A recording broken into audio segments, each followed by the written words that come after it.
I was a speechwriter when I was a kid, and I had the blessing to do some work for the governor of New York when he was vice president, Nelson Rockefeller, and he had that famous picture where he was being heckled, and he offered his opinion of that. And that picture of him flipping the bird was, I figured, a nice gift to send Dave Checketts, who's a good friend of mine, by the way. I love it. I never knew that. I love it. SiriusXM Fantasy Sports Radio is the place for expert advice, strategy, and information from the best fantasy sports analysis to win your league. Plus, hear pick-by-pick coverage of live drafts and interviews with top players, coaches, and team executives on SiriusXM 87. I'm Frank. You're listening to NHL Play-by-Play on SiriusXM.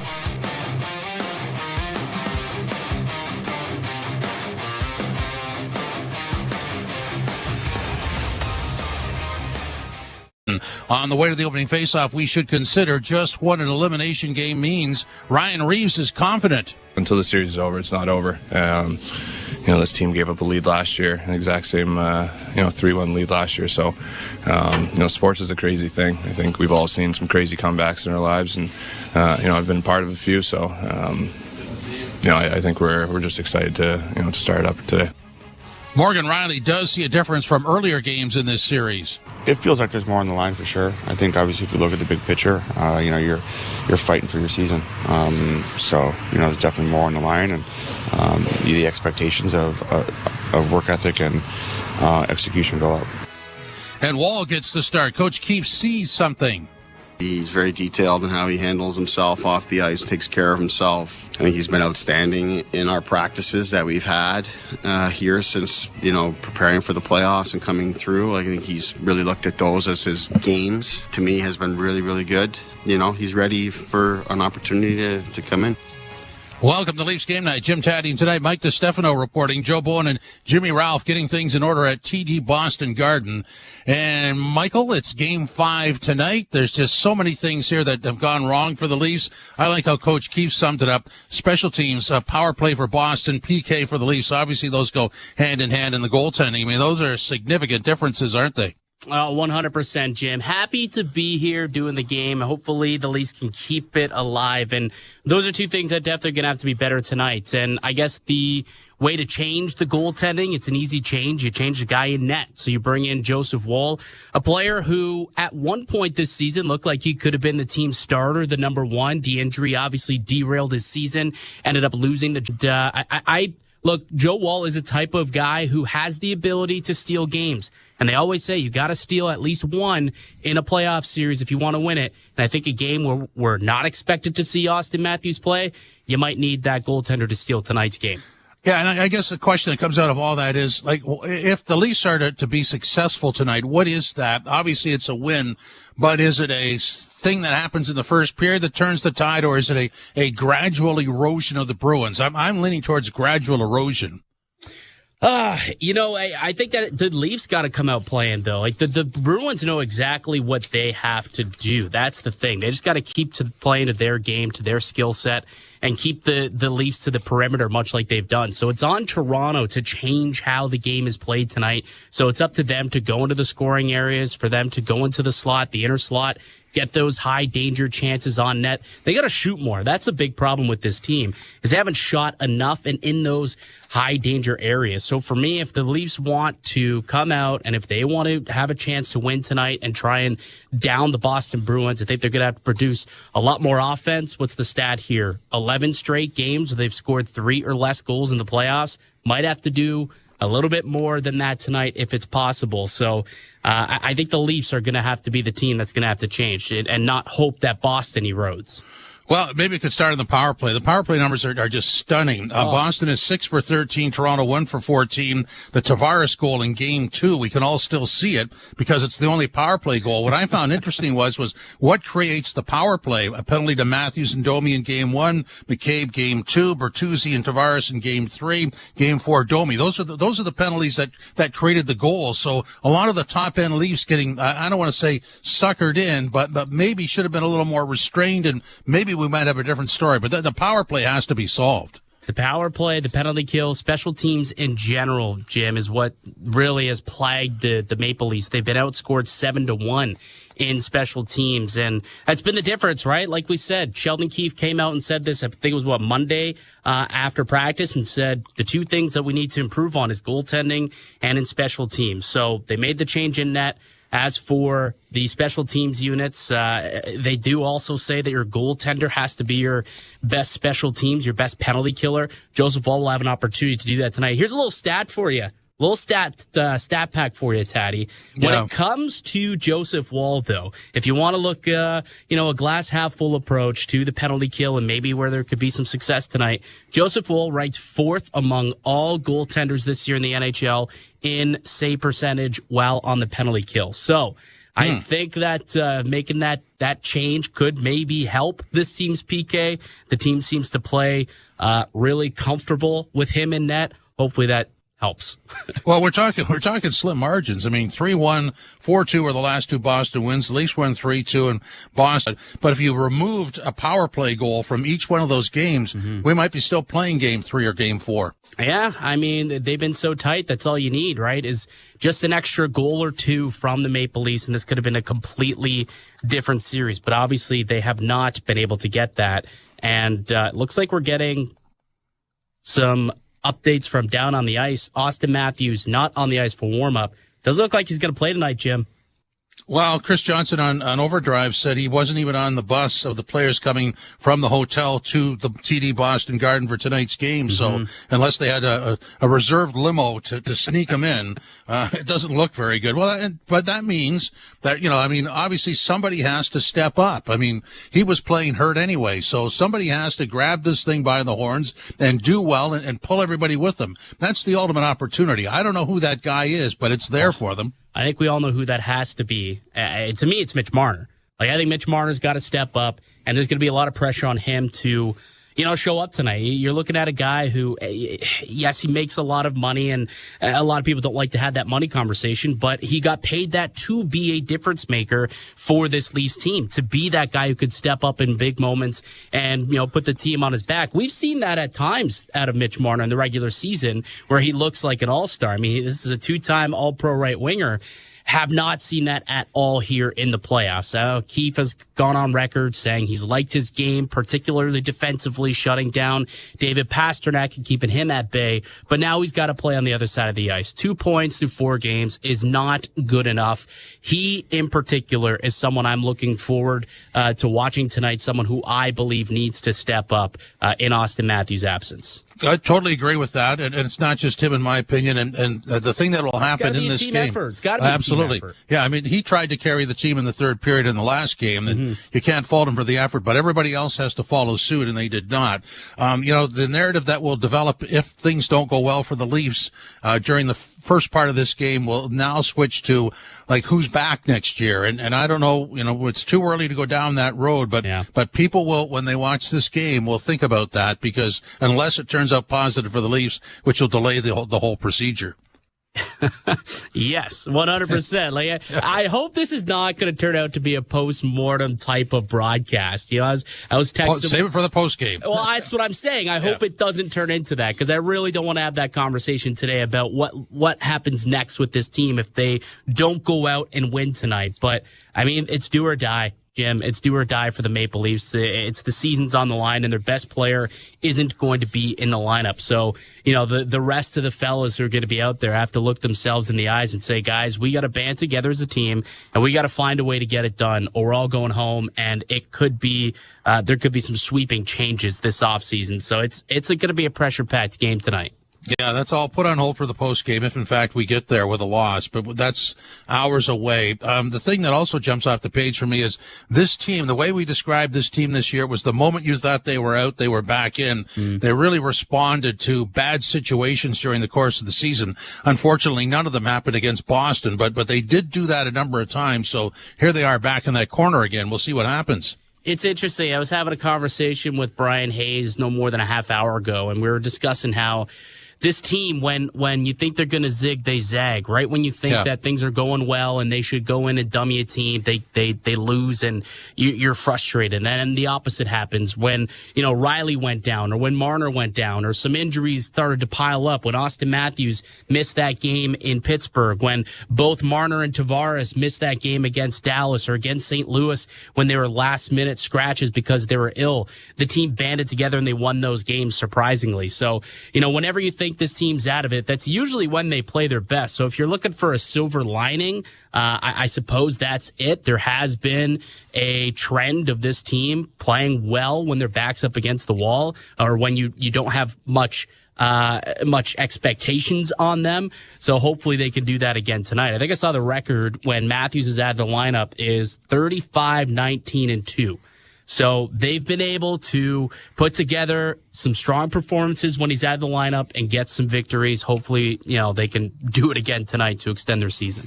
So here's the ultimate question. What's the better TSN turning point? Morgan Riley getting suspended for an empty net goal attack in Ottawa, or Mitch Marner throwing the gloves? Oh, wow. the Ridley Gregg attack, I would say.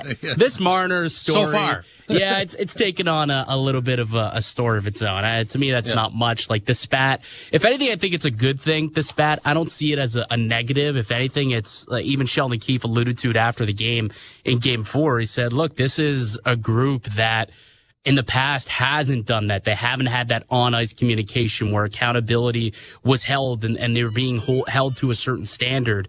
But you could look at it that way. But to me, that's a non-story, Jim. I don't know. What do you think? You think that was a thing? At some point, you grab at whatever pulls you forward. And if it's trying to rally around a really high-end teammate who got frustrated and threw his gloves and got barked at by Nylander, if you can use that, then you do it. Well, yeah, I suppose. I hope that turns out to be the turning point. And 4 weeks from now, if the Leafs are still in the playoffs, maybe we do look back to that little spat on the bench as the turning point. But we're a long ways away from I guess that being the case. So we'll do this officially at the top of the hour, but the lines are in. So Domi between Marner and Bertuzzi, Tavares between Nylander and Nyes, Holmberg between Yarncroke and Robertson, Camp centering Reaves and Dewar, and on the blue line, Edmondson Liljegren is the final pairing. Everything else is the same. So no Auston Matthews, and Brody is out. So what do you make of all that? We knew that Matthews, it was unlikely he was going to play tonight, and it looks like he will not. So the lines get jumbled up a little bit. Marner moves up, and he's now playing with Domi, Bertuzzi, Nylander, and Tavares linked back up. They've had a lot of success, at parts throughout the last couple of years. But to me, it's going to be interesting, just who's going to be able to step up in his absence. When you look at that top line of Domi, Bertuzzi, and Auston Matthews, 3 out of the Leafs' top 4 shot producers in this series have come from that line, have been those 3 players. And that's mainly because it's been driven by Auston Matthews. So with him out, who is going to step up and really start producing for this team? The other thing, Jim, that I look at, who's going to end up being the matchup line against David Pastrnak, right? I would assume Domi, Bertuzzi, Marner, probably not who you want as your matchup line for Sheldon Keefe. I'm assuming it'll probably be more Nyes, Tavares, and Nylander, which means it'll be Nylander and David Pastrnak. That'll be the assignment. Not as effective as Mitch Marner. So that's going to be tricky tonight, trying to keep Pastrnak at bay if it's Nylander who's going to have to keep him in check. Well, and as it turns out, as you keep the Pastrnak line at bay, the Marchand line goes wild. So yeah, exactly. That's a problem. They got to quiet that number 63, don't they? He's been a beast, man. He was awakened in Game 3. It continued into Game 4. They got to figure out a way to stop him in Game 5. I think he leads the series with 8 points. He's been a monster. He's been a pest. He's getting under people's skin. He's causing penalties. He's somehow not drawing any, or he's not taking any penalties, which is bizarre to me considering how fine of a line that guy plays on. But yeah, they've got to figure out a way to stop him, stop 88, and try and put some offense up on the board tonight. Well, that's because he knows enough to just go after Bertuzzi, and then Bertuzzi gets upset and goes after somebody else and gets a penalty. I mean, this guy wrote the book on what he's doing. Obviously, some of the Leafs haven't figured that out, but hopefully they do tonight. They've got to. They've got to. Discipline's going to be the name of the game, especially with the the way that the penalty kill has been, don't take penalties. You don't have to kill any off. That's got to be the recipe for success. It worked in game 2, right? Worked in game 2. They were disciplined and they won the game. Now they got to continue it forward in a do or die game 5 tonight. Yeah, that's right up there with more pucks in the net when you don't have any goals. They just don't get in the penalty box, so then their power play is totally ineffective. We'll come back and hear from Coach Keef next. This is Leafs Game Night on TSN 1050, the iHeartRadio app of the Leafs Radio Network. The biggest names in the game. Trying to get behind Ristolainen, walks in, put it between his legs, shoots it, score! NHL play-by-play on SiriusXM. The best hockey lives here. Burns gets it back, stick handles to the backhand, moves in front, score! NHL play-by-play on SiriusXM. Hi, this is Ray Hudson, and for all the biggest matches from club soccer's holy grail, the UEFA Champions League, tune in to SiriusXM FC 157. The playoffs are here. Baby! Centering pass, score! Oh, what a sparkling save. And now McDavid has it again at center right. Left circle shot, score! 16 teams made the cut. And only one can bring home the prize. Misfits to champions. The Vegas Golden Knights win the Stanley Cup. SiriusXM NHL Network Radio. Don't miss a moment. SiriusXM 91. And the SiriusXM app. Hockey 24/7 on SiriusXM NHL Network Radio. This is the NHL. These are pros. You don't want guys to put good power play units on, don't take penalties. You don't want good power play units to score goals when you've given up a whole bunch, kill them. You don't like it, do something about it. If you want to reward your guys who had a good game with a chance to get some more goals and points, do it. If I was a coach, I wouldn't care. Who cares? Worry about your own team. Don't worry about mine. SiriusXM NHL Network Radio. SiriusXM 91. And on your schedule with the SiriusXM app. NHL Morning Skate. Montreal's Executive Vice President of Hockey Operations, Jeff Gordon. Do you have some priorities here heading to the offseason? We're going to definitely let it blossom, but, we're looking for maybe ways to move it along, too. We have a lot of assets. We're looking for those opportunities to maybe use some of those assets to set us up at a higher level going forward. NHL Morning Skate with Scott Laughlin and Gord Stellick. Weekdays 7 a.m. Eastern on NHL Network Radio, SiriusXM 91, and the SiriusXM app. There is no competition in soccer quite like the UEFA Champions League. And it's on SiriusXM FC. Kylian Mbappe delivering when it matters most. The stakes are higher now in the knockout stage, where one goal can transform a club's trajectory. Jude Bellingham's driving, scores! And one performance can turn a star into an immortal. Harry Kane finishes off the game. It's the Champions League knockout stage, and all the top matches are on SiriusXM FC 157 and the all-new SiriusXM app. The Power Play with Steve Koulias. Toronto, they don't have a face card. Like, they don't have an ace. Morgan's a jack. They have so many non-face cards that these guys are going to have to bullpen by committee. Because the real truth is this. They got a good forward group. But if you don't defend against Boston and Florida, you're not seeing Boston or Florida in round 2. That's the exam, and the test will be on this defense. The Power Play, weekdays 3 p.m. Eastern on NHL Network Radio, SiriusXM 91, and the SiriusXM app. Join me, Gord Stellick, and Scott Laughlin as we recap the night that was on NHL Morning Skate, weekday mornings at 7 a.m. Eastern on NHL Network Radio, SiriusXM 91.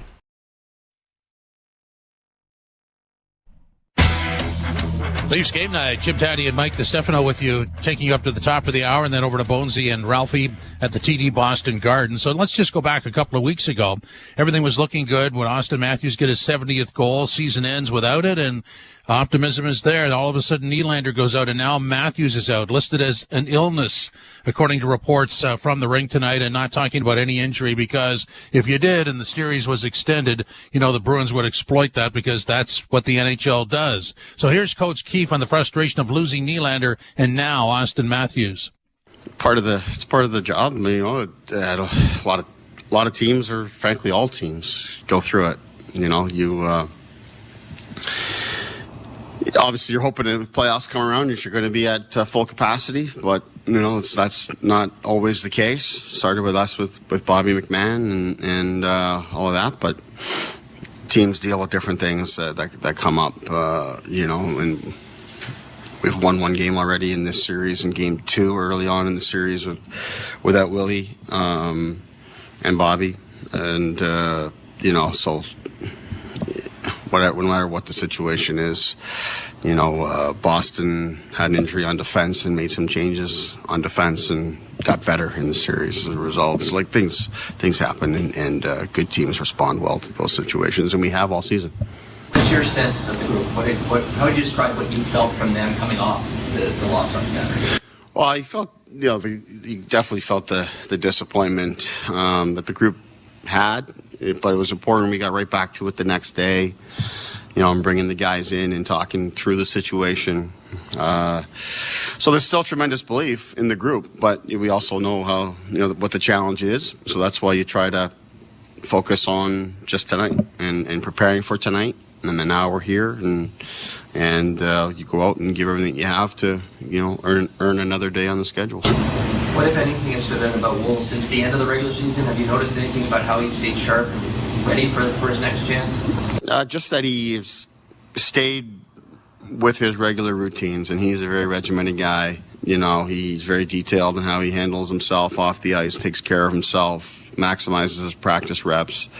I think he's been outstanding in our practices that we've had here since, preparing for the playoffs and coming through. I think he's really looked at those as his games, and to me has been really, really good there. So, he's ready for an opportunity to come in. How much, if at all, do you lean into the fact that Boston blew a 3-1 series lead last year as a rallying point? Nothing to do with Boston specifically, but it is a nice, fresh reminder that these things happen. And teams do come back, and we've been on the other side of one.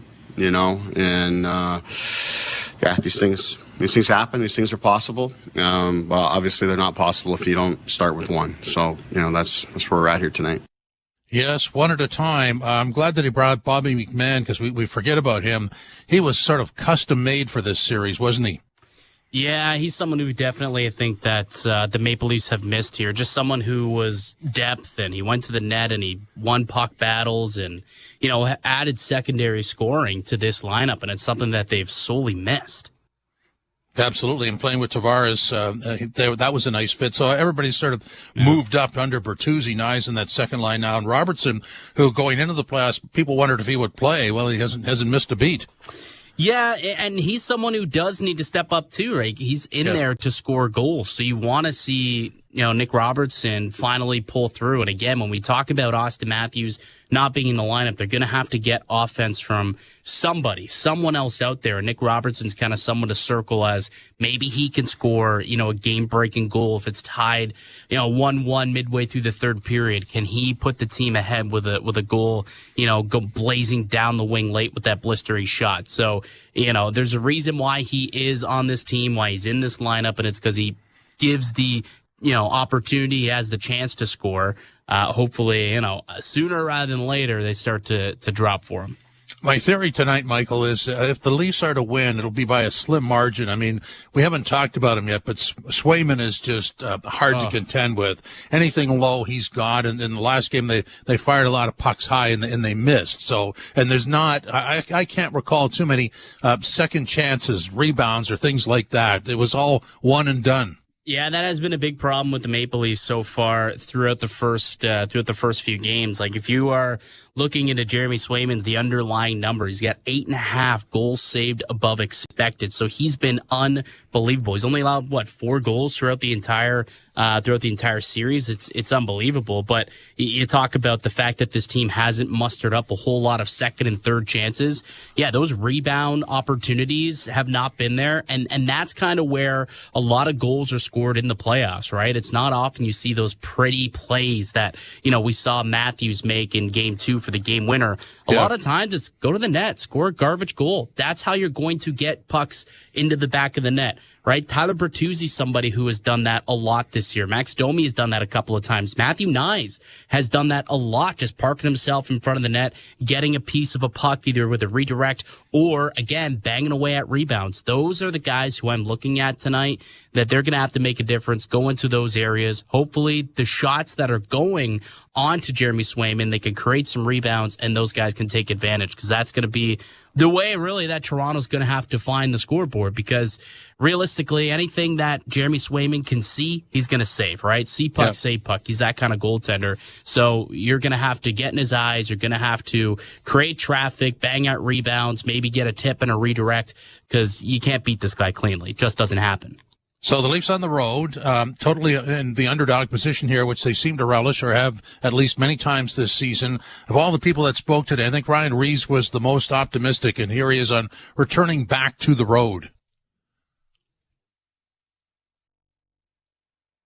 I'm excited to correct that and, bring it back on home ice and,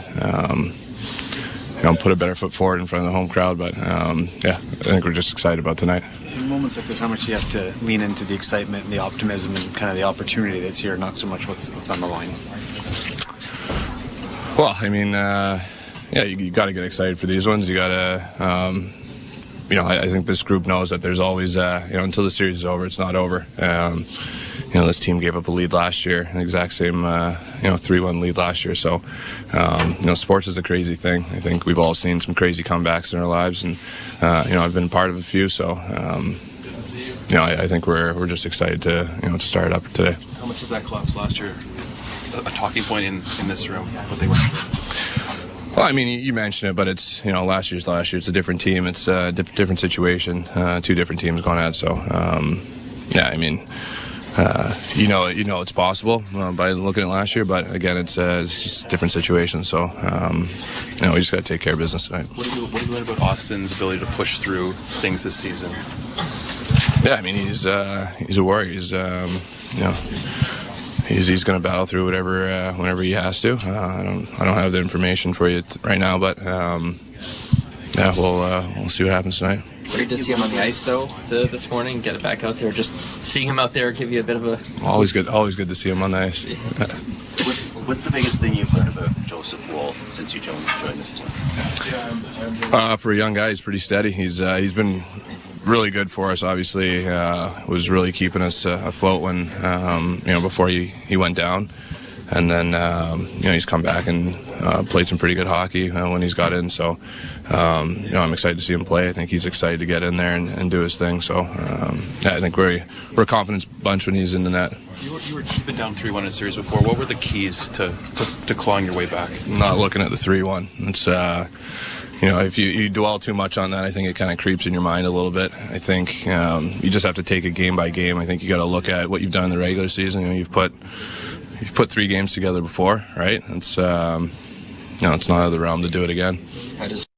Ryan Reaves getting set for Game 5 tonight, and optimistic, which I liked. That was done obviously earlier today. Auston Matthews skated for minutes prior to the regular practice left, and according to Chris Johnson, did not take the bus to the game tonight. So remains at last word in hotel and will not play unless something totally weird happens in the next 5 or 6 minutes, and if it does, we'll have that for you. But Michael, I mean, Reaves was good there. I liked how he sort of broke it all down. You'd wonder when you look back over the first 4 games of this series what they would be happy about and what they could build on. I mean, I think they could be happy with Game 2. Like, that was probably their best performance. And if you look, they had been able to generate a lot more at 5-on-5. I think they got to be happy with how things have gone at 5-on-5. They've generated 20% more of the scoring chances. They have 13% more high danger chances. So they've played well. They've just got to figure out how can they finally beat Jeremy Swayman. That's got to be the key for tonight. Well, we'll set up the opening face-off for you next. This is Leafs Game Night on TSN 1050, the iHeartRadio app, and the Leafs Radio Network.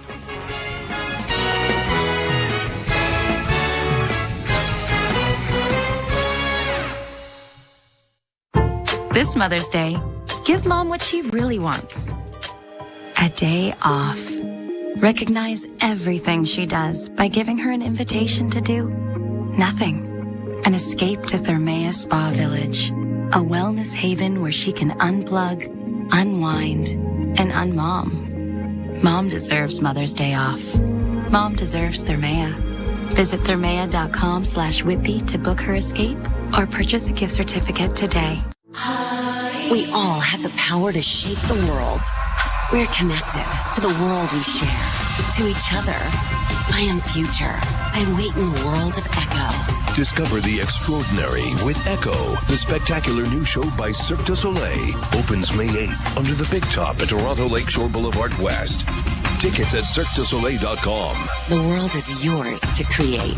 Echo thanks its presenting partner Sun Life and its official partners Air Canada and MasterCard. For 35 years, Kids Help Phone has provided free confidential support to millions of young people across Canada. On Sunday, May 5th, we invite you to raise funds for youth mental health by taking part in BMO Walk So Kids Can Talk. This is your chance to help every youngster fundraise, donate, or walk. Join the movement at walksokidscantalk.ca.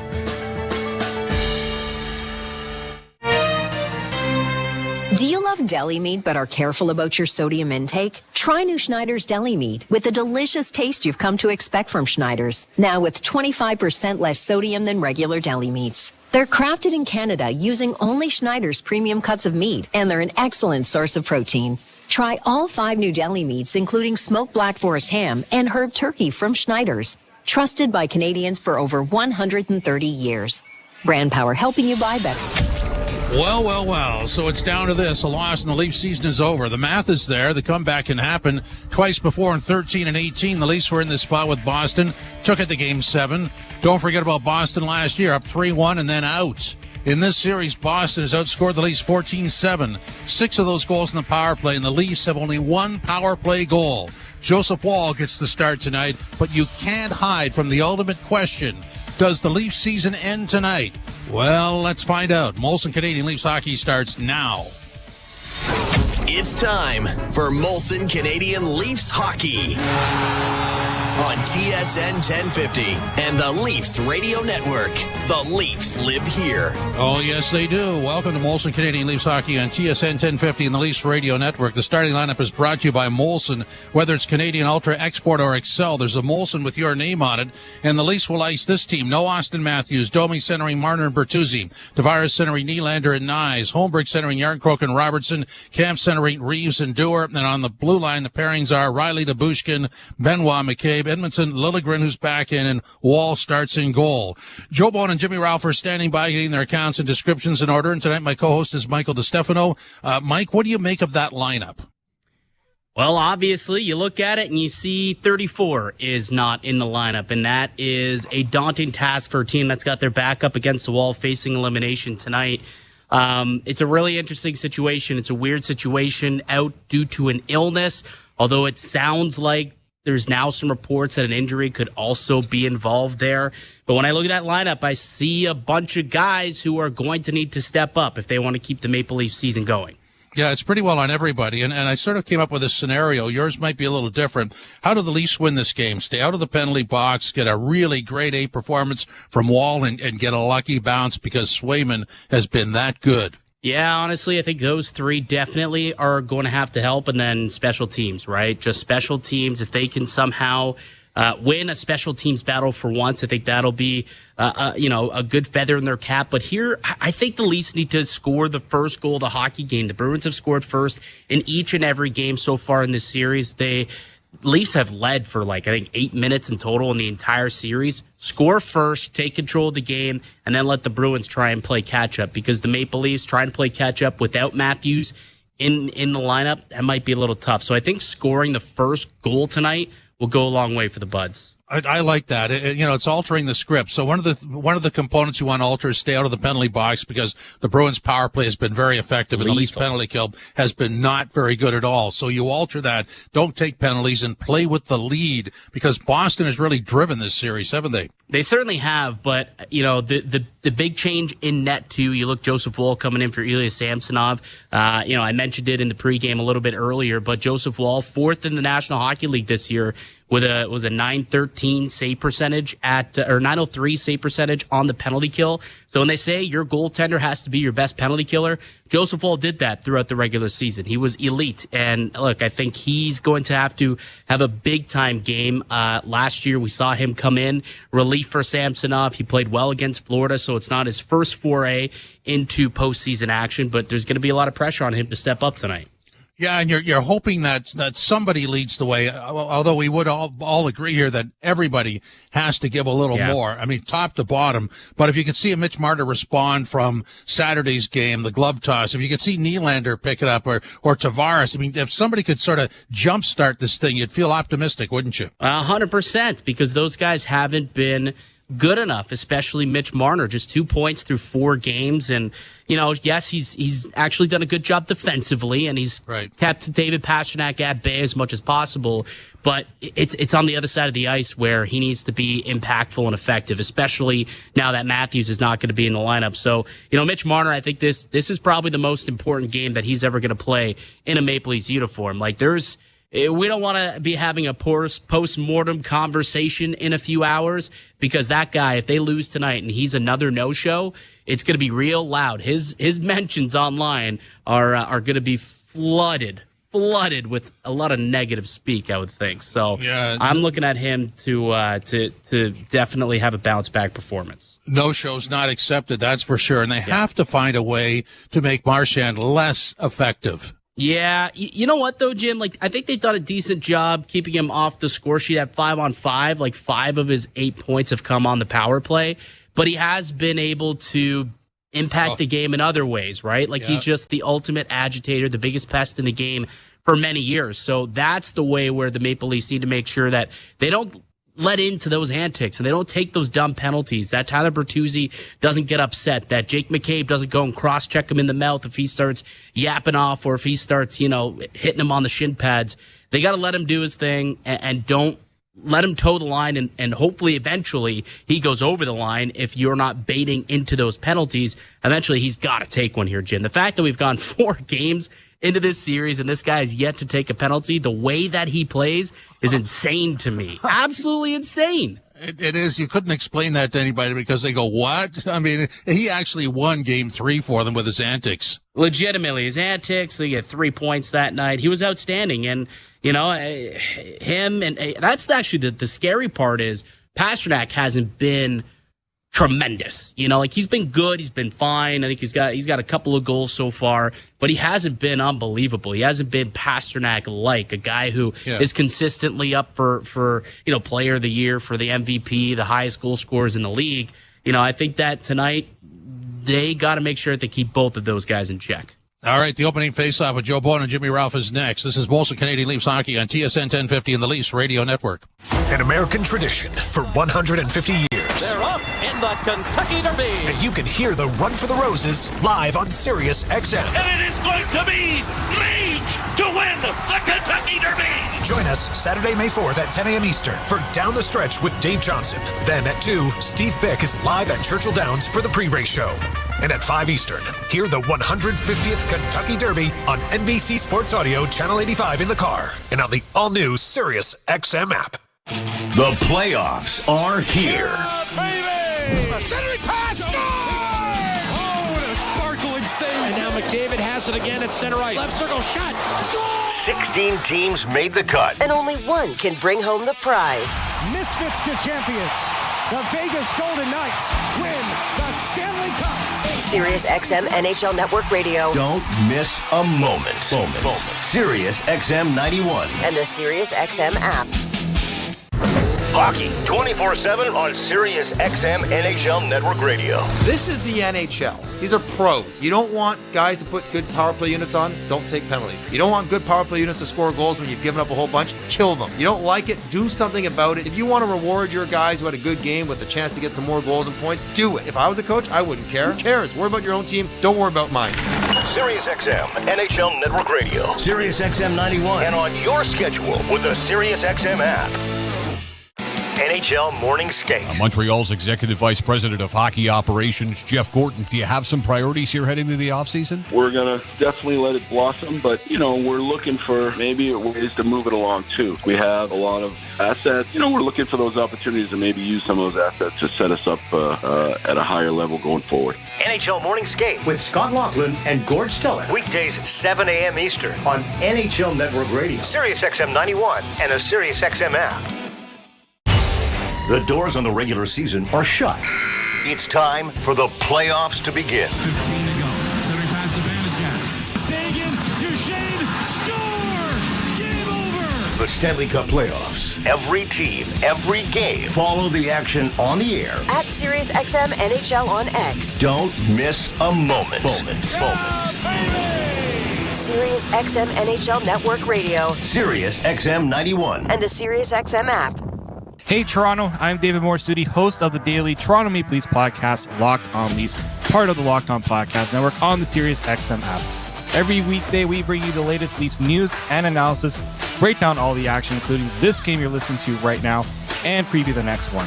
We're giving you everything a Leafs fan could want, all in a daily 30-minute podcast. Download Locked On Leafs right now on the SiriusXM app, available with all trials and popular plans, or where you get your podcasts. Search Locked On. There is no competition in soccer quite like the UEFA Champions League. And it's on SiriusXM FC. Kylian Mbappe delivering when it matters most. The stakes are higher now in the knockout stage, where one goal can transform a club's trajectory. Jude Bellingham's driving, scores! And one performance can turn a star into an immortal. Harry Kane finishes off the game. It's the Champions League knockout stage, and all the top matches are on SiriusXM FC 157 and the all-new SiriusXM app. The biggest names in the game. Trying to get behind Ristolainen, walks in, put it between his legs, shoots it, scores! NHL play-by-play on SiriusXM. Do or die for the Toronto Maple Leafs as they tangle with the Bruins in Boston, and Joseph Woll getting the call in goal against Jeremy Swayman. We're ready for the opening face-off. And the puck is dropped, and we're underway. The Leafs to the right, and the Bruins to the left as the Leafs chip it in. No Auston Matthews, skated very briefly this morning and not in the lineup tonight. Into the near corner, Tavares after it as it's sent down the ice. Racing back, Nylander, and it's cleared away by Woll to the right wing side. Long lead pass, chipped to the left wing side and brought in by Morgan Riley. His shot is an easy one that's handled by Swayman on the short side. Bruins try to break it out, and Geekie gets it in on the right side. Geekie dropping it back now for Coyle. It goes around back at the net. A centering pass is knocked away to the line, but not out. Kept in on the left wing and played into the corner. Leafs get there first and chip it into the near boards. Nyes is able to come away with it. Both teams trying to get a change going. Nyes for Riley. He'll backhand it out into neutral ice. Leafs are among the leaders in hits, but they are dead last in blocked shots as far as the playoffs are concerned. Back of the net, Marner centering it in front of the net. Fanning on it was Domi. Then he let it go, and it deflected just wide of the Boston goal. Bruins with a lead pass, but too far, and it'll be an icing call here against the Bruins. Noah Gregor, Connor Timmins, Mark Giordano, Bobby McMahon, and Auston Matthews. And the Maple Leafs without Matthews in the lineup, 35-19-2. But this is the first playoff game that he's missed. Obviously the most important of all of them, but you and I deliberately pulled up the 2002 Leaf roster, which had Matt Sundin injured for a big part of the playoffs. Played around back of the net. Domi, whose dad was a big part of that team, has it back of the goal, looking in front of the net, tried to jam it out in front for Bertuzzi. That didn't work. Bruins clear it to center ice. Liljegren back in the lineup. TJ Brody out of the lineup. And now the Leafs with it back in their own zone. Marner dropping it off, and Liljegren gets into neutral ice with a pass to the line. Backhanded in now for Robertson. Robertson backhands it back of the goal. Into the near corner. Pinching in is Benoit. Shot went wide of the net. Robertson back of the net for Pontus Holmberg. Off the boards it comes to Benoit, who now just throws it in wide of the goal. And the Bruins are going to get a piece of it. Now it bounces in front of the Boston net, and Witherspoon having difficulties getting it up on the wing. The Leafs are able to keep it in. A shot by Yarncrook is blocked. Boston breaks out into neutral ice. Frederick trying to get to the line, and the Leafs break it up and get it right back, and then Robertson sends it in deep and heads for the bench. Couple of good shifts to start this first period for Toronto, and they've had the only shot on goal. Long pass in on the left wing. Bruins in with a shot. Blockered away nicely by Woll. Puck comes back into the slot area to the left wing side. Lorei with a pass in front of the net that didn't work. Bruins lose the puck. It's played in front of the goal. Lyubushkin trying to get it out, and he will. And now the Leafs are able to play it ahead, and here's David Camp in with an easy shot that's steered wide by Swayman. Bruins are able to punch it out at center ice. And Brazo into the lineup for Boston here tonight as it's brought back by Toronto. Here's Nylander sifting in on the right side, stops it up. His shot was blocked, cleared ahead, and Nye steps into Marchand as the puck goes down into Toronto territory. Puck along the boards. Nylander finds an outlet. Tavares mishandles the puck. Bruins bring it back in. Coyle getting it down into the corner. No score early here, first period. Glad you're along with us. It is do or die for the Maple Leafs. Pass by Carlo goes into the far corner as at least the Bruins are changing. Nyes starts away on the left wing. Big winger sends it deep into Boston territory. Round the boards, Grzelcyk back into the lineup after missing the last game. Backhanded then by Bertuzzi into the corner for Marner to Domi. Domi back for Marner. Round back of the net, Bertuzzi back to Marner. Marner circles out of the corner. Being chased as he comes back towards the blue line. Sent it off to the far wing. And McCabe couldn't get to it. Now a centering pass made by Domi is blocked, but Marner has it again. Drops it back, and Benoit shot in traffic. Loose puck in front. Just stopped on the short side by Swayman. Leafs are buzzing. Marner centers. Shot by Bertuzzi. Stopped by Swayman again. Domi trying to get it. Marner gets it with a shot and fanned on it. And the Bruins to ice the puck to relieve the pressure. So much for an icing call. Leafs all kinds of action around the Boston goal, but really don't get too much clean on Swayman.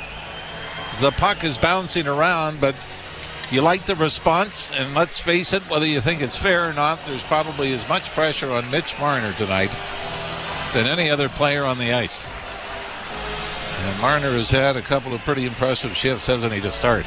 Face off to the right of Swayman. Draw one. Nylander to the right wing side, and a shot by Liljegren was deflected wide. Nylander can't get to it back of the goal. Bruins get it out, but the Leafs intercept it again. Backhanded ahead by Robertson and chipped into the zone by Tavares. Nylander after it as Tavares goes into the far corner. Couldn't get to it. Bruins have knocked it out at center. Liljegren hustling back to get it to Morgan Rielly. Off the boards to center. Robertson sends it back into the zone. Almost too many men on the ice. In fact, there were too many men on the ice, but it wasn't called. So the Bruins dodged one or two early in the series. Leafs just dodged one there. Although the player who came on did not touch the puck. And jumped off. And was guilty. And yet, yeah. The Bruins fans that can count to six in a hurry feel that it was a missed call. They must be from Southie. They're the only ones that are good counters, I think. Anyway. Face-off coming in the Boston zone. Another icing call. 14 and a half minutes to go. First period. No score.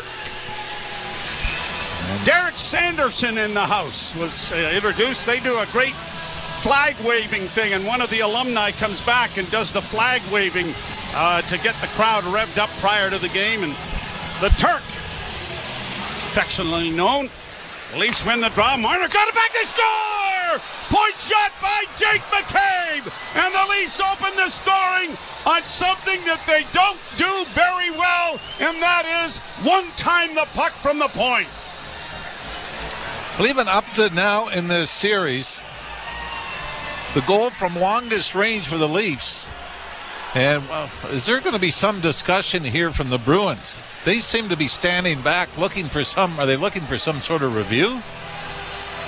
I can't imagine what it would be. No, I think we're going to go. 5:33, the time of the goal from McCabe. No, I was going to say that the longest range goal for the Leafs prior to the McCabe shot was John Tavares. It was just above the hash marks in Game 2. Everything else has been right around the goal crease on Swayman. So a good start for the Maple Leafs. Marner will set it up, and now Domi working in on the left wing, trying to drive the net, and had it knocked away there by Marchand. It comes around back of the net. Marner to Domi in the corner. Back to the point it goes. Near side for Riley. Riley with a point shot that was blocked before it reached the goal, and it's pushed ahead now, and Geekie works in on the right wing with a drop pass to Marchand. He had it blocked, and it goes over the glass and out of play with 13:55 to play in the first period. Jake McCabe has opened the scoring for the Maple Leafs from Mitchell Marner at 5:33. You're listening to Molson Leaf Hockey on TSN 1050 and the Maple Leafs Radio Network. Move to 3 decades of undeniable rhythm from a salsa icon. Mark Anthony's Muévense Radio.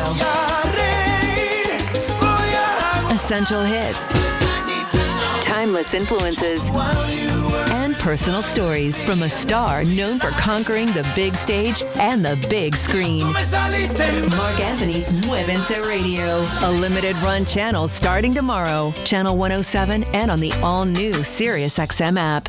Hey Toronto, I'm David Morsuti, host of the daily Toronto Maple Leafs podcast, Locked On Leafs, part of the Locked On Podcast Network on the SiriusXM app.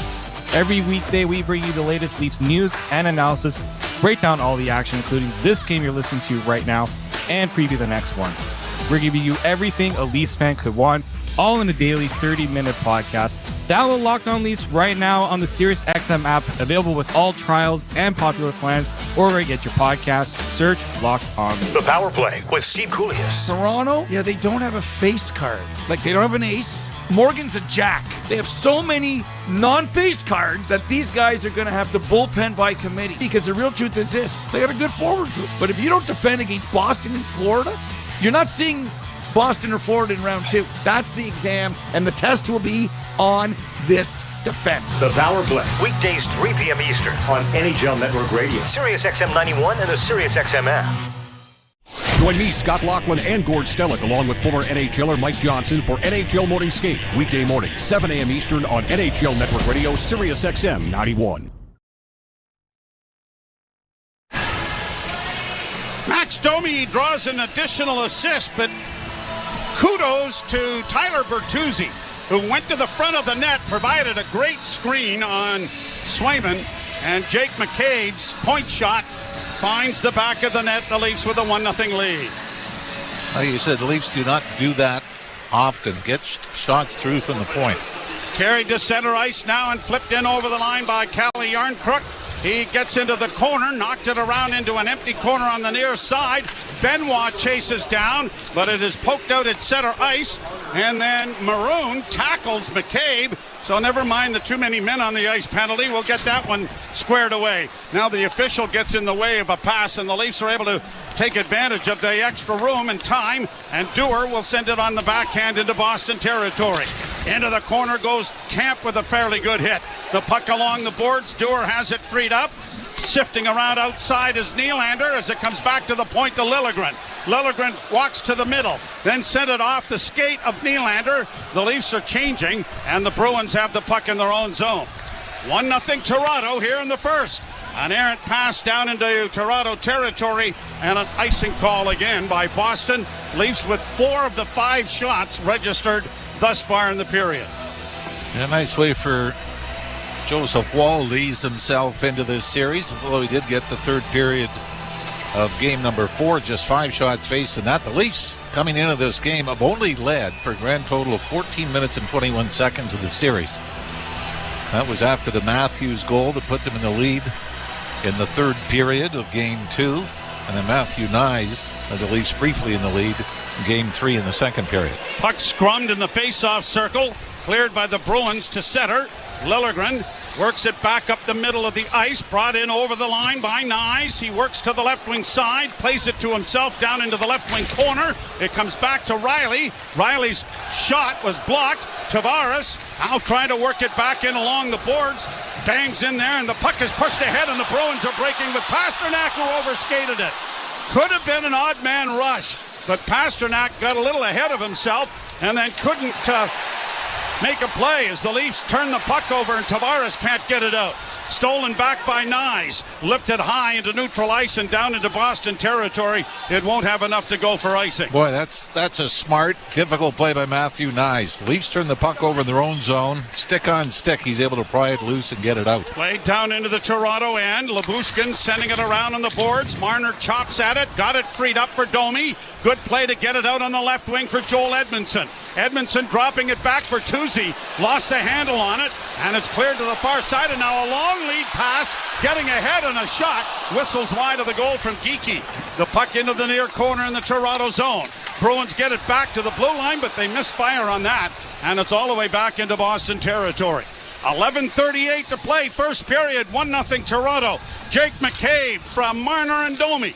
And it's down into the Toronto end. McCabe gets it up. Nicely played ahead from skate to stick for Pontus Holmberg. Shot went high and wide of the goal, but he's after a loose puck in on the end boards. Got some assistance there from Robertson, but the Bruins are able to break it out to center ice for Trent Frederick. Sent into the side of the Leaf goal. Grabbed off there by McCabe. Feathered around on the far side. Pushed to the line. The Leafs aren't getting it out the first time. That's drawing a big crowd right at the blue line. Far side in front of the Leaf bench. Finally just tipped to center ice then by Robertson. Back come the Bruins in over the line. Broken up by Calle Yarncrook. The puck into the slot. Pushed ahead off a skate.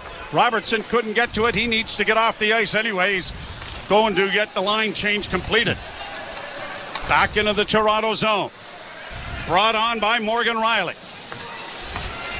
This is nothing new for the Maple Leafs. On a couple of occasions in the last 8 years, they have been down 3-1 and have battled back to force a Game 7.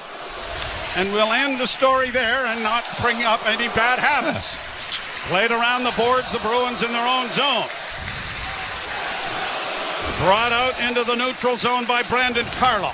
Shot into the Toronto end. Wall out of the goal. He's been more busy doing that than stopping pucks so far. The Leafs have done a great job. Here's Tavares in across the line for Nylander and a shot. And that was just off the mark wide. Nyes got to the point to keep it in. Far corner for Tavares. Tavares comes out of the scrum, got it back to the point. Liljegren walks the line, gives it back to Tavares. Swept into the corner, but no one there. Now back of the net. Nyes centers, but Nylander couldn't get a stick on it. Bruins bring it back. Zacha sends it into the corner in the far side. Liljegren got to his man, but it comes to the point. Then a shot went off the skate of Nyes. He's not able to catch up to it, though. That the Bruins are back in their own zone to organize. Changes for both teams coming.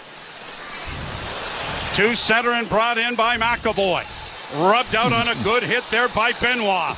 Benoit plays it ahead, cleared to the line and out, and now odd man rush. Here's a chance for Domi in over the line, going to the front of the goal. And he tried to make a pass to Marner and it didn't connect. Marner in the far corner with a pass, and Bertuzzi couldn't get to it, and now they're saying the net maybe knocked off the moorings. Is that why the whistle went? But the Leafs, two great opportunities, no shots on goal to show for it. Well, no one's fixing the net. Not sure what the whistle was for then. Neither do I. But a break in the action with the Leafs leading 1-0. You're listening to Molson Leaf Hockey on TSN 1050 and the Maple Leafs Radio Network. This ad isn't funny or overly clever. There's no jingle, witty banter, or talk of some sort of clearance sale. Because like heart disease and stroke, which claim a life every 5 minutes, this message is deadly serious. At Heart and Stroke, we're funding and discovering medical breakthroughs to keep you and your loved ones alive. But we need all the help we can get. Go to heartandstroke.ca today. And together, we'll beat heart disease, beat stroke, and beat as one. This Mother's Day, give Mom what she really wants. A day off. Recognize everything she does by giving her an invitation to do nothing. An escape to Thermea Spa Village. A wellness haven where she can unplug, unwind, and unmom. Mom deserves Mother's Day off. Mom deserves Thermea.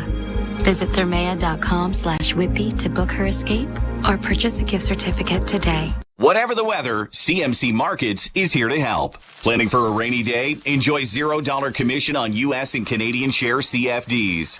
Riding out the storm? Get ahead of the curve with lightning fast execution speeds.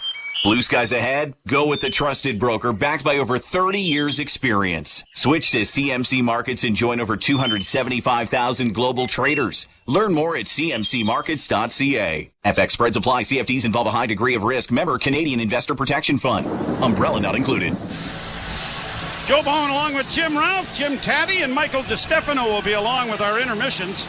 Owen Hall and Cameron Moore are pushing buttons back home, and we've got the B team here tonight.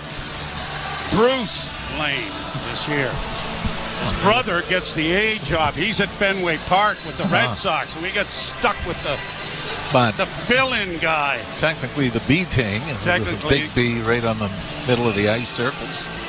Oh, good point. Yeah, that's a big B. Might actually be right here at the Toronto Dominion Garden. He's off to the left to Jeremy Swayman.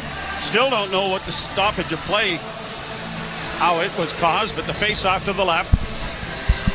Yarncrook leaning in and wins the draw cleanly. It comes back to the point. Riley into the slot area, and a shot taken there by Robertson was blocked. And the Bruins are going to be able to break it out at center and get it to the Leaf blue line. And just in, that looked like it was a close offside, but no. And the Leafs have it under control, back of their goal and into the corner for Riley. Riley a pass ahead.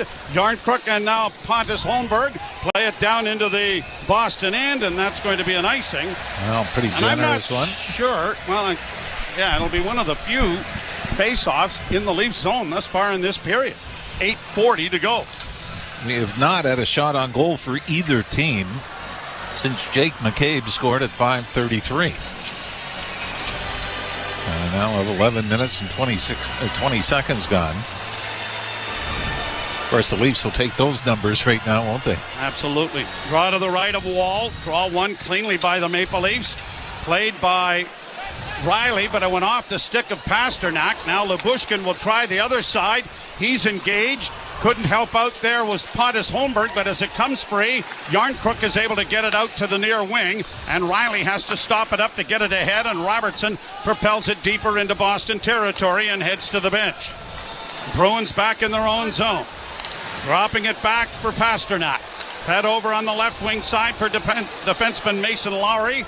And Lowry gets it to center, only to have it turned around there, and McAvoy has to go back. Bruins again in their own zone. Chipped ahead and in on the left wing. Out of the net comes Wall. The puck got back of the goal and got kind of tangled up a little bit, and Wall had to do an Irish two-step there to just get the hell out of the way. Played into the zone, it goes, and down into Boston territory. Reaves with a good hit into the corner. Puck comes bouncing out in front. Get a penalty. And the Bruins touched it. Is it a high stick? Well, it might be a high stick, yeah, as opposed to a penalty coming up. Nobody coming over to the penalty box. Yeah. So, face-off coming. Leafs have won 89% of the face-offs thus far. And they've readjusted the shots on goal to now 5-1. I take it all back. Bruce is a lot better than his brother. He's given us stuff that we can use. Brother sat here like a stump. Face-off to the right. Draw one by the Bruins, but back at the net, one-handing it there was Nylander. The puck on the far wing, intercepted by Tavares, sent back into the corner. Nylander after it again, but couldn't pry it away from Lindholm. And the puck in the slot area, stolen back by the Leafs, and a shot by Nyes is caught by Jeremy Swayman. The Leafs a number of times already here in the first period have forced the Bruins to turn the puck over. And there was another one that's a little bit of pressure on the far boards. Boston tries to go up the middle, and Matthew Nyes eventually traps it just inside the blue line, gets to the net, and Swayman with a relatively easy stop. We told you that the Maple Leafs have on a couple of occasions from 3-1 deficits to force a Game 7. Well, in their history, they've come back from a 3-0 deficit to win. That was the Stanley Cup final in 1942. Leafs with a pass in front of the net. Bertuzzi was knocked down in front of the goal, gets back behind the goal, and Domi is after it in the far corner. Domi cycles it back for Bertuzzi. Bertuzzi along the boards, got it back to the blue line, fed over on the near wing for Morgan Riley. Riley at the half boards, a shot And an easy save by Swayman. I think Morgan Riley was hoping that it might be able to deflect that off the goaltender across the crease to an awaiting Max Domi, but Swayman was able to control it and holds for a face-off, and the Leafs now with 7 shots on goal and a 1-0 lead on a goal by Jake McKay. That block shots favoring the Bruins at 7-2. There's not been a lot of action on the Leaf zone. But we also know that 1 goal, 1 split second, if Boston got on the board, this whole building would come alive, and maybe the Bruins with it. Draw scrummed, Bruins control, play it to the line. Nyes got there to keep it in, but couldn't get it in deep. And Boston starts out. Lindholm got it up on the left wing, and Pasternak is in over the line. Faced off there by Edmondson. Back to the point it comes. Here's Carlo sending it around back of the net. 3 Leafs onto the puck, back of the goal. Tavares dug it free, but it's back to the point. Long shot by Carlo, deflected off a body in front of the net. Leafs are going to get it out and down into Boston territory. 6:28 to play, first period, 1-0 Toronto. Danton Heinen dropping it back for Brandon Carlo. Bruins get their change in as well. Carlo up on the left wing side, and Grzelcyk will shoot it into the Toronto zone. Chip back of the net. Benoit shields his man nicely, but the puck came in front. They score!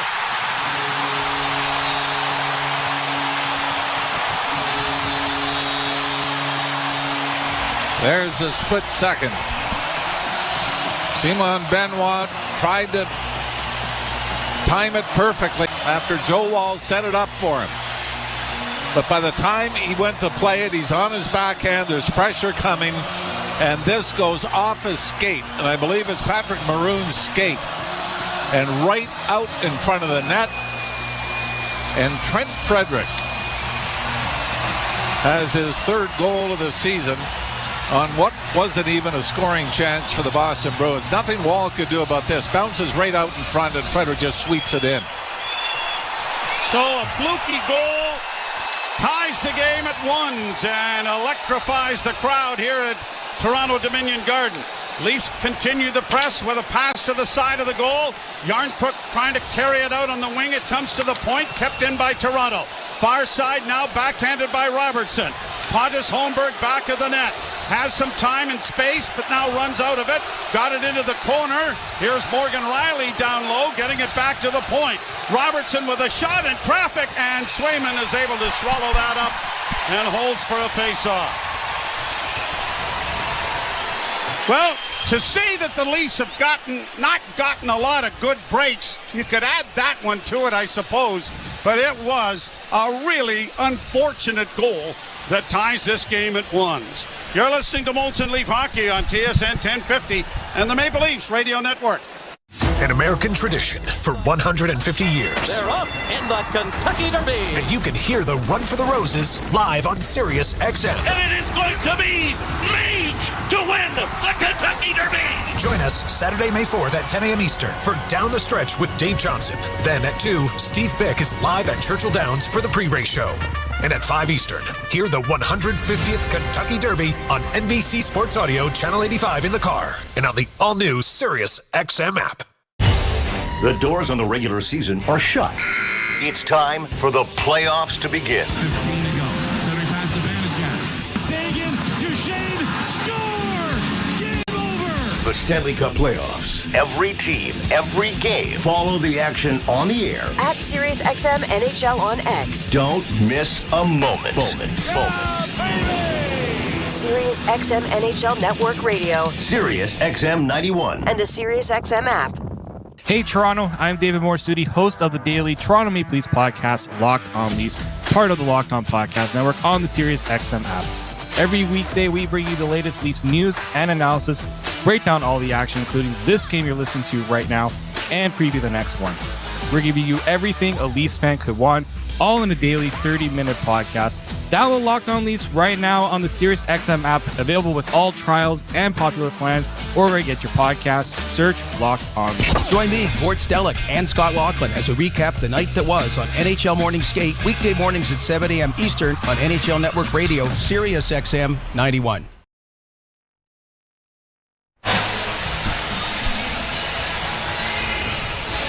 Face-off coming in the Boston zone. 5:32 to play first period. Maroon gets the lone assist on the Frederick goal. And their fourth line has been dynamite.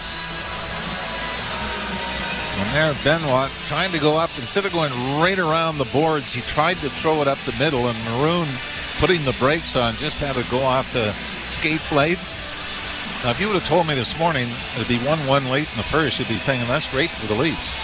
Draw one by the Leafs. Marner dropping for Liljegren. A pass into the slot area was blocked. They keep it in at the point, but it goes off a skate. Now grabbed off by Domi. Domi along the boards, back into the corner on the far side. Marner after it there, stole it from Marchand. Marner in the corner, works around back of the net. Marner still with it. Looks down back of the goal. A penalty coming against Boston. Domi trying to feather it in front, and as it's touched, Marner has drawn a penalty here. Cross-checking is going to be the call. Is it Marchand going? Boston, 25, minor penalty. No, Brandon Carlo. But an important steal. What sets that up is a steal by Mitch Marner off Marchand on the far boards. We're trying to look again. Yep, Bertuzzi backing out to the front of the net. Carlo gives him a cross-check on the lower back. And the power play is brought to you by Subaru. Embrace spring weather with the Subaru all-weather drive event. Visit your local Subaru dealer to book a test drive today. Well, no Auston Matthews, who's their power play goal leader, and the power play just 1 for 14 with them. Tavares lost this face-off. Bruins get it around back of the net, and they ring it off the boards and out and down the ice. Riley will go back. Starts up with a pass ahead to Tavares. Tavares drops the puck back for Domi. Domi to the left wing side. Tavares in over the line, into the corner for Domi. Round on the boards to the far side for Nylander, but it's broken up and cleared to center ice. The Leafs go back. One thing they do not do is attack from the neutral zone with the power play when they have time and space to do such. It just gets back to the drop pass. Now they do get it into the zone. To Tavares, a shot, and that was stopped. Bruins can't get out. Here are the Leafs with it, and Nylander around back of the net. Slides it back to the blue line to Domi. Domi, a cross-ice pass looking for Nylander, but it was too far. And now the Leafs have to go back to their own blue line. Brought on by Marner. Drop pass goes to Robertson. To the left wing side for Nylander. Nylander cuts to the middle of the ice. Tried to drop it back, and the Bruins ice the puck.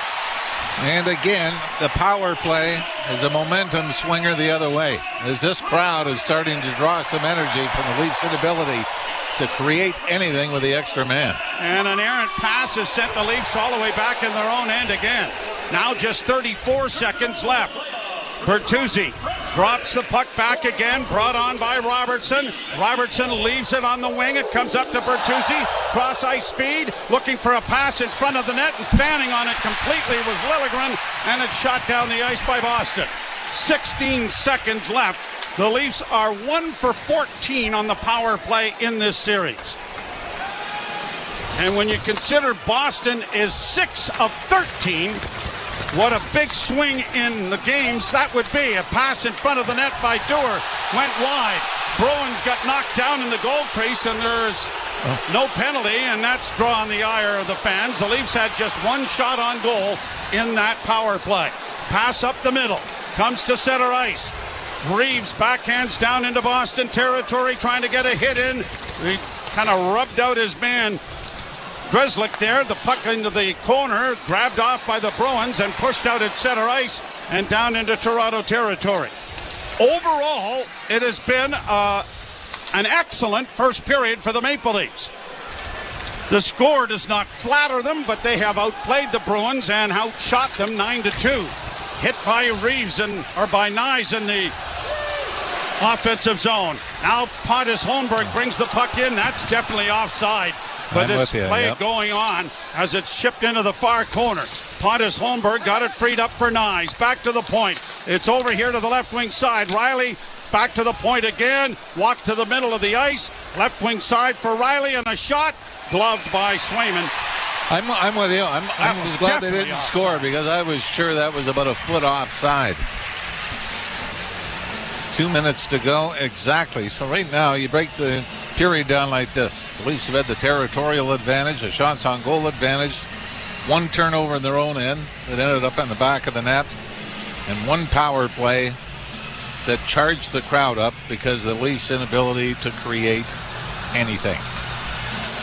And if you watch around the league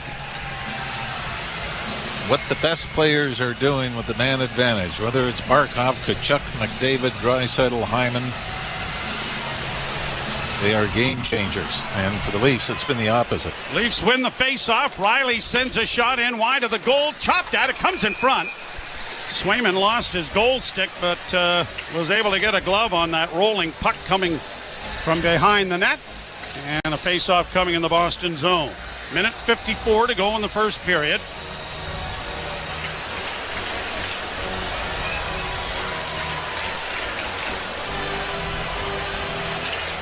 Leafs are still dominating the face-off area with 75%. And Domi wins another one. Marner settles off to the left wing side, centered in front. Domi with a shot that was blocked. The rebound is shot into the chest of Swayman. Good thought, good effort. Lyubushkin letting the shot go as soon as he could, but there was nothing in front of Swayman at that point to either take his eyes away or, although trying to get there diligently, was Tyler Bertuzzi. Lyubushkin put this right into the midsection of Swayman. He actually hit the crossbar early in the third period of game 4 before Mitch Marner got the Leafs on the board. Lyubushkin. Draw won by Toronto again. Here's Marner in around back of the goal. Centers it back to the blue line. Far side on a one-timer is stopped by Swayman. Near side Riley. Back of the net Marner again. Marner gets it back along the boards. Riley's able to keep it in for him. Lohrei gets it into the far corner. Long bank pass. Got to Marchand, who pushes it in over the line for Coyle. Coyle back of the goal, but it's cut off there by McCabe. McCabe plays it back of the goal, and Morgan Riley with a minute 15 will return the favor, and now McCabe starts out slowly. Pass ahead for Riley. Couldn't get it in over the line. Banks it in over the blue line now. Nyes unable to reach it. Played back out at center.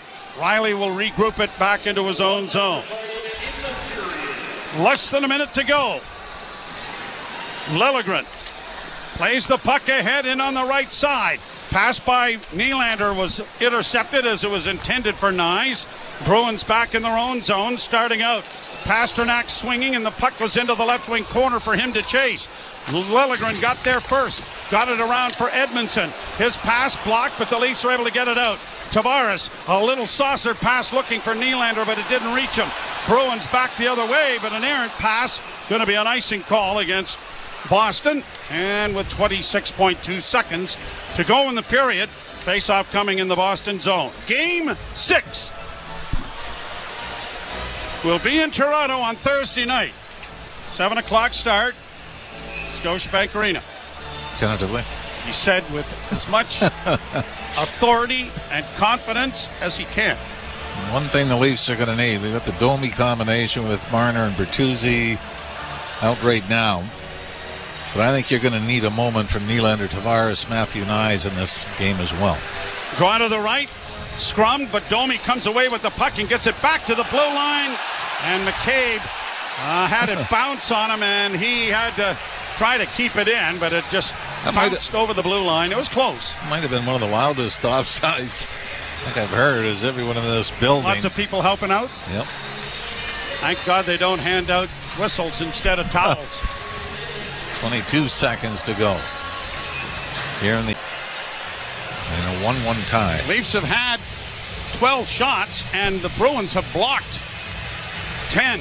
So the puck has been in the Boston end for much of the first 20 minutes. Fired back into Boston territory. Left wing side, cleared back of the goal now by McAvoy. Comes back to the point to McCabe. He spins it to the side of the goal for Bertuzzi. He centers, and it bounced over the stick of Marner into the slot. 3 seconds left in the period as the Bruins break down, but it'll be carried into the corner, and that will end the first period with a little extracurricular shoving going on in that far corner before the two sides break up and head to their respective benches and dressing rooms. So the Leafs open the scoring. Jake McCabe from Marner and Domi, but Frederick from Maroon has tied it at 1. And maybe if you're looking for some more positive, it's the first time in the series in 3 games against Jeremy Swayman that the Leafs have scored a goal in the opening period. 12-2, the shots on goal for the Maple Leafs, and the goal could not be blamed on Joseph Woll.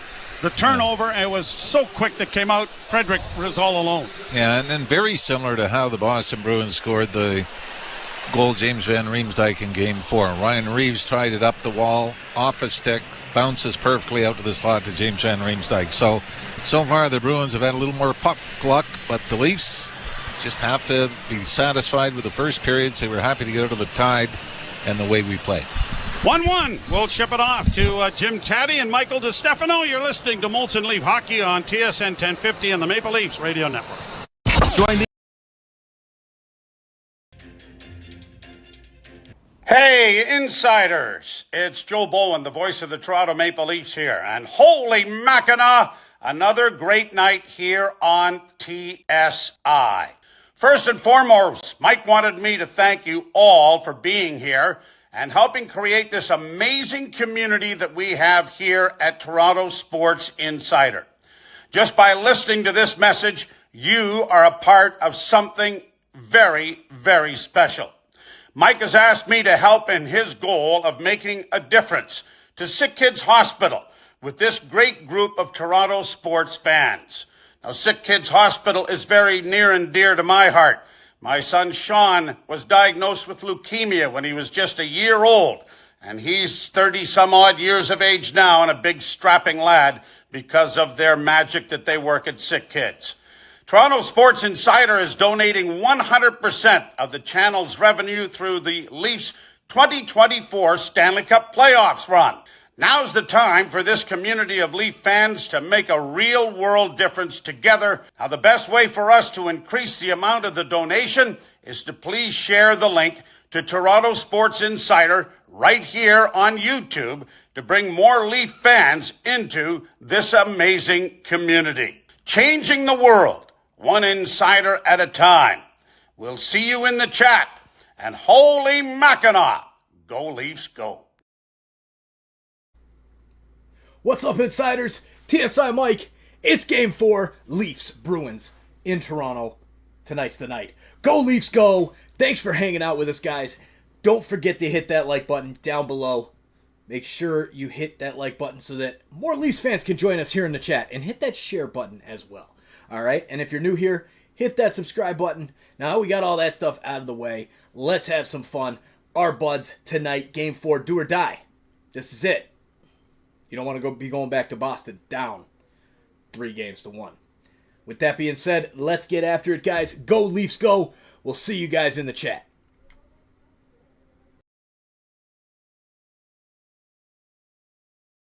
All the top matches are on Sirius XM FC 157 and the all-new Sirius XM app. The Power Play with Steve Koulias. Toronto, yeah, they don't have a face card. Like, they don't have an ace. Morgan's a jack. They have so many non-face cards that these guys are going to have to bullpen by committee. Because the real truth is this, they got a good forward group. But if you don't defend against Boston and Florida, you're not seeing Boston or Florida in round 2. That's the exam, and the test will be on this defense. The Power Play. Weekdays 3 p.m. Eastern on NHL Network Radio. Sirius XM 91 and the Sirius XM app. The doors on the regular season are shut. It's time for the playoffs to begin. 15 to go. Centering pass advantage. Sagan, Duchesne, score! Game over! The Stanley Cup playoffs. Every team, every game. Follow the action on the air. At Sirius XM NHL on X. Don't miss a moment. Sirius XM NHL Network Radio. Sirius XM 91. And the Sirius XM app. Hi, this is Ray Hudson, and for all the biggest matches from club soccer's holy grail, the UEFA Champions League, tune in to Sirius XM FC 157. Molson Canadian Leafs Hockey is on TSN 1050 and the Leafs Radio Network. The Leafs live here. Leafs win the draw. Marner got it back to score! Point shot by Jake McCabe! And the Leafs open the scoring on something that they don't do very well, and that is one-time the puck from the point. 1-0 at that point, and 8:01 later, Frederick on a lucky bounce buries one. 1-1 Leafs and Bruins after 20 minutes of play. After 20 is brought to you by Subaru. Embrace spring weather with the Subaru all-weather drive event. Visit your local Subaru dealer. Yes, guy, visit your local Subaru dealer to book a test drive today. Well, Jim Taddy and Michael DiStefano with you. That was a pretty good period for the Leafs, wasn't it? That was a textbook period, Jim. That's exactly what the Maple Leafs probably wanted to do, exactly what they had to do. And the only reason why it's a tie game is, an unlucky bounce goes off of the skate of the Bruins forechecker, and it ends up right on the stick of the Bruins goal scorer. And, he puts it into the back of the net. But outside of that one unlucky bounce and a power play that, again, did look very junk, it was a pretty stellar opening frame outside of those two instances. That power play, it's like it keeps running into the invisible fence. It just can't get going. I don't understand it. There's so many talented, good players here. It's almost as if they should start declining the penalty, like in football. Yeah. Just decline it. Let's play at 5-on-5, because the Leafs control play at 5-on-5. You look at what they've been able to do in this game. It's been awesome. Like this team, they've outshot Boston 12-2. They're controlling the territorial game here. They've spent the entire time basically in the offensive end. I mean, that's a good way to keep pucks out of the back of the net. It's a good way to not take penalties either. If you get the puck on your stick more often than Boston, chances are they're going to end up taking the stick penalties just like they ended up doing, as opposed to you. So it's a good way to keep out of the box, too, when you get the puck on your stick the whole time. They did a lot of things well. They stopped Swayman from seeing the puck a number of times. Domi had a 2-on-1 with Marner that I thought he should have shot. Yes. We talked about 12-2 shots on goal. The shot attempts are 31-7 for the Leafs. And here's the number that's stunning. But here's another number. The Leafs are 60-4 in the faceoff dot for 80%. Max Domi is 1-10. Wow. Yeah. I mean, that's exactly what you need to do. And look, the Leafs have always, kind of like to play a possession game, and it all starts by winning the faceoff. So you win the faceoff, you control the puck, and then you just start peppering the goaltender. And that's exactly what they had to do. So 31 shot attempts, only 12 of which I believe have got on net. So they still got to find a way to get through a lot of those defenders. I think there's 10 blocked shots so far for the Boston Bruins, and then a couple that have gone wide. So they got to find a way to still get through those Bruin defenders and get pucks on goal, because we saw what happened in that first one, right? They got it through all the defenders, and there was traffic in front. Tyler Bertuzzi did a tremendous job getting in front of Swayman, taking his eyes away from him, and he couldn't see the puck, and that, goes into the back of the net, and the Leafs open the scoring, which we said was going to be a key tonight, right, Jim? We said the Leafs, if they want to win tonight, I think scoring the first goal is going to go a long way, and they certainly did that. So yeah, I think the key to it is don't let Boston do what they do. So you're out shooting them. You've got zone time. You're screening their goaltender, and even though it's 1-1, you're controlling a faceoff dot, which is starting the play. I wanted a round of applause for Domi, Marner, and Bertuzzi. That line looks great. They look like they got a lot of zip tonight, and it was right from the opening puck drop. Those guys ended up in the offensive end, created a couple good chances. Bertuzzi had a couple good looks. He's going to the net, and that's exactly what they need to do. Have someone go to the net and either pass it into the slot for shots in tight, hopefully create some rebounds and bang away at that, or you get some shots from perimeter outside a little bit, and you have him screening the goaltender. So certainly those guys have been terrific. I think that it's thankfully, because without Auston Matthews, we were curious how are things going to work out. So far, that line has definitely dominated. I think that is a word that's appropriate when we talk about that trio so far tonight. Dominant, I think, is the word I'm going to use. Well, and the 1-1 goal is a lucky bounce. We said that. Yeah. And there's a point there where that stops happening, but the Bruins seem to have that in their favor, don't they? Always do. They always do. It's look, I mean, adversity, right? The Leafs, they got to battle some adversity, and it's really unfortunate because they had gone. I think that goal was scored with 6 minutes to go in the period. They'd only allowed one shot on net up until that point. One shot on net. So the second shot on goal ends up in the back of the net, but it was only off of a broken play. It wasn't as if it was a bad turnover. It was a broken play. It's unfortunate, bad bounce, and of course the Bruins get the lucky one. which seems to be happening a lot here. But you know what? I don't think you can dwell on it. I think, honestly, the Maple Leafs, they responded to it. I don't think, like, there's been a lot of times, Jim, where I've looked at this team and I've thought to myself, okay, after they lose momentum, they have a really tough time getting it back, you know? And I thought that they didn't allow that to hurt them, and they still continued to not pour it on, but they didn't give the momentum to Boston after that, which I think was a good sign. Well, they didn't give up. They didn't alter their game. They just kept playing the same way. So that's something to build on for period number 2. Absolutely. That's 100% what they got to just stick to the game plan. Exactly what you were doing there. Go to the net, shoot. You got to make sure that you're playing responsible. I think defensively, they are playing really tight, which is awesome. It's what you want to see. I think Matthew Nyes deserves a bit of a shout out for the way that he's been defending. A couple of takeaways in the game already. I think he's been excellent off the puck. So stuff like that needs to continue, especially since, you know, he's down on the second line with the Pasternak assignment tonight. So a lot of what we're talking about favors the Leafs, but on the scoreboard, it's 1-1 Leafs and Bruins after 20 minutes of play. This is Molson Canadian Leafs hockey on TSN 1050, the iHeartRadio app, and the Leafs Radio Network. This Mother's Day, give Mom what she really wants. A day off. Recognize everything she does by giving her an invitation to do nothing. An escape to Thermea Spa Village, a wellness haven where she can unplug, unwind, and unmom. Mom deserves Mother's Day off. Mom deserves Thermea. Visit thermea.com/Whitby to book her escape or purchase a gift certificate today. Every day, Ontario's nurses are dealing with the difficult challenges of our healthcare system. Their value and importance have never been clearer. Nurses are not an option. They're a necessity. This Nursing Week, May 6th to 12th, join us in acknowledging the skill and dedication that nurses bring to the well-being of their patients. Let the nurses in your community know how much they're appreciated.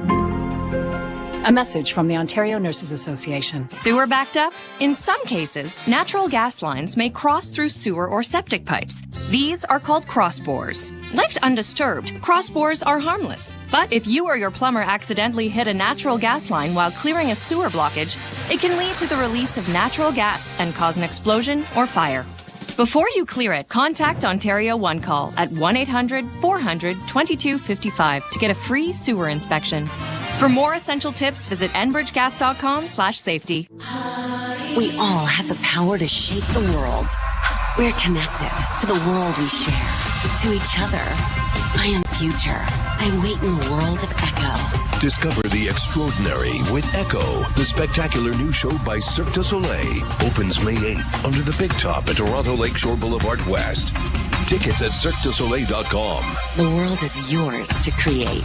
Echo thanks its presenting partner Sun Life and its official partners Air Canada and MasterCard. And now it's time for our Subaru weather report. So, Harold, what's it looking like? Jim, it's a lovely spring day here on the beach. I came here for some solo time, like I do, but I got hungry instantly, so I went to Bob's Boardwalk Bistro when Bob says, "Sorry, cash only." Luckily for me, I always have a $5 bill stashed in my sandals, so I give it to Bob, and he says, "We don't accept foot money here." That's Thanks, how he Harold. talks. But now weather I'm reports starving, and I'm don't looking matter for when something you to drive eat. a Subaru. Visit your local Subaru dealer today and book a test drive during the all-weather drive event. Here's what's sitting in a $329 Milburger chair from IKEA sounds like. And here's what's sitting in a $179 Milburger chair from IKEA sounds like. Did you hear the difference? It's $150 less. Same great products, new lower prices. IKEA. Shop new lower prices on over 1,000 items today. Ooh, so many low prices. Board is brought to you by Maple Toyota. Build your next dream Toyota at Maple Toyota and check out Maple Toyota's pre-owned inventory arriving daily. It's time to Toyota. Visit mapletoyota.com. This is Game 5 night and three other teams facing elimination. It is the Canes 2-1 over the Islanders in the first period midway through. Get this, 123 in Teravainen, 1-0 Carolina, 3:13 in a power play.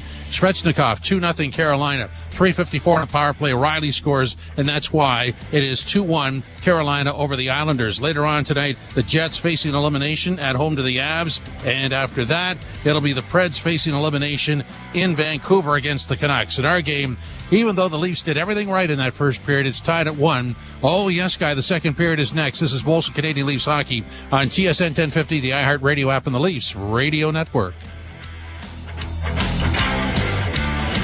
Did you know you can get home and away feeds for every MLB, NHL, and NBA game on your phone? 3 for the win. He got it! Every game, all season. It's all on the SiriusXM app. It's out of here! Sports, the way they're meant to be heard. With your hometown announcers just a tap away. It is gone! An incredible finish! Search for your team and tap the plus sign to add it to your library. Every game, all season. Get closer to your team with the all-new SiriusXM app. Shoot, he scores! The playoffs are here. Baby! Centering pass, score! Oh, what a sparkling save! And now McDavid has it again at center ice. Left circle shot. Score! 16 teams made the cut. And only one can bring home the prize.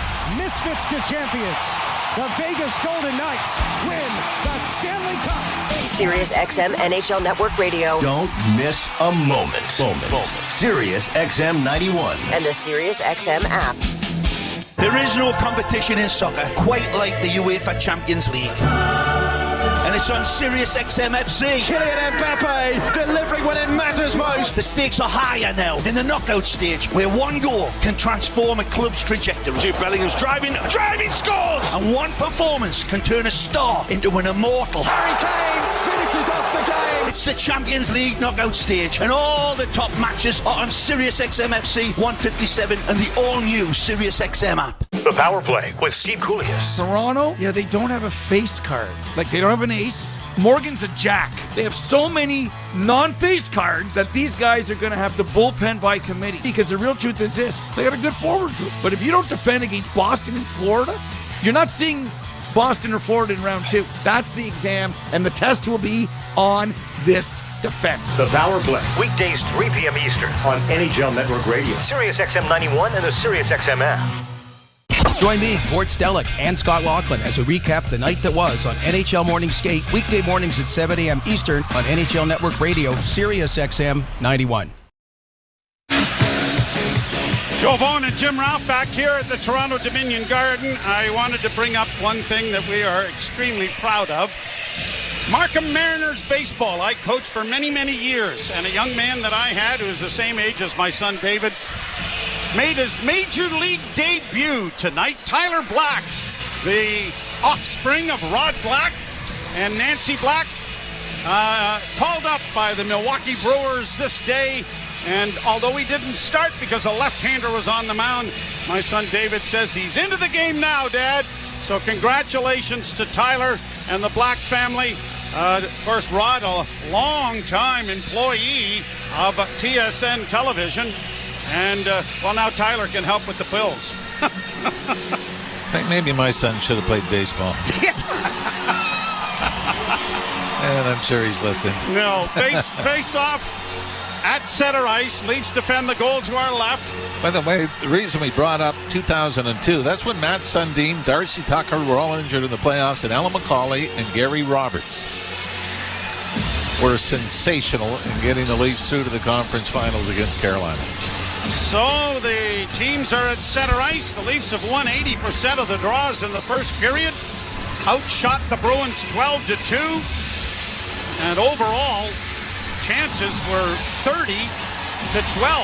Puck is dropped. We're underway with the second period, and the Leafs have got to duplicate that period again here in the second.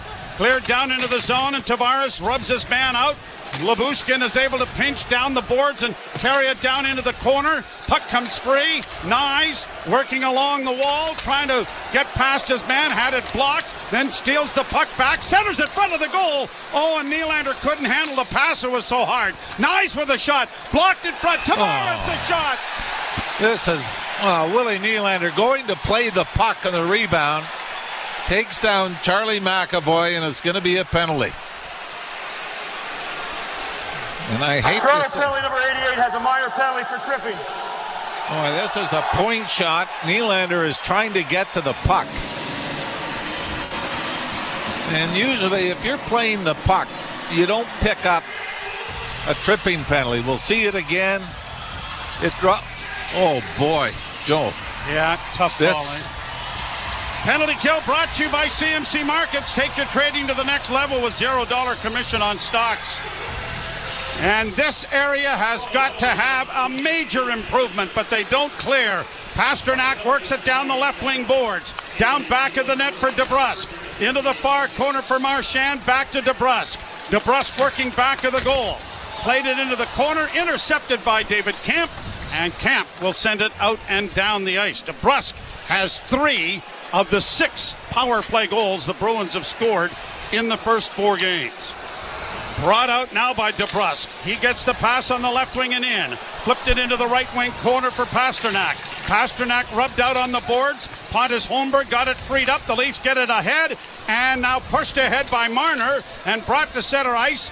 Looking over his shoulder is Holmberg, but clears down into the corner. Now Holmberg works it around back of the net. Still with it. Had it knocked away. It comes to the right wing boards. Punched back in by Labushkin, but it clears the glass and goes into the screen and out of play. Yeah, that's 55 seconds killed now in the first Boston power play. You got that? Oh, what did I? Second period read? Oh, no, okay. Yeah, why don't you do it? Do everything here. Well, the second period is brought to you by Molson. Whether it's Canadian, Ultra, Export, or XL, there's a Molson with your name on it. How was that? I wasn't listening. Bruins back in their own zone. Well, nice to see some things haven't changed. Lohrei sends it back into his own zone, and Geekie is down there, now starting back up. At center with 40 seconds left in the penalty. It's cleared into the Leaf zone. Labushkin fanned on it. Puck bounces to the near boards. Kampf unable to dig it free. Knocked it in around back of the net. And it is rifled around the boards by Simon Benoit, and down the ice it goes.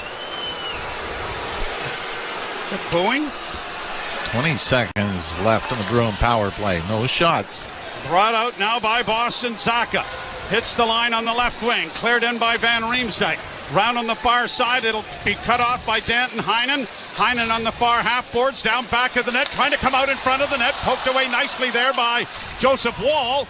And it is freed up for the Maple Leafs. And the penalty is over as the lead pass finds Nylander. He's in on the right side. Shoots. Oh, and it caromed off of a goalpost and went just wide.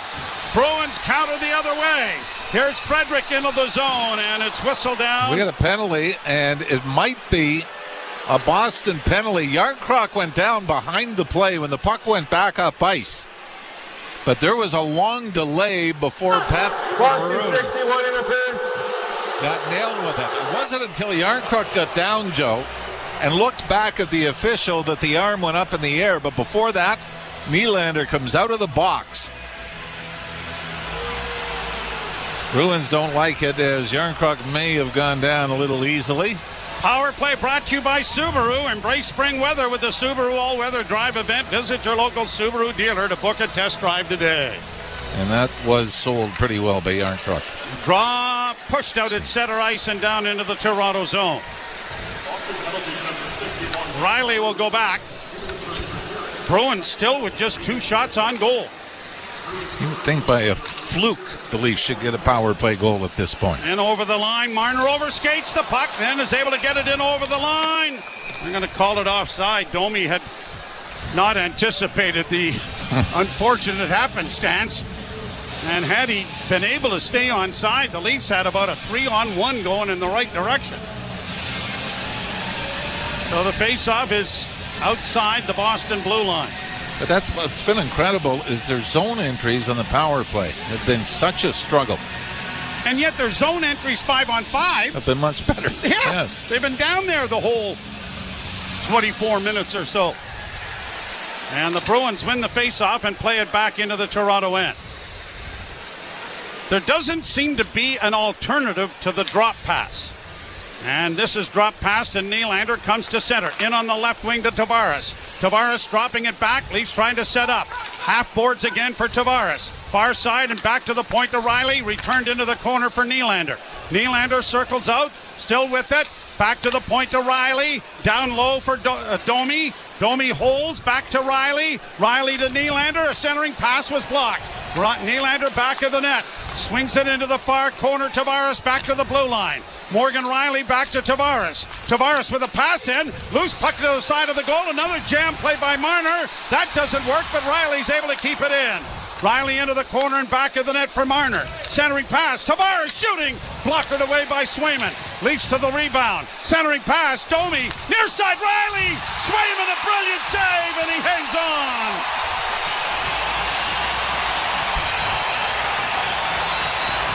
Best looks the Leafs have seen in the power play all series. And Jeremy Swayman is able to get over. Morgan Riley lets this go, but Joe puts it back towards the middle of the net. If he's able to get that short side a little more, the Leafs have the lead. 37 seconds left in the power play. Face off in the circle to the left of Swayman.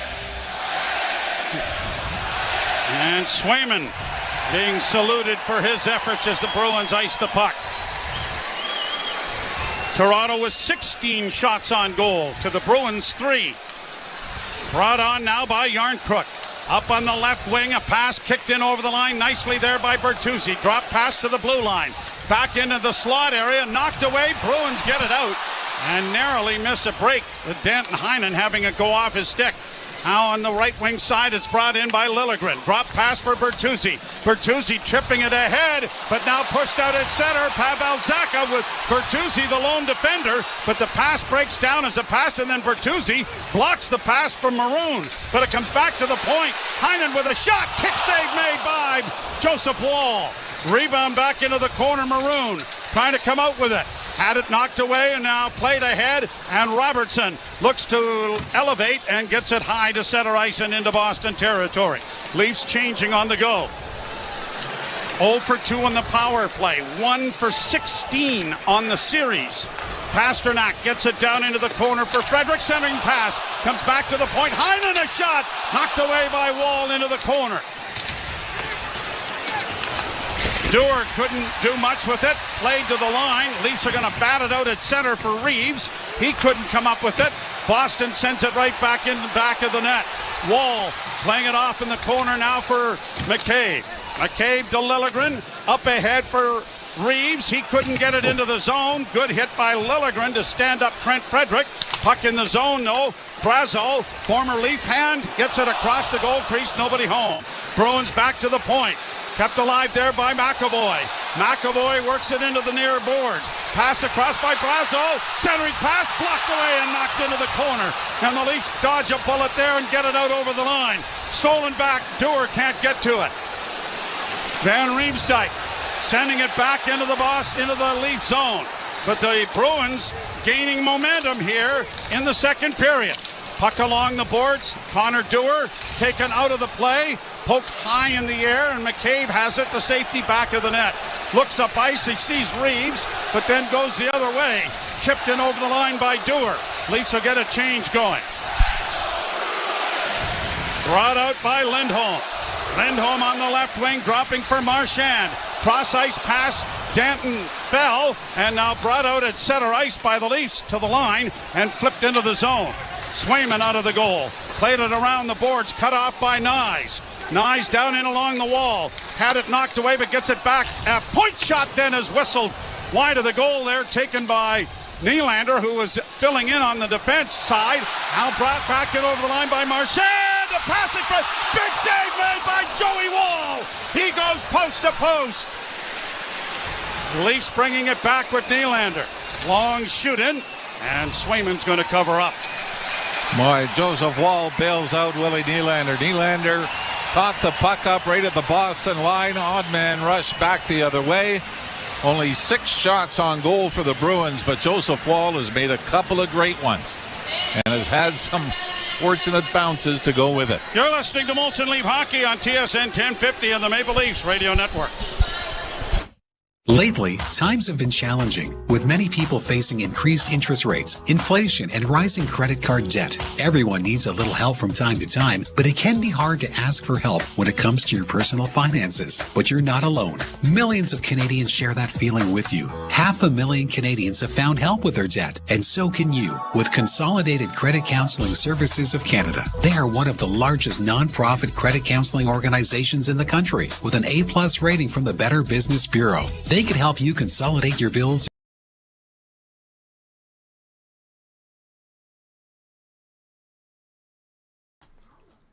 Go, Leafs, go! Go, Leafs, go! Go, Leafs, go! Come on, guys. I can't hear it, but I can see it in the chat. Spam that chat with Go, Leafs, go. GLG. Hit those emojis if you got them as a member. 99 cents a month. Come on, it's nothing. Cheaper than a cup of coffee. Less than a loonie. Go, Leafs, go! Let's fire up that chat. See you guys in a minute. Harold, what's it looking like? Jim, we can expect more thunderstorms as the evening approaches, and then overnight... Oh, hold on. Yeah, can I get 2 number 6s with a side of curly fries? Hold the onions, please. Yeah. Harold, are you in the drive-thru right now? Jim, no one listens to this. Oh, thank you. Yeah, great. Weather reports don't matter when you drive a Subaru. Visit your local Subaru dealer today and book a test drive during the all-weather drive event. Face off in the Boston zone, brought to you by Alpine Credits. You own your own home and need a loan? Alpine Credits can help. Get approved at alpinecredits.ca. Max Domi was 10 for 10 in the face-off circle in the first period. Yeah, we said we liked him better at center.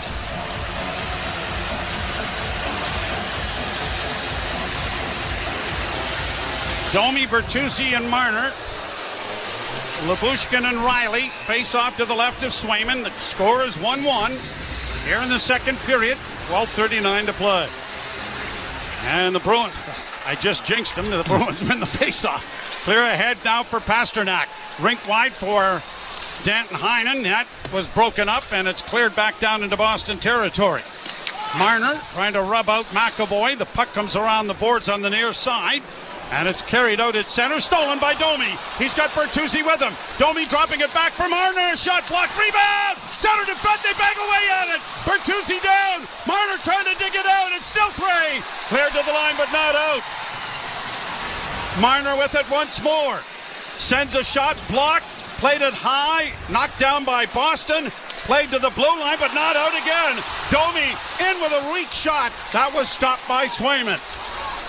Line has been buzzing, hadn't it? But now a lead pass. Danton Heinen gets to the Leaf zone, but he's alone and a long shoot-in. Handled easily there by Wall. Max Domi is just having a marvelous, marvelous game. McCabe for Riley. Riley comes to center, trying to get to the bench to get a change. He's gotten it down into Boston territory. Bruins on the far boards get it up on the wing. Chip to the line and out, but intercepted by Toronto. And now McCabe rifles it right back in again. That bounced off the stanchion at a strange angle, and it benefits the Bruins for a second. They made a long lead pass for Pasternak, but it bounced over his stick, and icing is called here against Boston. Boy, and the Bruins turned the puck over 3 times in their own zone. And the Leafs unable to take advantage. Tyler Bertuzzi trying to find a rebound in his feet and can't get to it. And Mitch Marner has a shot blocked. He throws it back to the front of the net. And the importance of goaltending in the playoffs. Edmonton beating LA 1-0. 33-13 the shots for the Kings. Caller 19-7 for Toronto. Here's a puck back of the net with Nylander banking it back to the point. Edmondson a drive. That didn't make it through. And now Marchand has it now with a pass that was blocked by Nylander. Nylander keeping the puck in. Works to the left wing side. Nylander stops up. Made a nice play to get free. Got it in front of the goal. Oh, and Edmondson one-timed it wide of the net. Played out at center ice. Knocked ahead on the wing by Coyle. Coyle now for DeBrusk, and he fanned on the shot. And then Coyle was taken hard into the Leaf goal. Both players are in there, and the Leafs are trying to work it out. Pass comes up on the wing for Liljegren. He'll shoot it deep into Boston territory. Change is coming for Toronto. Witherspoon gets it back to the goal. long lead pass ahead at center for Van Riemsdyk. Bodied there and stolen back by Reaves. Played back into the Toronto end, and that'll force Lyubushkin back. Back of the goal it goes to Morgan Rielly. Rielly steps out from behind his goal. Makes a long lead pass that is tipped in by Reaves. Down into the corner goes Mason Lohrei. Reaves takes his man to the boards but can't come up with the loose puck. Bruins send it out. Bouncing disc. Stolen back by Boston. Brought in over the line. Good play made on the defensive side of things there by Jake McCabe. Reaves trying to send it in over the line. Drags it, but by the time it got dragged, turns into an offside, and then we get some shoving going on at the end of the play, but nothing more develops. Well, Leafs have the right personnel out there. Ryan Reaves does a flyby, but nothing further. It is a 1-1 tie. We're halfway through this game. You're listening to Molson Leaf Hockey on TSN 1050 and the Maple Leafs Radio Network. The Kentucky Derby has been an American tradition for 150 years. And you can hear the fastest 2 minutes in sports on Sirius XM. And it is going to be...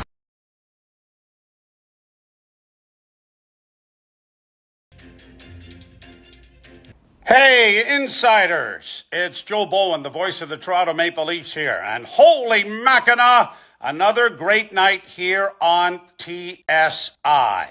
First and foremost, Mike wanted me to thank you all for being here and helping create this amazing community that we have here at Toronto Sports Insider.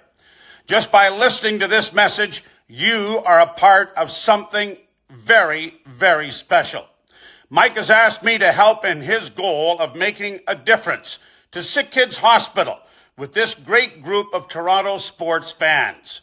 Now, Sick Kids Hospital is very near and dear to my heart. My son Sean was diagnosed with leukemia when he was just a year old, and he's 30-some-odd years of age now and a big strapping lad because of their magic that they work at Sick Kids. Toronto Sports Insider is donating 100% of the channel's revenue through the Leafs 2024 Stanley Cup playoffs run. Now's the time for this community of Leaf fans to make a real-world difference together. Now, the best way for us to increase the amount of the donation is to please share the link to Toronto Sports Insider right here on YouTube to bring more Leaf fans into this amazing community. Changing the world, one insider at a time. We'll see you in the chat. And holy Mackinac, go Leafs, go. Second period, game tied. Jake McCabe scoring for the Leafs from Marner and Domi. Trent Frederick from Maroon. And it's 1-1 with all of the scoring in the first period. I had the same playlist here for at least 20 years. Oh, yeah, and it's been very successful. I'll never forget that intermission between the third period and overtime when the Bruins came back, and we were standing beside one another. We couldn't hear each other. Played out at center ice. Leafs can't get to it. Brought in by McAvoy. McAvoy into the slot with a shot. Wall fought that off to get it into the corner. He's asked by the referees, all right, because it was up around his shoulder, around his neck. Played down into the Boston zone. Docked into the corner. Pontus Holmberg. Played around the boards. It'll find Liljegren at the right point. Liljegren can't shoot it at the net. Sends it back of the goal. Far side, Joel Edmondson getting it back to Yarncrook. Pounded back in behind the net for Holmberg. Trying to come out with it. Unable to do so was Robertson. Played out and down the ice by Boston. And this will not be icing. Won't have enough steam to go. Lead pass gets ahead for Marner. Marner to the line and in. Marner on the right wing side. Stops up. Tried to play it back to the blue line. And it is pushed out at center ice. And here's Marchand hauling down Liljegren and no call. Puck along the boards and back to the blue line. Shot coming and it's deflected wide of the Leaf goal. Punched around the boards, it'll come to the near side. Pinching down to keep it in is Lindholm. Tried to the other side. Defenseman back of the net. Coyle trying to chip it back, finds Lindholm again. Lindholm to the right wing side, long shot knocked down in front of the net by Edmondson. Played ahead at center, and Marner will dish it off, and now it's going to be shot by Bertuzzi down into the zone. Unable to get to it. It comes up on the wing, and Tavares punches it back of the net for Domi. Centering pass back into the slot. Near side, it comes to McCabe. McCabe can't send it to the goal and then stick handles his way out into center ice. Benoit. Long alley-oop in over the line. Trying to get to it was Tavares.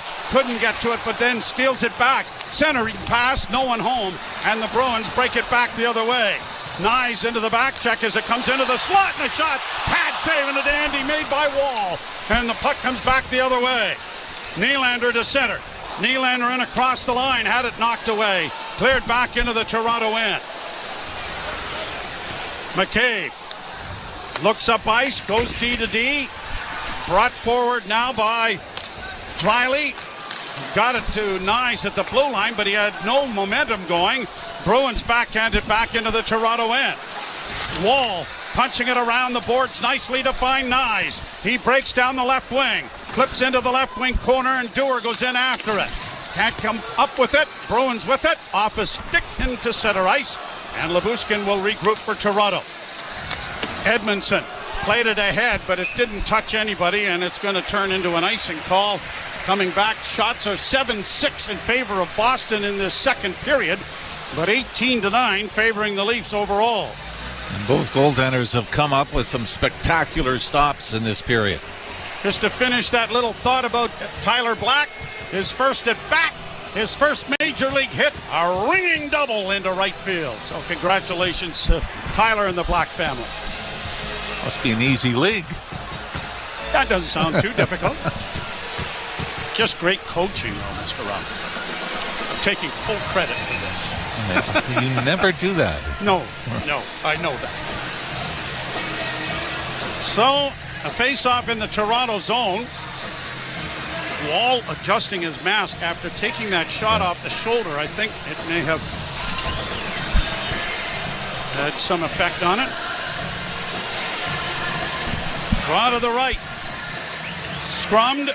Bruins punch it to the side of the goal. Grabbed off by Zaka. Centering pass comes back to the point. Lori to the left point. Shot coming in traffic. Wall had lost his stick, but is able to glove that. He certainly doesn't look like he is overmatched for the occasion, does he? He looks very confident. Well, I mean, we've talked about it a lot, that you and I have been fans of his since he got on a run last season. And it doesn't matter now.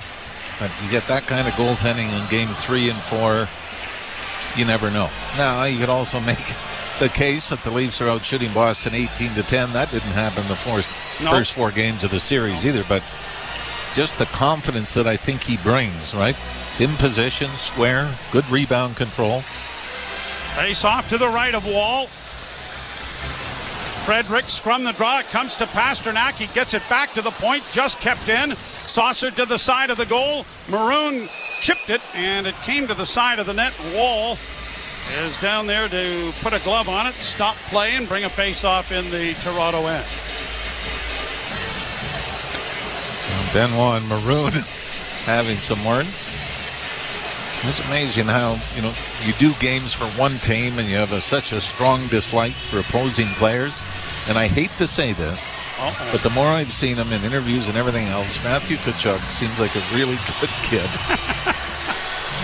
Intelligent, yeah.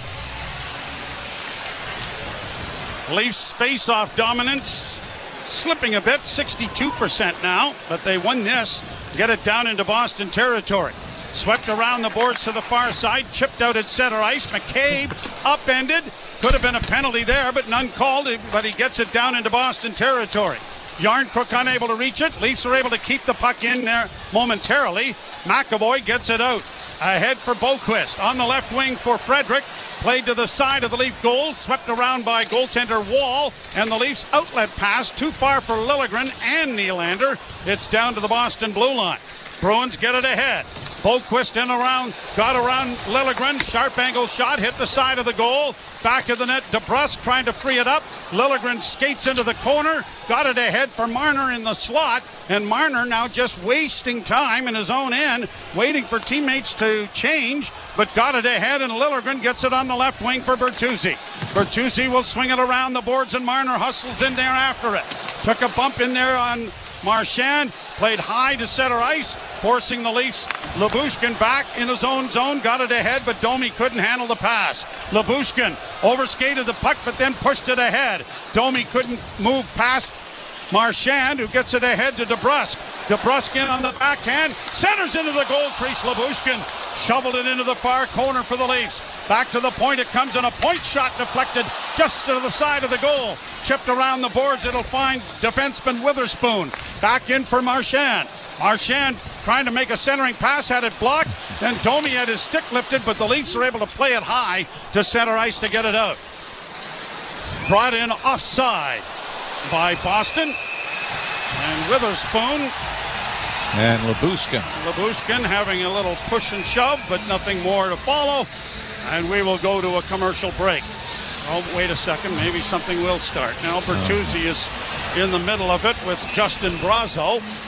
4:43 to play here in the second. The game is tied 1-1. Scoring all in the first period. You're listening to Molson Leaf Hockey on TSN 1050 and the Maple Leafs Radio Network. Lately, times have been challenging, with many people facing increased interest rates, inflation, and rising credit card debt. Everyone needs a little help from time to time, but it can be hard to ask for help when it comes to your personal finances. But you're not alone.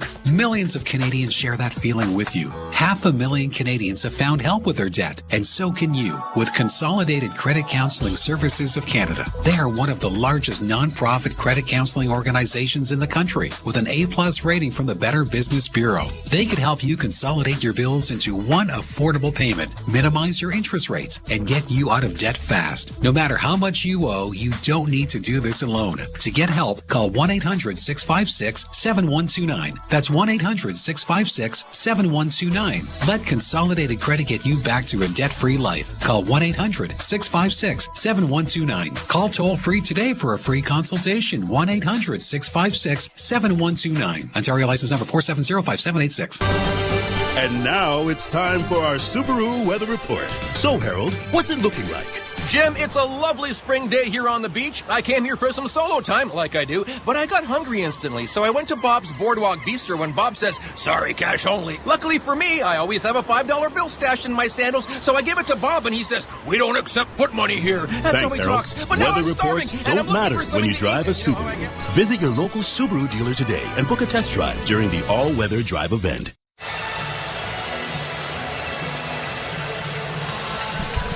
Leafs won, the Bruins won. Second period action coming to you from the Toronto Dominion Garden in Boston. 4:43 to play, second period. I think safe to say, even aside from the Game 2 victory, it's been the best effort we've seen through the better part of two periods for the Leafs in a game this series. Unfortunately, when you're down 3-1, there's no good try, boys, if you don't end up in the win column to extend your season.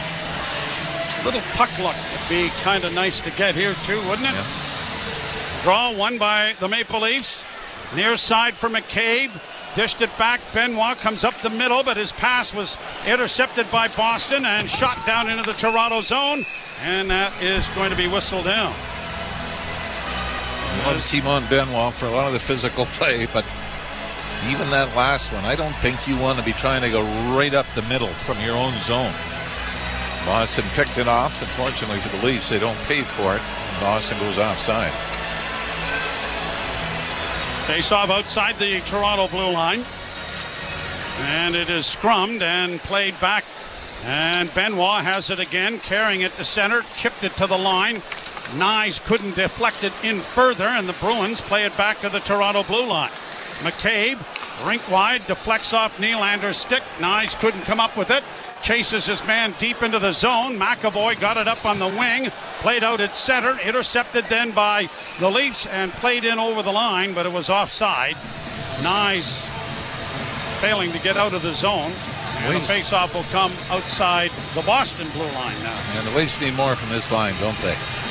Tavares, Nyes, and Nylander. Really pretty much been the Domi line that has provided the offense for the Leafs. I guess it wasn't offside. Maybe it went into the Leaf bench because the faceoff is at center ice. Fourth line for Toronto out against the fourth line for Boston. But it's the fourth line of Boston that tied the game. although the fourth line for the Maple Leafs was not on the ice at the time. Shot in by the Leafs and down around back of the net. Swayman slowed it up. Lori goes back of the goal. Reaves got him to the ice. Puck back of the goal. Chipped into the open corner. Reaves is going to get there and swing it in front of the net. That was blocked, and the Bruins are able to break it out. Boquist to center. Sends it down into the left wing corner. Edmondson tied up on the boards as Maroon tried to get a hit in there that didn't materialize. Puck against the boards, being scrummed there. Trying to force it there is Frederick. It comes back along the board, still in there. Maroon's down now, knocked down by Edmondson. The puck, boy, this is pretty exciting stuff. I don't know if we can handle much more of this. Finally, it's poke free, and the Leafs are able to break it out. Dumped in then by Dewar. He goes down into the corner after it.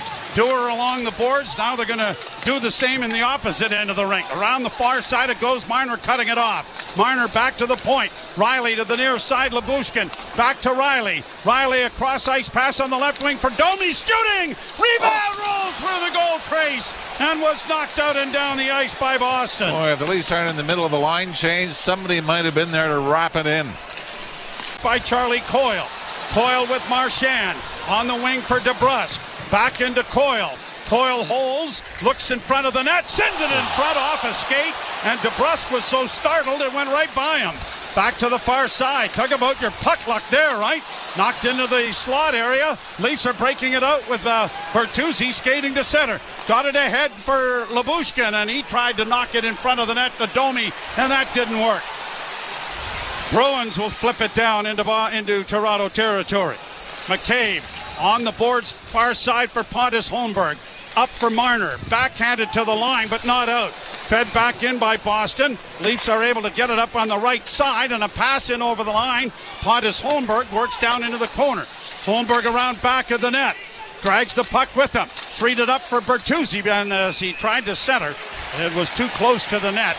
And Swayman is able to cover up with 1:52 to go in what has been a scoreless second period. Game tied 1-1. And one of those games where you feel like you're in overtime. As Max Domi, shot to the net, goes off the shaft of a Bruins stick and bounces past Jeremy Swayman. Swayman was off balance and diving towards the open side, but there wasn't a Leaf posted. As we said, they were in the middle of a line change in the Boston zone. Face off to the right in the Boston end. Holmberg, Robertson, Yarncrook. And the draw scrummed, and the Bruins are able to get to it and bank it off the boards to center. McCabe gets back for Toronto and sends it back up the middle. Pass onto the wing. Springs Benoit. He goes into the corner after it. Got a hit in there, and then Yarncrook and Holmberg arrive on the scene, but they can't come up with the loose puck. Bruins are able to break it out. Left wing side, brought on now by Grzelcyk. He'll shoot it into the Toronto end. Got away back of the net, and Benoit's there to find McCabe on the ring, and he quickly gets it ahead for Tavares. Tavares in over the line. Has it rolled to the front of the net. Couldn't get there. Took down on the play as it comes back up on left wing. Bruins to center with Zacha. Drop pass now for Pasternak. A shot. Good save made by Wall. Puck back of the net. Pasternak looking with it on the far half board. Swings it to the front of the net. Wall is there. And he stops it and then smothers it. Face off in the Toronto end with exactly a minute to go. Second period. And Joseph Wall, who had just 2 shots on goal in the first period, has had 8. And I'd say about 4 pretty good saves made here. Even the shots from further out, do you see the nice redirection to the corner, or he keeps it in front of him to be able to cover up on the rebound? Does that there. Timothy Liljegren does a pretty good job of blocking out Zacha and letting his goaltender handle it. 1 minute to go here in the second period, and as you would expect, the Bruins have their big line out. Leafs counter with Domi, Nylander, and Nyes, or at least Tavares, Nylander and Nyes, and it is cleared in over the line. The Leafs get it down into the Boston zone. Cut off by Nyes, taken to the boards by Marchand, but played into the corner. Stumbling in there was Lindholm. That allowed Nylander to come loose with it. He comes out from behind the net with a shot. Knocked down in front of the goal. They try to get it ahead, and it's played out into the center ice. No, right to the blue line. The Leafs keep it in. Back of the goal, Lindholm. Had it knocked away, and then Domi was upended. Puck back of the goal with a wrap around the tip. Where's the puck? They're banging away at it. No whistle yet. Puck is still free, and finally. Oh, no. Whistle blows because the puck came out to the top of the slot, and the official had lost it. And now we got some extra pushing and shoving. Joel Edmondson is in the middle of it. Now Pasternak and Morgan Riley. And then McAvoy jumps Riley from behind. This will be interesting. Oh, and Marchand. Marchand grabbed, had a good hold on Mitch Marner. What I absolutely love is that the linesman is protecting Brad Marchand. Got to make sure nothing happens. 22.1 seconds remain in the all period. The guys on the ice, the linesman has got to have his arms around Marchand. You're going to be all right. Yeah, you're okay. You know that Marner's one tough customer. Yep. Boy, we're trying to get a look. This gets under the right pad of Swayman. We can't find anything that would suggest the puck had actually crossed the line. Boy, Nyes on the wraparound, off the pad, off his skate. You cannot tell me there's only one penalty on this play. Look, the puck was loose when the whistle went. You cannot tell me, Joe. Oh boy, you got another angle. It'd be nice to see the overhead view.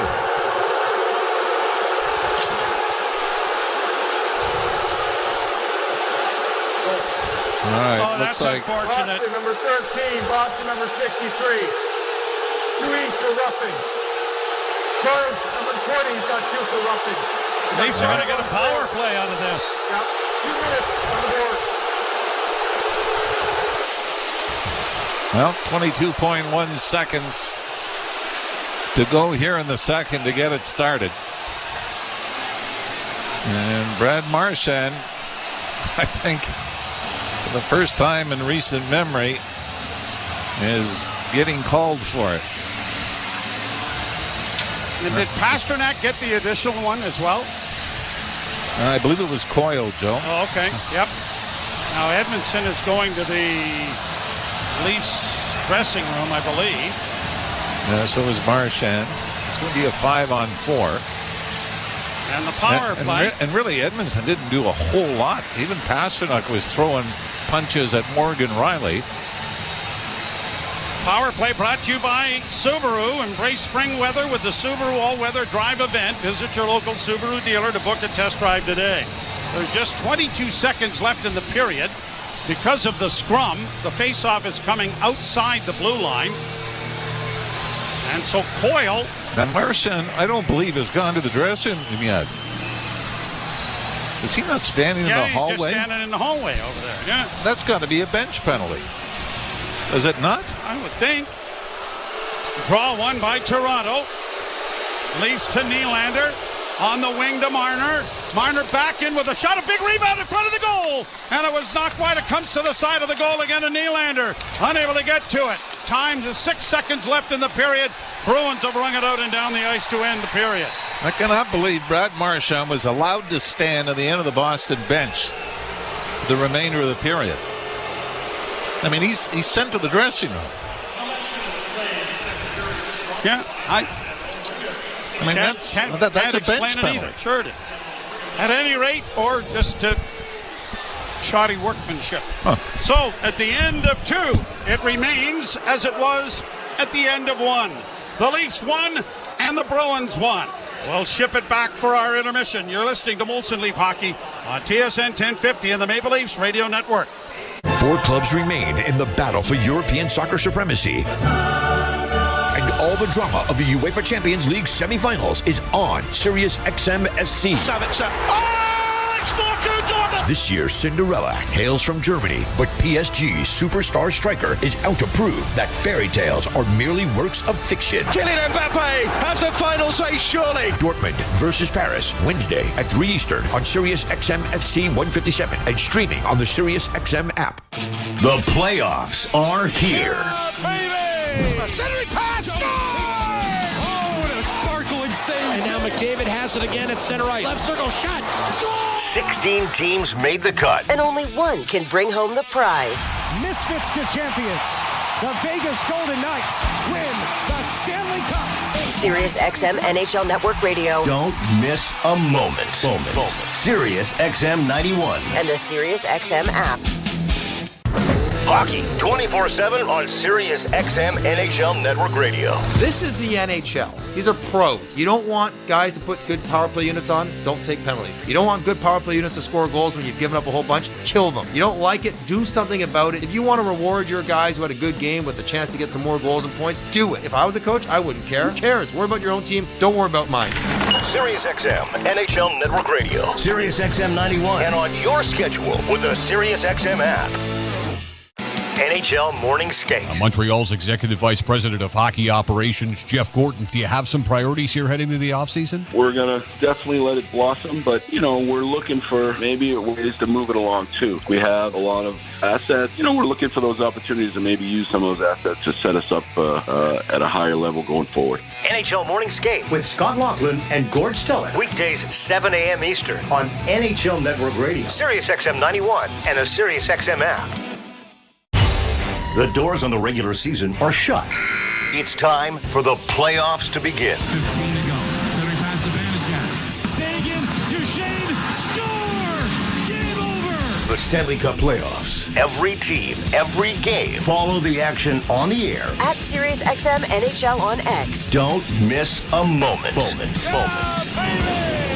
Sirius XM NHL Network Radio. Sirius XM 91. And the Sirius XM app. Hey Toronto, I'm David Morsuti, host of the daily Toronto Maple Leafs podcast, Locked On Leafs, part of the Locked On Podcast Network on the Sirius XM app. Every weekday, we bring you the latest Leafs news and analysis, break down all the action, including this game you're listening to right now, and preview the next one.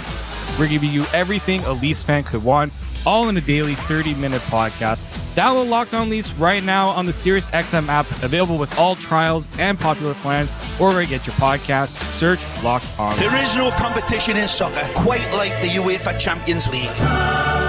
And it's on Sirius XM FC. Kylian Mbappe delivering when it matters most. The stakes are higher now in the knockout stage, where one goal can transform a club's trajectory. Jude Bellingham's driving, scores! And one performance can turn a star into an immortal. Harry Kane finishes off the game. It's the Champions League knockout stage, and all the top matches are on Sirius XM FC 157 and the all-new Sirius XM app. The best hockey lives here. Burns gets it back, stick handles to the backhand, moves in front, score! NHL play-by-play on Sirius XM. Is on TSN 1050 and the Leafs Radio Network. The Leafs live here. And tied with the Bruins at 1 after 40 minutes of play. TSN after 40 delivered by 241 Pizza. Order a pizza and wings combo. One large pizza, 3 toppings, and 10 wings. Only $29.49. Try their new Thai sweet chili wing sauce. 241pizza.com. Wow. Michael DeStefano joining me on the broadcast tonight. 1-1 after 40 minutes of play. And Mike, when you look at that game, you go, yeah, too bad that wasn't game 1. Yeah, no, I mean, that was a much more even Steven period, I would say, between the two teams. But I still think Toronto's doing a decent job controlling play. But it got a little rough out there towards the end, right? Yeah. Which was interesting because I was thinking to myself, this game has not been as physical as the last few games have been, which I think might be a reason why Toronto's excelling because, Boston has not really been able to lean on them as much. But things got physical at the end there with Matthew Nyes and Jake McCabe, Edmondson, everyone out there. I'll be curious to see if that awakens the beast that is the Boston Bruins for the third period, because we saw that happen back in Game 3. Are we going to have a similar situation here coming out in the third period? Well, opportunity knocks are on the power play. I mean, this thing's got to hit sooner or later, you would think. Well, Jim, in this game, that could be a big edge. It 100%, and it actually looked pretty good. The last power play that they had, I guess the lone power play outside the little 20 seconds they had at the end of the period there, it actually looked pretty good. I like the way that they're moving the puck around from side to side. They got a couple good looks. They're able to, establish themselves in the zone and, have about a minute 30 of sustained O-zone time and get pucks toward the goal. I still would like for them to play a little faster on the power play, though. I think there's just a little too much creative, especially at the top of Morgan Rielly, like just a little bit more tic-tac-toe and move the puck from side to side a little bit more often. I feel like Rielly's, corralling the puck and then moving it out to the winger. I want to see a lot more oomph and some speed. Play fast, play fast. That's what a lot of coaches always used to say back in the day when I played. But I'm telling you, it's going to come. That was a good sign. And if they can pop one here in the final, they got a buck 40 or something like that left on the power play. If they could score to start the third period, take a 2-1 lead, things will be looking good for the Buds. Yeah, I mean, opportunity is there. They have to take advantage. They've really played a really strong game. Yeah. A lot of their opportunities, so seemed to me that the puck would slip on them or they didn't get a clean shot. Nylander had the best chance coming out of the penalty box and hit the crossbar. Yeah, put that one out at the bar, high and wide, but it does seem like things are just a little off and they're not getting the good bounces that it seems like the Boston Bruins are going to get. Even in that final melee scrum, whatever you want to call it at the end of the period, like that puck was loose. The puck was loose. Obviously, the referee lost sight of it. There was a bunch of bodies. I don't blame him, but it got poked out to the slot, and a chance for someone on the Leafs to grab it and try and bury it with everybody down on the ground. But unfortunately, not getting the bounces tonight. But hey, that's the type of adversity sometimes you gotta get through if you want to win a game. I guess the unwritten story is Joseph Woll had 10 saves in that period, probably 3 really good saves. Yeah, I completely agree. And that's what you wanted out of Joseph Woll. You wanted to have him out there and come up with a couple of big saves. Maybe, that could spark the team. But yeah, you're talking about a couple of big stops. There's the one on Boquist on the 2-on-1. That was big. And then that one reactionary kick save. Like those are just terrific plays because that goes off of somebody's shin pad and just able to kick his skate out and get a piece of it. He's had a few big stops here for the Maple Leafs for sure, and they're going to need a lot more of that going forward. Pretty good game still from Domi, Marner, and Bertuzzi. They're all over the place. I was intrigued by that shot of the bench of Guy Boucher with the iPad going over a play and trying to come to some sort of an agreement with Domi on how they should execute it. That went on for a bit. Yeah, well, I still think, although they're controlling play and they're getting shots off and they're in the O-zone the whole time, I still think that they want to be getting more quality chances. You're not seeing a whole lot of high danger chances. They're not getting, enough shots in tight. You look at the trapezoid, the slot and inner slot area, the trapezoid out in front of the goal. You're not getting a lot of shots in there. Pucks are getting filtered into that area. But the Bruins are doing a really good job of tying up sticks or tying up players, and they're not allowing them to actually get shots off. So, somehow, some way, they got to shake loose. Maybe that's a little bit more movement. Come in, come out of the zone, force the defenders to move with you, and try and create space that way and get some shots off. Because that may be the one thing that I think they are going to be saying to themselves in the intermission is, look, we're getting opportunities. We have a lot of time in the offensive zone. But when you look at the high danger chances so far, just two high danger chances for this team in the entire game. That's 2 on how many shot attempts at this point? 44 shot attempts. So that's something that they got to get going. That's at 5-on-5. Sorry, at 5-on-5. Yeah. They got 52 in total, so only 23 the other way, which is quite a story still. One of the better opportunities of the period, and it was a nice setup, was when they threw it back to Edmondson and he just whiffed it wide. That's been a lot of those opportunities have gone just wide. You talked about the Nylander one. That one went just wide. Matthew Nyes tried to stuff it there at the end on a wraparound and just kind of goes off of the post and the skate of the goaltender. They're close. They are close. Marner, it was Rielly, on the power play with a really good opportunity at the side of the net, and Swayman made a big stop for them. So they've had some good looks. They've had some good chances, but they still need to find a way to score. We've been talking about this all series long, how they've had a lot of good looks. They've played well at 5-on-5. They just haven't been able to finish.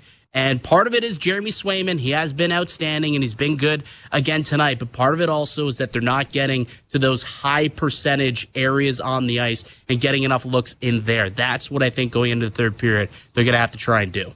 We got about 30 seconds left. I hate to say this, but I have to. I mean, they got to score in this power play. They're 0 for 3 so far. They can't go 0 for 4. No, because this is, if you score on the power play, I think what that does is it gives this team a big boost. It's been a weak spot. You've killed off the penalties already. If you could score on the power play, win the special teams battle tonight, that'll be a big boost and probably a morale boost for this team. Well, it's tied at 1 after 40 minutes of play. The out-of-town scoreboard is next. This is Molson Canadian Leafs Hockey on TSN 1050, the iHeartRadio app, and the Leafs Radio Network. And now it's time for our Subaru weather report. So, Harold, what's it looking like? Jim, we can expect more thunderstorms as the evening approaches, and then overnight... Oh, hold on. Yeah, can I get 2 number 6s with a side of curly fries? Hold the onions, please. Yeah. Harold, are you in the drive-thru right now? Jim, no one listens to this. Oh, thank you. Yeah, great. Weather reports don't matter when you drive a Subaru. Visit your local Subaru dealer today and book a test drive during the all-weather drive event. This Mother's Day, give Mom what she really wants. A day off. Recognize everything she does by giving her an invitation to do nothing. An escape to Thermea Spa Village, a wellness haven where she can unplug, unwind, and unmom. Mom deserves Mother's Day off. Mom deserves Thermea. Visit thermea.com/Whitby to book her escape or purchase a gift certificate today. We all have the power to shape the world. We're connected to the world we share, to each other. I am future. I wait in the world of Echo. Discover the extraordinary with Echo, the spectacular new show by Cirque du Soleil. Opens May 8th under the Big Top at Toronto Lakeshore Boulevard West. Tickets at CirqueDuSoleil.com. The world is yours to create. Echo thanks its presenting partner Sun Life and its official partners Air Canada and MasterCard. For 35 years, Kids Help Phone has provided free confidential support to millions of young people across Canada. On Sunday, May 5th, we invite you to raise funds for youth mental health by taking part in BMO Walk So Kids Can Talk. This is your chance to help every young person in Canada feel out loud. Register, fundraise, donate, or walk. Join the movement at walksokidscantalk.ca.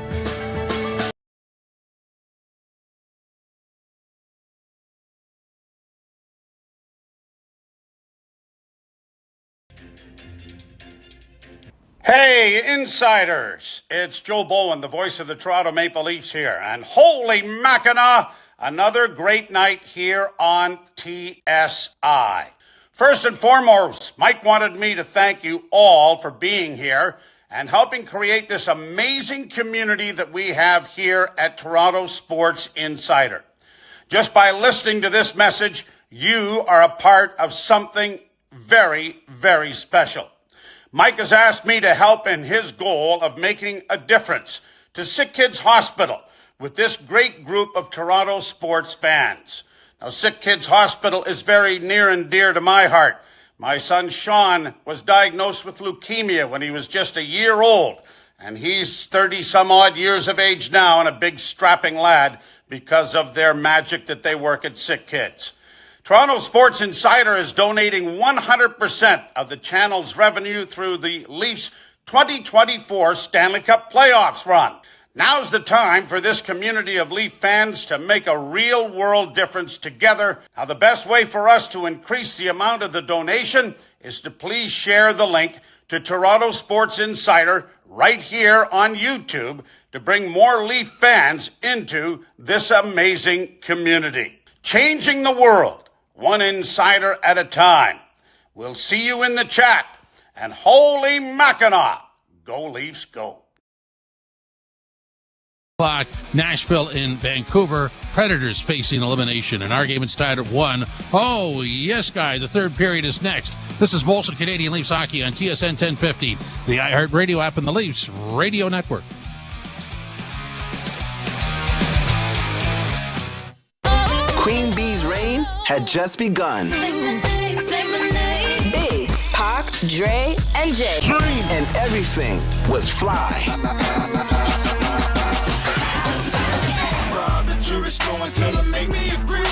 Sirius XM Fly. A channel featuring hip-hop and R&B from the 90s and 2000s. Throw it back now on Channel 50 and the Sirius XM app. The playoffs are here. Centering pass, And now McDavid has it again at center ice. Left circle shot. Score! 16 teams made the cut. And only one can bring home the prize. Misfits to champions. The Vegas Golden Knights win the Stanley Cup. Sirius XM NHL Network Radio. Don't miss a moment. Sirius XM 91. And the Sirius XM app. There is no competition in soccer quite like the UEFA Champions League. And it's on Sirius XM FC. Kylian Mbappe delivering when it matters.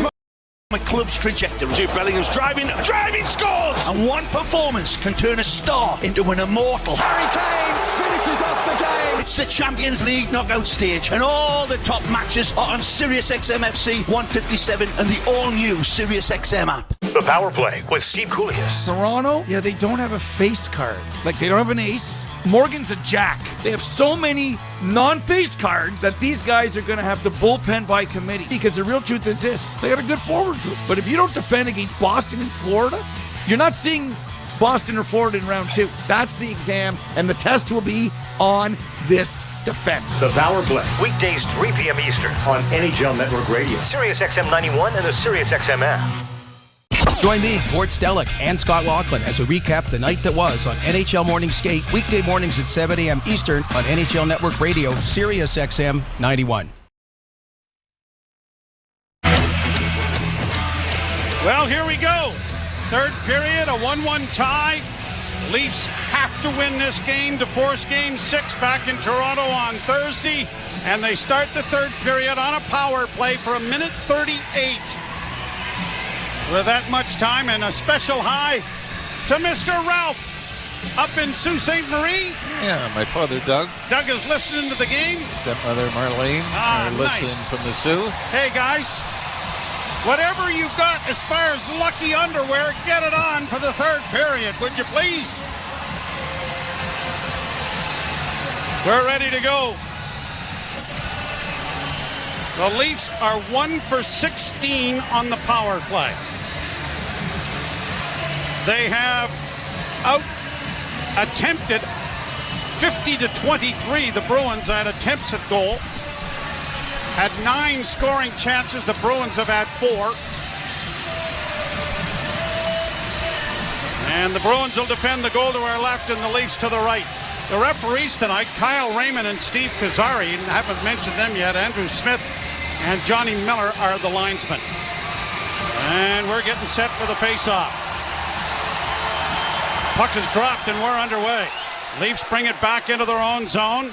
Riley starts back up ice with a pass onto the right wing side, brought to the line and in by Marner. Marner gets it off on the wing now for Nylander. Saucered back at the net, centering pass came back the other way. It comes to Riley. Riley at the point, near side for Marner. Marner holds on the near half boards, looks down low, gives it off there, got it to Domi. Domi back of the net, round on the boards again to Marner. Marner back of the goal for Domi. It comes to the side of the goal. He can't get it in front. Puck along the wall, pushed back of the net. Marner got it in front of the net. A shot, and it hit Swayman. He didn't move, but a bullet from Riley hit him right in the chest. Riley carries in over the line. Drop pass that comes out over the line, though. I'd like to see that. Morgan Riley just said, hey, I got an avenue to get it in. Let's go. The right wing side, played in on the left side by Tavares. Far side, pounded off the boards. It's going to come to the line, but not out. But now the Bruins get a chance to ice the puck, and they do. 30 seconds left in the power play. Nylander dropping it off now for McCabe. He drops it further for Robertson. Over on the right wing, Yarncrook, cross ice for Bertuzzi. Bertuzzi trying to keep it in, did. Knocked it in front of the net, cleared back, it comes to Bertuzzi. Into the slot, and a shot coming is whistled over top of the goal by McCabe. He has the Leaf goal from just about that spot. Puck at the side of the net, Nylander couldn't get to it. And the Bruins are going to break out as the door opens and Coyle's out of the box. 3-on-2 rush as it comes to Coyle. Tried to get it in front, he did. And it went through the skates of the intended receiver, Pavel Zacha. Leafs back on the left wing. Benoit dropping it back. Morgan Riley's pass didn't go near anyone as Bertuzzi was heading to the bench. Puck in the center ice area. Camp sends it in. Reaves out there along with Dewar. The puck to the blue line, bounces to the near boards. Grabbed off by David Camp. Sent around the boards to the far side. Pinching is Labushkin. Back of the net it goes. Reaves back to the point. Sent back in behind the goal then by Benoit. And the Bruins will punch it out on the left wing, and Van Riemsdyk gets to center and shoots it in and is rubbed out there by Reaves. Puck in the Toronto zone. Quickly played up on the wing, but not out. Then chipped to center ice by Reaves. He gets it ahead for Camp. Camp will just play it in deep and then get to the bench for a change. Game tied 1-1. Do or die for the Maple Leafs here in the third. Right wing side for Boquist. Maybe I should say and overtime. Who knows? Puck on the boards in the Toronto zone. Holmberg couldn't get to it. Chipped back into the corner, gobbled up by the Bruins and fed around the boards to the near side. Witherspoon backhanding it back into the corner. Bruins get there first. Maroon back of the net. Boquist circles to the far wing. Played it back to the blue line, and the Leafs were able to punch it out at center ice. Wayne Eyes almost able to extricate that puck and take off. And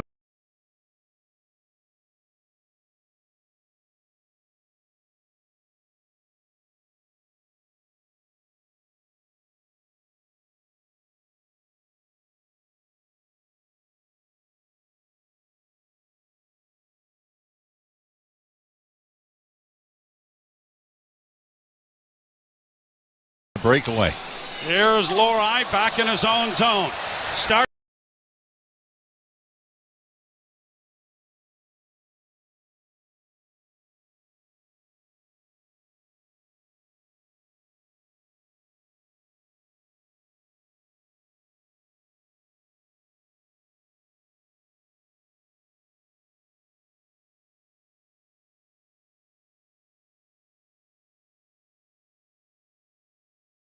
Into the corner again, and Domi flips it in for Benoit. Up on the wing, Marner can't get to it. Benoit gets it again, now finds Marner, and Marner just launches it high, bouncing it down to the Boston blue line. Rink wide for Coyle. Coyle shoots it in, slowed up by Wall. Puck down into the corner, though, and back of the net, Liljegren quickly ahead on the wing, and a rink-wide pass springs Willie. Nylander to center. Long shooting. That took a crazy bounce, but it was steered aside by Swayman. Bruins get it back out into neutral ice. Now Nyes has it stripped away. Coyle trying to drive it in. Got it in front of the goal. Oh, it was flipped just wide of the open corner there by DeBrusk. Leafs dodge a huge bullet. Puck against the boards. Bruins in along the wall with DeBrusk having it taken away. Played into an empty corner, and the Leafs trying to get there ahead, but it's pinched back in by Brendan Carlo. Far side for Joel Edmondson. Edmondson knocks it into the air. Bruins come away with it. Back to the point. Marchand with a shot. That's blocked. Big rebound taken to safety and ringed around the boards and down the ice by Joel Edmondson. Icing call against Toronto. 14:37 to go in the third. And this crowd has something to be excited about. It all starts when Matthew Nyes has the puck stolen from him. Inside the Leafs zone, Timothy Liljegren was back. He did the full slide, and that forced the pass to be elevated to get across the top of the crease. And Brad Marchand, by the way, a little cross check on Joseph Wall after the puck had gone wide. Face off to the left of Wall. Draw scrummed, and the puck controlled by Edmondson. He's going to launch it high, and it's going to be another icing. And you got to be careful with these. Every face-off becomes that more important in a 1-1 game in the third period. Leafs still with the edge and shots on goal at 24-13. 65% the Leafs in the face-off circle, which has been major improvement, obviously. Draw to the right. Tavares taking the face-off here against Pavel Zacha. Pasternak is in the slot. The puck is won by Boston. Played in along the boards. Played into the corner, then trying to come out with it is Geekie. Geekie looking for Pasternak. Geekie drops it off to Pasternak on the far wing. Clipped in along the boards. Edmondson after his man. The puck in along the boards. Now brought to the side. Pasternak in with a shot, steered wide there by Wall, upended in front of the net, but the Leafs don't get the puck out. Still into the corner now for Liljegren. Played on the boards for Nylander. He mishandles the puck and then gives it away. Got it to the line but didn't get it out. Played high to the side of the goal. Big save there made by Wall. He gets knocked down and is trying to regain his skates. Puck comes back to the blue line and the Leafs are going to get it out. Now Wall has lost his blade on his skate. And the whistle has gone. And boy, we see a lot of this year, haven't we? Imagine this costing you a goal. Wall being helped over to the Leaf bench. I thought he was injured initially. I thought, oh no, not that ankle, but will break. It is a 1-1 tie. You're listening to Molson Leaf Hockey on TSN 1050 and the Maple Leafs Radio Network. Nobody covered the 2024 draft like NFL Radio. The Chicago Bears select Caleb Williams. Crossed off the first pick in the NFL draft. Very blessed, very honored. The Washington Commanders select Jaden Daniels. It's a real moment. It's something I dreamt about since a kid. The New England Patriots select Drake May. One of the best sports towns in the country, and can't wait to play for the Patriots. Just out to Pats Nation. Sirius XM NFL Radio Channel 88 and on the all-new Sirius XM app. The playoffs are here. Centering pass, score! Oh, what a sparkling save. And now McDavid has it again at center ice. Left circle shot. Score! 16 teams made the cut. And only one can bring home the prize. Misfits to champions. The Vegas Golden Knights win the Stanley Cup. Sirius XM NHL Network Radio. Don't miss a moment. Sirius XM 91. And the Sirius XM app. There is no competition in soccer quite like the UEFA Champions League. And it's on Sirius XM FC. Kylian Mbappe delivering when it matters most. The stakes are higher now in the knockout stage, where one goal can transform a club's trajectory. Jude Bellingham's driving scores! And one performance can turn a star into an immortal. Harry Kane finishes off the game. It's the Champions League knockout stage, and all the top matches are on Sirius XM FC 157 and the all-new Sirius XM app. Join me, Gord Stellick, and Scott Laughlin as we recap the night that was on NHL Morning Skate, weekday mornings at 7 a.m. Eastern on NHL Network Radio, Sirius XM 91.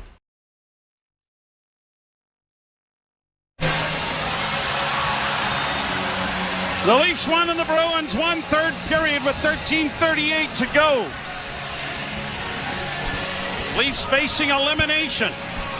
The Bruins facing their past. They were in this situation a year ago with the Florida Panthers, and it blew up on them. Witherspoon's pass knocked down by Lyubushkin at center. Reaves couldn't get it in over the line. Bruins counter, and it is Van Riemsdyk sending it into the Toronto zone. Morgan Riley swings it around the boards. It'll come to the near side. Dewar doesn't get it out, and it comes to the side of the goal. Centering pass, and Riley was there to intercept. Reaves playing it off the boards and down into the Boston end. Leafs will change. Spinning away is Lowry. He comes to center. Works to the Leaf line and shoots it in. Missed a hit there from Benoit. Back of the net. It's played up to Benoit. Benoit quickly ahead for Robertson. But Robertson, a little anxious at the blue line, got in over the line and it was offside. And we always draw back to past Leaf playoffs. We're talking about Nick Robertson having the potential to be Lonnie Bohannes. Remember, he scored some big goals in '99 in the Leafs playoff series against the Pittsburgh Penguins and Tom Barrasso. But because of where the puck was passed, it's going to be treated like an icing, and the face-off will be to the left of Joseph Wall in the Leaf zone. Draw to the left. Pontus Holmberg facing off with Charlie Coyle. Marchand and DeBrusque out there, and then Coyle is waved out of the face-off circle. Marchand will take the draw.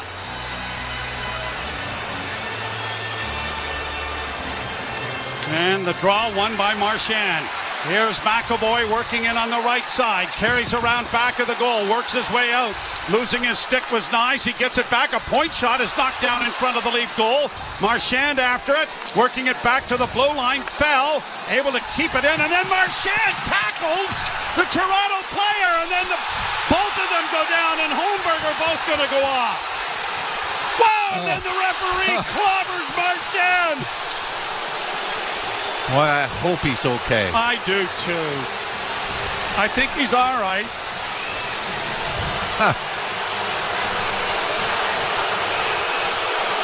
As we said earlier, you've got to let the stuff with Marchand go. It's pretty tough when he's right in your face.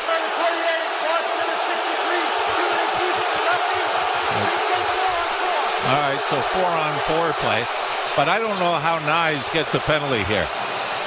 Oh, and the dive by Marchand after he got up. Like, Marchand just sprawls on his back. And Holmberg's going, pardon me, Holmberg, not Nyes, I said. But Holmberg's going, I didn't touch him. And Marchand looked like there was a sniper in the top balcony. And the fans can't believe. Something about a manure company, I think.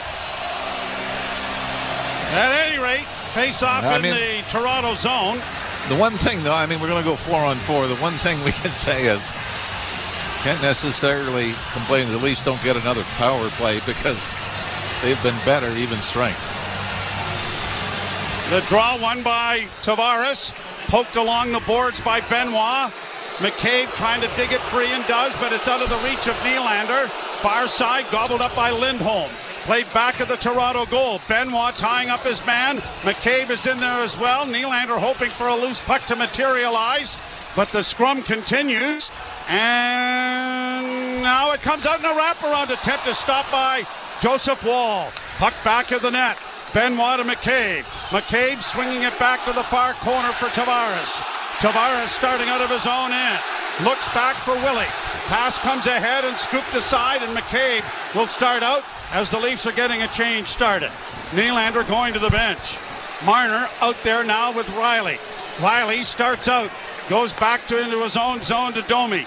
Domi, a little head fake, able to carry the puck up on the left wing. Got it to himself in across the line, but then couldn't make a pass. And it is Holmquist or Boquist sending it down around back of the net. Carlo stretching things out for Boston to Grzelcyk. Grzelcyk dropping it back, and Carlo with a pass up at center. Got it ahead. Boquist couldn't get in over the line. Chased by Riley. And the Bruins will send it back into their own end with 40 seconds left in the coincident minor penalties. Leafs 1, Bruins 1. 11:04 to play, third period.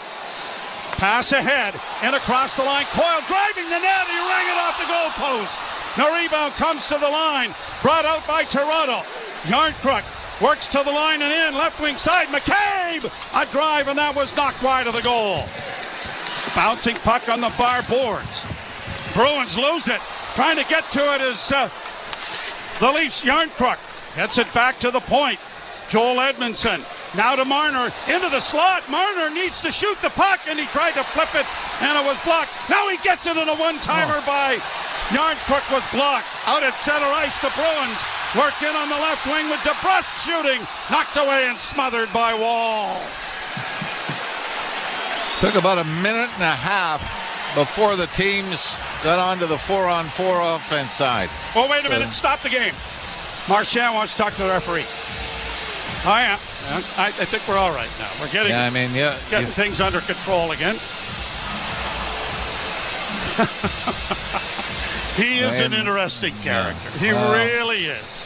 I tell you, how he was able to draw a penalty there by just flopping on his back is beyond me. 24-17 the shots, so the Bruins have crept closer in that category as this game has gone on. They only had 2 after the first period. Outshot 12-2 in the first. They outshot the Leafs 10-9 in the second. Leafs win the faceoff. Lyubushkin pounds it up the wall, but Nylander, I think, was going to the bench. Now he comes away with the loose puck and he starts out. Off on the left wing for Riley. Morgan Riley hits the line, gains the zone, banks it around back of the net. Nylander in there after it with Nyes. Couldn't come up with it. Bruins back in their own zone, and it's played out at center ice. Riley back for Nylander. Nylander circles and got away from one. Carries it in over the line on the left wing and stops up. Looks it back to the point. Riley doesn't shoot it. Far side on a one-timer. And an easy kick save there by Swayman. Leafs are able to keep the puck in with Nyes. Fires it around the boards. It'll come to the near wing. Tavares after it. Blocks it there. Passes into the slot. Off on the left wing. Domi doesn't shoot it. Centered right through the goal crease. No one home. Left wing side Tavares. Back in for Domi. Domi curling back towards the blue line. Tried to center it back. Got it back again. Plays it off on the wing. A one-timer off the side of the shoulder and off the goal post. Leafs buzzing here. Puck in the slot area. Bertuzzi can't get to it. It'll come out at center ice. 9:04 to play in the third. Pass back in for Bertuzzi. Bertuzzi into the far corner. Stops up. Looks for an outlet. Leafs were changing their defense. Grabbed off by Marner. Marner stops. Sends it towards the net. Domi into the far corner with it. Back to Marner. His shot in traffic. Knocked down. Bruins play it out and down the ice. Wall hoping that'll go wide, but it won't. He has to scoop it aside. Benoit back of the net, loses it. Here's Pasternak centering, and it went wide. Puck on the near side, chopped ahead. A foot race for it. Holmberg in on the left wing. Can't drive the net, taken into the end boards. Bruins play it off a skate to Pasternak. Long backhand pass, bounced over a stick. Leafs play it back into the center ice area. Now in over the line. Played around the boards then by Maroon. Frederick is taken out of the play, and now Morgan Riley starts back up ice for Toronto. He'll try to shoot it in, but it's blocked. Bruins send it right back down into Toronto territory. Round on the boards for Reaves. He didn't get it. Shot wide of the Leaf goal. Kept in by McAvoy, and a pass that went wide. Back at the point, Lindholm. Back of the net, Maroon can't trap it. Puck on the near wing. Leafs need to get it out, but they don't elevate. It kept in. Pass in front of the net. A shot. What a save! Holy mackerel! What a save by Wall! Unbelievable! Whistle down. He saves the bacon there. And he does it off the hottest Bruin, Trent Frederick. The Leafs could not get the puck out of their own zone. Frederick in behind the defense. Finds the puck on his stick. Tries to go wide around the right pad of Wall, who slams it against the post and takes it away. You're listening to Molson Leaf Hockey on TSN 1050 and the Maple Leafs Radio Network. Lately, times have been challenging, with many people facing increased interest rates, inflation, and rising credit card debt. Everyone needs a little help from time to time, but it can be hard to ask for help when it comes to your personal finances. But you're not alone.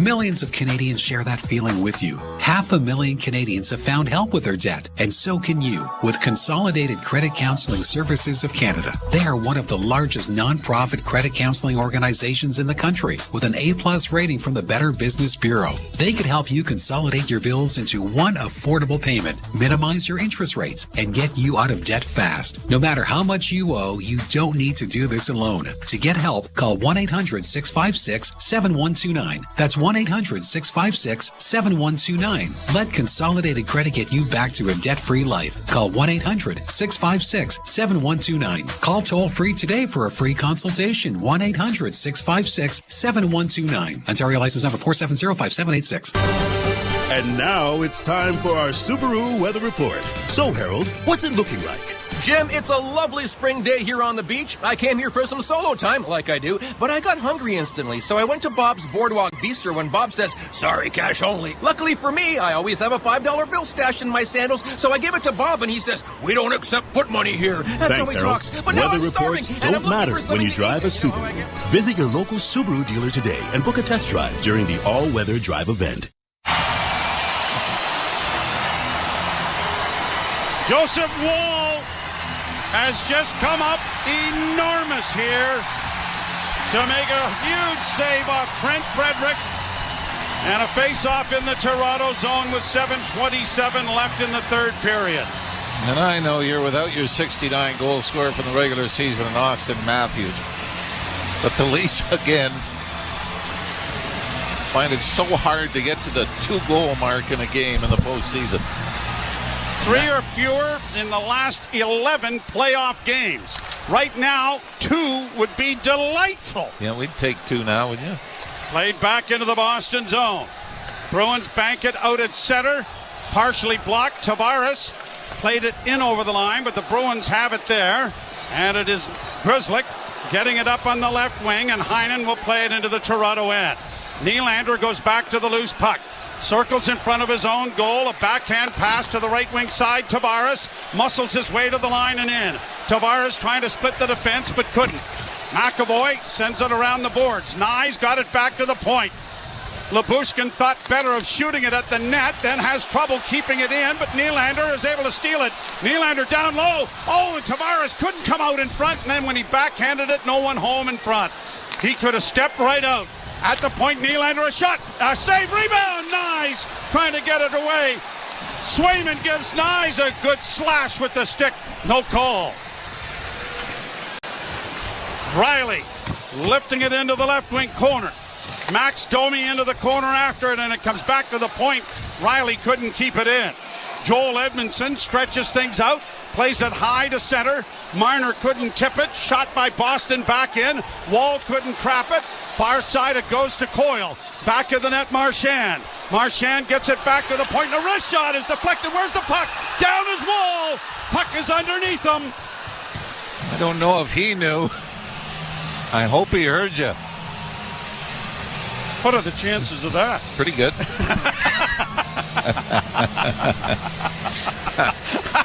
I saw him look up and go, thanks. Thanks, yeah. Yeah, right here, Joe, thanks.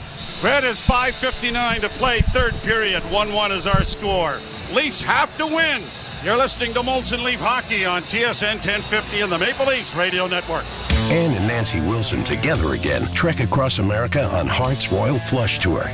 That's what we did as musical kids to join the culture flash mob that the Beatles had started. The Wilson sisters will take a detour to host Deep Tracks with stories, their music, and spin other artists they love. Heart Guest DJ Weekend, starting Friday in the Deep Tracks Channel 308 on most radios, all weekend on Channel 79, and always on the SiriusXM app. Hockey 24/7 on Sirius XM NHL Network Radio. This is the NHL. These are pros. You don't want guys to put good power play units on, don't take penalties. You don't want good power play units to score goals when you've given up a whole bunch, kill them. You don't like it, do something about it. If you want to reward your guys who had a good game with a chance to get some more goals and points, do it. If I was a coach, I wouldn't care. Who cares? Worry about your own team, don't worry about mine. Sirius XM NHL Network Radio. Sirius XM 91. And on your schedule with the Sirius XM app. NHL Morning Skate. Montreal's Executive Vice President of Hockey Operations, Jeff Gorton. Do you have some priorities here heading into the offseason? We're going to definitely let it blossom, but, we're looking for maybe ways to move it along, too. We have a lot of assets. We're looking for those opportunities to maybe use some of those assets to set us up at a higher level going forward. NHL Morning Skate with Scott Laughlin and Gord Stellick. Weekdays, 7 a.m. Eastern on NHL Network Radio. Sirius XM 91 and the Sirius XM app. The biggest names in the game. Trying to get behind Ristolainen, walks in, put it between his legs, shoots it, score! NHL play-by-play on Sirius XM. Crowd being proactive here on their feet with a face-off in the Toronto zone. 5:59 to go in the third. Bruins out shooting the Leafs 9-7 in this period, but we're tied at ones. Draw won by Boston. McAvoy along the boards for Pasternak. He tried to center one off, a skate to the far corner. Maroon sends it back into the near corner. Pinching down is the defense to get it around the boards. Maroon to the far side, sends it back from whence it came. Here's a try to come in front, stopped by Wall. And then taking his time and finally not getting it out was the Leafs on the near boards. As Dewar had a chance to move it up ice. Now it is cleared to center. Tripped up there was Yarncrook, but nothing's going to be called here. Down into the corner, Dewar is knocked down. Bruins get it ahead. Right wing side, Coyle stops up at the half boards. Forced back towards the blue line. Coyle still with it. Liljegren after him, and Domi steals. 2-on-1 break with Bertuzzi. Here's Domi in over the line, closing, looking for Bertuzzi. And Swayman comes across to make the save. It was a perfect play, except it got slowed down. And that allowed Swayman the time to get over on the read. And you think, Joe, in hindsight, Domi, if he stays wider, he might have a better opportunity going, and he sifted into the middle a bit. Still, a huge stop by Jeremy Swayman on a 2-on-1. 5:05 to play. Face off in the circle to the left. Domi got the draw into the corner, but Bertuzzi couldn't come up with it. Bruins knock it out at center, and Coyle shoots it around the boards to the far corner. Lyubushkin carries back, got it into the near corner, now for Riley. Bank pass ahead. Marner, Chang, and in over the line, but Bertuzzi couldn't come up with it. The Leafs are offside and will have to tag up. Bruins with it back in their own zone. DeBrusk got it up on the left wing. Marchand shoots it in, and then took a hit there from Benoit. Leafs back at center with Tavares. Dropping it back, Benoit to the far side for Morgan Riley. Return to Benoit. Benoit ahead on the left wing. Nyes chips it into the zone. Down into the corner goes Nyes around back of the net. Nyes into the slot, and a one-timer went off a leg wide. Benoit is able to keep it in. Nyes far corner. Stopped up there, taken to the boards by Pasternak. Knocked off the puck, and now Heinen starts away for Toronto. What a hit there by McCabe as he flattens Heinen. Puck on the near boards. Tavares sends it off a stick high into Boston territory, and we're under 4 minutes to play in the third, tied at a goal. Up on the right side. Long shoot in, goes in around back of the net. And an icing call here coming against Boston. For all intents and purposes, this is overtime. 3:46. And a huge face-off. But the Leafs get a better chance. And on the unfortunate side as well, on the 2-on-1, is Bertuzzi being a left-handed shot. You have Marner there, right-handed shot. Puck travels a little further, and he's got it on the forehand. Face-off to the right of Swayman, who came in with a 1.34 goals against average and a .956 save percentage, and those have gotten nothing better in a 1-1 tie. Domi being waved out of the face-off circle. Former Bruin Bertuzzi will take the draw against Frederick. And the draw scrummed into the corner it goes. One-handed there by Bertuzzi. Trying to dig it free was Marner. Back of the net it went to Domi. Domi rifles it back to the blue line. It comes to Morgan Riley. Near side Marner. One-timer was blocked. Cleared, and Marner got a piece of it, but the Bruins break out three abreast. Right wing side and in for Brazeau. Pass intercepted by the Leafs. Pushed out at center ice by Bertuzzi. Shot quickly back into the Toronto zone. Round on the boards, it'll come to Morgan Riley. Riley stretching things out with Liljegren. Liljegren up the middle, off a stick and wide. Swayman knocking it around back of the net. Bruins get it out at center ice and down into the Leaf end. 3 minutes to play in the third. 1-1 is our score. Benoit banking it out at center. Quickly shot right back in again, and up into the screen it goes. Out of play. Face-off will be in the neutral zone. 2:54 to play in the third period. And overtime looming.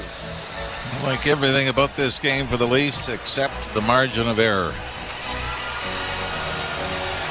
29-22 the shots. And who blinks first? Both goaltenders. Swayman and Wall have been spectacular in this game. And all of the scoring done in the opening period. Face-off won by Boston. Shot in by McAvoy. Slowed up by Wall. Grabbed off by Liljegren. Sent around on the near side. Dewar gets the puck out. Poked down into the zone by Yarncrook. Out of the net, Swayman. Yarncrook stole it. Got it in front of the goal, but it was out of the reach of Camp. And now the Bruins start back. On the right side is Geekie, dropping it back. Good defensive play made there by David Camp to break up the rush again with Pasternak. Leafs back the other way. Nyes sending it into the corner. Bruins are back there. Riley pinches. Puck is pushed to center ice. Tavares launches a backhand that doesn't get into the zone the first time, but on his second effort, he gets it in deep. 2:10 to play in the third. Around the boards, knocked down by Willie. It comes into the slot area. Tavares with a shot, and Swayman was there to take it on the chest and bring a face-off in the Boston zone. It was all that Tavares could do, right? Yeah, but get it to the net. The Leafs have been so much better in this game of retrieving pucks in the forecheck. And there was another one. And you like this from Tavares. Willie Nylander is there in front of the net, but doesn't quite take the eyes away from Jeremy Swayman. Kind of did a bit of a flyby going through the slot. I'm not sure if he was expecting the quick shot by Tavares. Domi line back out. One by Domi and a shot. Rebound in front of the net. Bertuzzi turned the wrong way. Bruins bring it out with Marchand. Marchand to center, rubbed out there by Domi. Round the boards, it'll come to the near side, but it doesn't reach Marner. McAvoy from a sharp angle. That was stopped. Rebound on the far side goes into the corner. Not sure what the fans are hollering about. Puck is back to the point, though. Here's a chance for Witherspoon. His pass goes in the corner. Centering pass knocked away and batted to center ice and down into Boston territory with a minute and a half to go. Witherspoon back up the middle. Poked off his stick by Tavares to the right wing side. Now for Pasternak. Chopped in around back of the net. The Leafs get there first to Nyes. Nyes protecting it well. Back to the far side on the wing for Nylander. Nylander drags it back into the corner, running out of real estate. Got it freed up then and back of the goal for Benoit. Benoit playing it up off the stick for Nyes. Nyes gets it to center. Tavares to the blue line. Sends it down with less than a minute to go in regulation time. Have not had an overtime game in this series. Back comes McAvoy. Shooting it in and around the boards it'll go. Labushkin sends it back from the puck back of the net. Morgan Riley skates it out of trouble, banking it ahead, chip to the blue line and in, and down into the corner it goes for Yarncrook. He can't come up with it. Leafs trying to keep it in on the near boards in the Boston end with 26 seconds to go. Played high to center ice. Riley will shoot it right back in again. Leafs are changing. 16 seconds left. Lindholm back of the goal. Playing it up on the left wing. Bank pass to the Leaf zone. Backhanded in with 6 seconds left. Played into the corner. McCabe needs to just kill off the clock, and he'll do just that. Well, for the first time since May 13th, 2013, the Leafs and Bruins will go to overtime. I don't want to know the result there. You can just keep that to yourself. When you consider since then, there have been 18 games in the playoffs between these two clubs. And finally, all right, let's throw it out this way.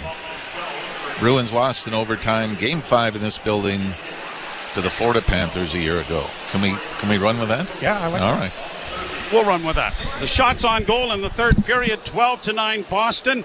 Leafs have a 30-24 advantage there. McCabe, the goal scorer for the Maple Leafs. Frederick for Boston. All of it in the first period.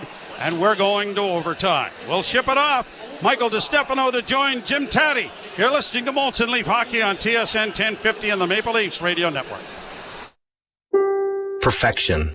To a chef, it represents exceptionally high standards. It means consistently pushing the boundaries of innovation, elevating their creations above the rest. I'm Nelson Fresco, president of Miele Canada. At Miele, we've been perfecting home appliances for 125 years. Until June 26th, during the Miele Perfect 10 Plus event, you can save up to 12% or enjoy a free industry-leading 10-year warranty.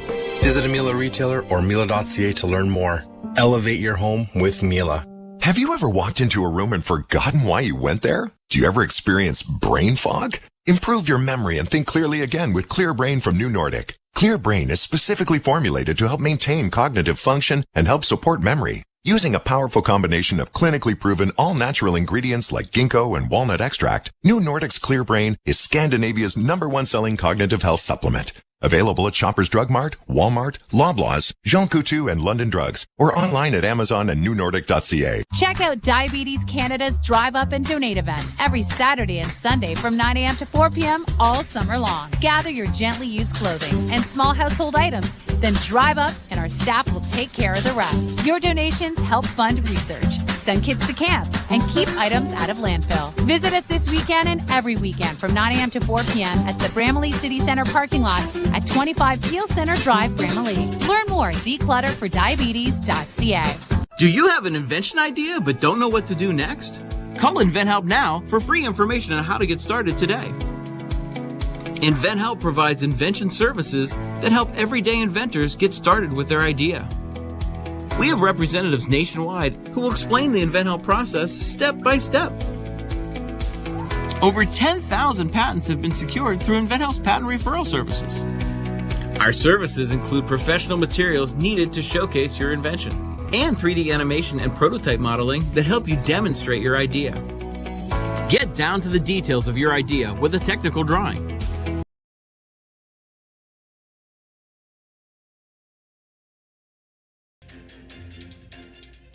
Hey, insiders! It's Joe Bowen, the voice of the Toronto Maple Leafs here. And holy Mackinac, another great night here on TSI. First and foremost, Mike wanted me to thank you all for being here and helping create this amazing community that we have here at Toronto Sports Insider. Just by listening to this message, you are a part of something very, very special. Mike has asked me to help in his goal of making a difference to Sick Kids Hospital with this great group of Toronto sports fans. Now, Sick Kids Hospital is very near and dear to my heart.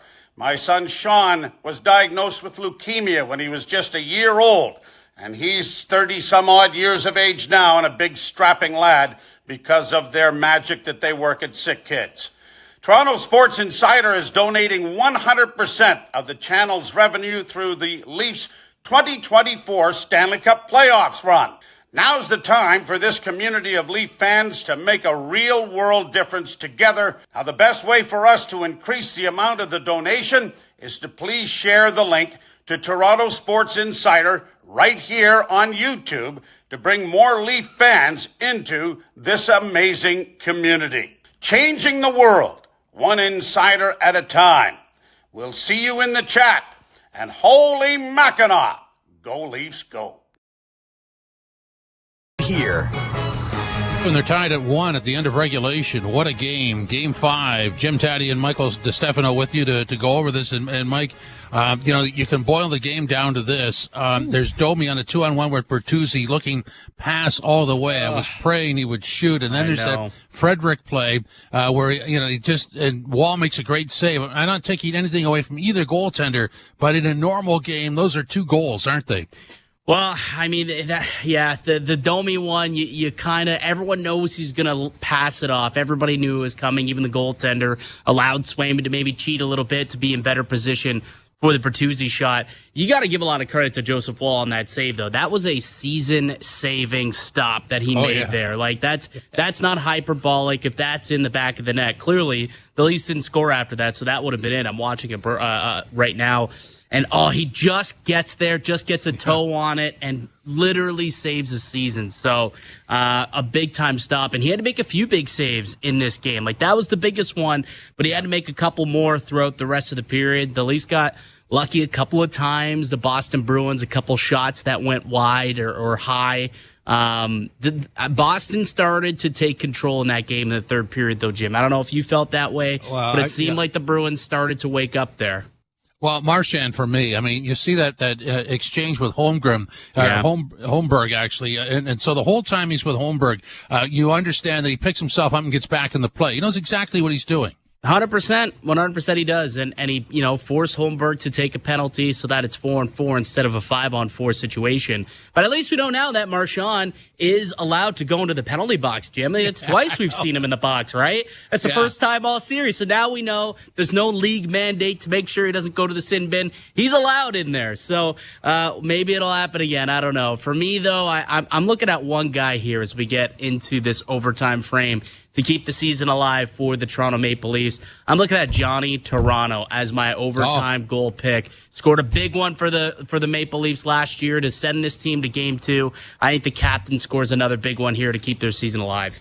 Oh, boy. Now you're putting me on the spot. I'm going to go with Bertuzzi. He's been all over the place tonight. Good pick. He's jamming him around the net, and I'm not even going to go the other way because I don't see it happening. Do you?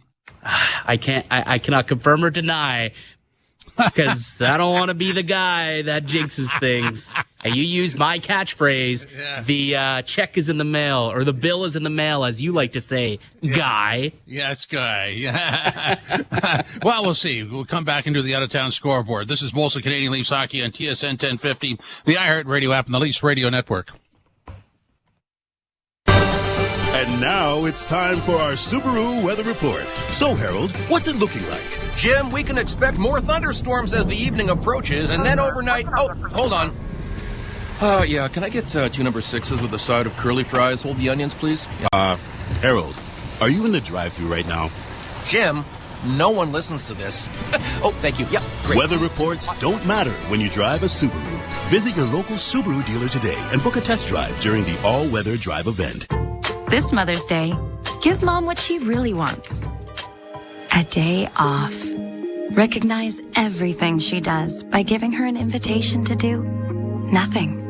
An escape to Thermea Spa Village, a wellness haven where she can unplug, unwind, and unmom. Mom deserves Mother's Day off. Mom deserves Thermea. Visit thermea.com/Whitby to book her escape or purchase a gift certificate today. We all have the power to shape the world. We're connected to the world we share, to each other. I am future. I wait in the world of Echo. Discover the extraordinary with Echo, the spectacular new show by Cirque du Soleil. Opens May 8th under the Big Top at Toronto Lakeshore Boulevard West. Tickets at CirqueDuSoleil.com. The world is yours to create. Echo thanks its presenting partner Sun Life and its official partners Air Canada and MasterCard. For 35 years. Ooh, sorry about that squeak, everybody. What's up, insiders? TSI Mike here. Ooh, this is good for a blue Leafs jersey. This is not good for a work shirt and a soccer practice shirt. But ladies and gentlemen, thank you all for being here. Thank you. Every single one of you that has clicked on this video that's listening right now is making a huge difference. We are donating 100% of the revenue, so every single ad click, every single super chat that has come through, unbelievable support again tonight with the super chats. Lynn M, what an idea. You are awesome, Lynn. Thank you so much. I got that pinned up there, and what a difference you've made since you've done that. We've got Cesar Mendoza, Manic Demise, Kilo G, TSI Allison, and Mike, obviously my beautiful wife, Lynn, and Jose Duarte, showing the support tonight for Sick Kids, guys. Let's get this run to continue. Our buds need to show up here in overtime. This is it. This is do or die. This is it, guys. I don't know if my nerves can take it. I don't know. I kept the Leafs jersey off tonight in superstition, and I may have to do so again. But thank you guys all for being here. Hit that like button. Hit that subscribe button. Go refill those drinks. And let's get crazy. Let's get loud. Spam that chat with Go Leafs Go. Boston fans, thank you all for being here, showing up. It's great to have you in the chat and talk a little bit of trash. That's cool. Come on in a regular season as well. Don't just come in the playoffs. But hey, hit that like and subscribe as well. Let's get after it. Overtime. Here we go, Leafs. Season on the line. Come on, fans. TSI fans. Leafs fans. I can't hear you. Let's go. Jose's here with me. Let's get it, guys and girls. Go Leafs Go. We'll see you guys real soon afterwards. Hopefully when we're cheering and our buds score a goal. Let us know in the chat who's going to get that goal. I'm going to go out and I'm going to say the captain's going to redeem himself. I'm going with JT. Jose, you think so? Jose does not think so. He's trying to check out that green screen. All right, guys, back to the Leafs talk while you're here. Peace. resulting elimination. Our game goes to overtime, and the overtime period, the first overtime period, is next. And Molson Canadian Leafs hockey on TSN 1050, the iHeartRadio app, and the Leafs Radio Network. Whatever the weather, CMC Markets is here to help. Planning for a rainy day? Enjoy $0 commission on U.S. and Canadian share CFDs. Riding out the storm? Get ahead of the curve with lightning-fast execution speeds. Blue skies ahead? Go with the trusted broker backed by over 30 years experience. Switch to CMC Markets and join over 275,000 global traders. Learn more at cmcmarkets.ca. FX spreads apply. CFDs involve a high degree of risk. Member Canadian Investor Protection Fund. Umbrella not included. Will you rise with the sun to help change mental health care forever? Join the Sunrise Challenge to raise funds for CAMH, the Center for Addiction and Mental Health, to support life-saving progress in mental health care. From May 27th to 31st, people across Canada will rise together and show those living with mental illness and addiction that they're not alone. Help CAMH build a future where no one is left behind.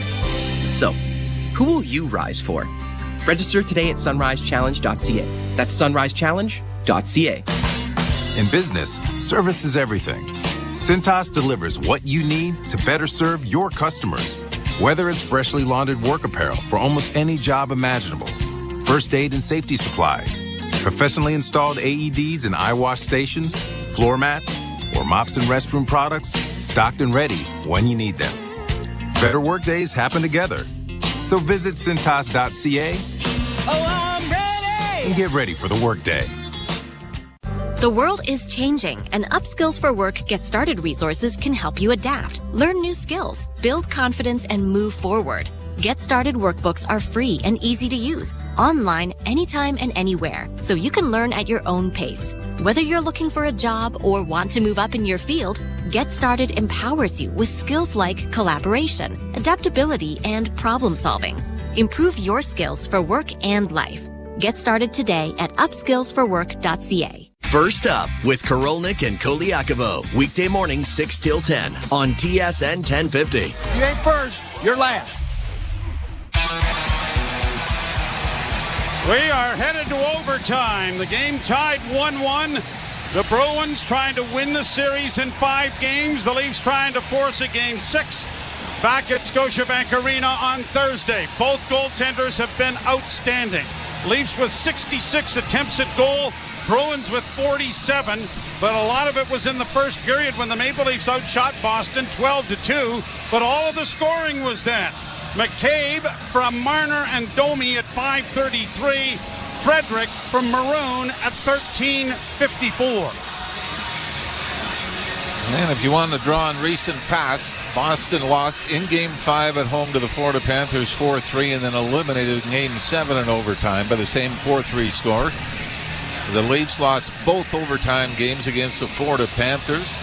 Game 3, Carter Verhaeghe, and then the elimination game, Game 5, Nick Cousins. But in the first round against Tampa, all 3 games that the Leafs won against the Lightning were in overtime.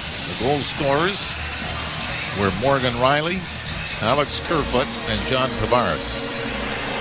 Wouldn't it be nice to go on a 11-0 run like the Florida Panthers in overtime? Leafs will defend the goal to our left, where Joseph Woll has been outstanding. The Bruins to the right, and Jeremy Swayman has equaled that. And hopefully for Woll, I mean, one of the things that's probably not concerned about it because of the adrenaline in the playoffs, but only played 3 out of 10 games down the stretch. So 3 out of 14 games coming into this one. Referee Steve Kazari, who came back from a serious injury, ready to drop the puck. And we're underway with the overtime. Nylander couldn't get to it. The Bruins will step up and shoot it in and around the boards. It goes to the far wing. Chopped ahead, Nyes tipped it to the line, but not out. It comes around the boards to the near side. Bruins after the puck, and a shot. That was kicked away nicely by Woll. The puck comes in front of the goal again. It's now Marchand working on the backhand. Stops it up back to the point. McAvoy stopped by Woll. And Nylander just does get it out at center ice. McAvoy going back. Starts back up ice. Played it ahead and over the line. Left wing side, DeBrusk. Off a skate, wide of the Leaf goal. Punched around the wall. It's trapped by McAvoy. In front of the goal. Holy mackerel, what a save by Wall. They look for a breakout pass up on the left wing. Oh, and Max Domi couldn't handle it. What a save by Wall. Puck in the center ice area. Benoit played it ahead. A tip pass didn't reach Marner. Brought back in over the line by Lindholm. Shot deflected wide of the net by Wall. Into the near corner. Back to the point. Swept around to the far wing now for Frederick. Frederick trying to get it back to Maroon. Maroon to an open wing. Leafs are going to get there with Marner. Marner tips the puck and it goes to the left wing side. Benoit trying to get it out and will get it to center, but it's down and it's going to be right on goal. Bruins, long lead pass, swept to the net, stopped by Wall. Edmondson plays it out at center, almost too many men on the ice for Boston. Like they're going to call that now. Here the Bruins with Marchand, swinging in on the right side. Marchand into the slot area, couldn't get a shot away.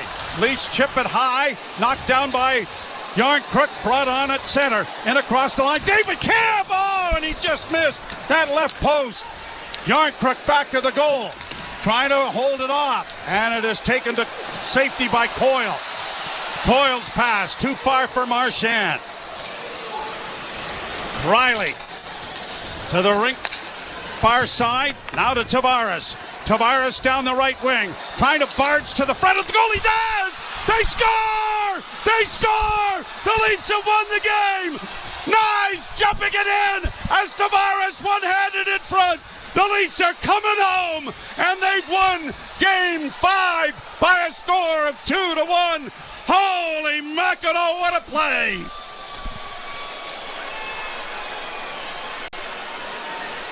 John Tavares with the drive to the net off the right wing boards. Knies with the rebound, but this is only because of Joseph Wall in the early going of overtime. Wall with 3 or 4 outstanding stops early. And the Leafs finally, 2 minutes and 26 seconds into overtime, reward him at the other end. Tavares, a little stutter step at the blue line. Right wing boards, gets some space, goes to the net. First shot is stopped. As he kind of one-hands it. Actually, Joe, he one-hands this off the side of the net. And I think Swayman almost sweeps this back out across the crease. And Matthew Knies just snaps it home. Knies' second goal of the playoffs. And the Leafs, there's a pulse. Don't let us win tonight. Put us to bed tonight. Don't let us win tonight. I know. Come home, and they do. Win in overtime. Matthew Knies, but Joseph Wall, what a game. I mean, here's this young kid who may have played the best regular season game I've seen in a long time and never got to finish it. Never got to finish it because of the high ankle sprain. And then he is asked to do this and comes in with enormous pressure on those young shoulders, and he stonewalls the Boston Bruins, and the Leafs are able to win. Well, and let's not forget, I mean, he got into the series against Florida last year in Game 3 when Ilya Samsonov got injured. He ends up giving up the overtime goal to Carter Verhaeghe that put Florida up 3-0. But then he turns around, elimination game, and is able to beat the Panthers in Game 4. And we all know that Nick Cousins scored in Game 5 in overtime. But for Joseph Wall, I mean, the number of saves he made in the first 2 minutes of overtime, that's where you thought this has got to be a game where the Leafs can come through for him at the other end. And we mentioned, I don't think it was looking again. It wasn't Swayman. It might have been Grzelcyk off his skate and then across to Matthew Knies, who's wide open in front. But John Tavares, give him credit. I mean, he was like a running back, and it was 4th and inches, and he ended up with a 25-yard gain, capped off by Matthew Knies, shoveling it in to the right of Swayman. We will ship it off to Jim Taddy and company as the Maple Leafs are coming home. And I know, they have not won on home ice. They have lost 6 straight on home ice in the playoffs. But that crowd had better give them a salute, and let's just see if we can't have them start thinking here in Boston about what happened last year. Well, it's like they say, we all have our skeletons. Oh, you got a couple? Oh, yeah. Okay. No, nobody cares, though. All right, you've been listening to Molson Leaf Hockey on TSN 1050 and the Maple Leafs Radio Network. An American tradition for 150 years. They're up in the Kentucky Derby. And you can hear the Run for the Roses live on Sirius XM. And it is going to be Leach to win the Kentucky Derby. Join us Saturday, May 4th at 10 a.m. Eastern for Down the Stretch with Dave Johnson. Then at 2, Steve Bick is live at Churchill Downs for the pre-race show. And at 5 Eastern, hear the 150th Kentucky Derby on NBC Sports Audio, Channel 85 in the car and on the all-new Sirius XM app. The Power Play with Steve Koulias. Toronto, they don't have a face card. Like, they don't have an ace. Morgan's a jack. They have so many non-face cards that these guys are going to have to bullpen by committee. Because the real truth is this, they got a good forward group. But if you don't defend against Boston and Florida, you're not seeing Boston or Florida in round 2. That's the exam, and the test will be on this defense. The Power Play, weekdays 3 p.m. Eastern on NHL Network Radio, Sirius XM 91 and the Sirius XM app. The doors on the regular season are shut. It's time for the playoffs to begin. 15 to go. Centering pass to Vanacek. Sagan, Duchesne, score! Game over! The Stanley Cup playoffs. Every team, every game. Follow the action on the air. At Sirius XM NHL on X. Don't miss a moment.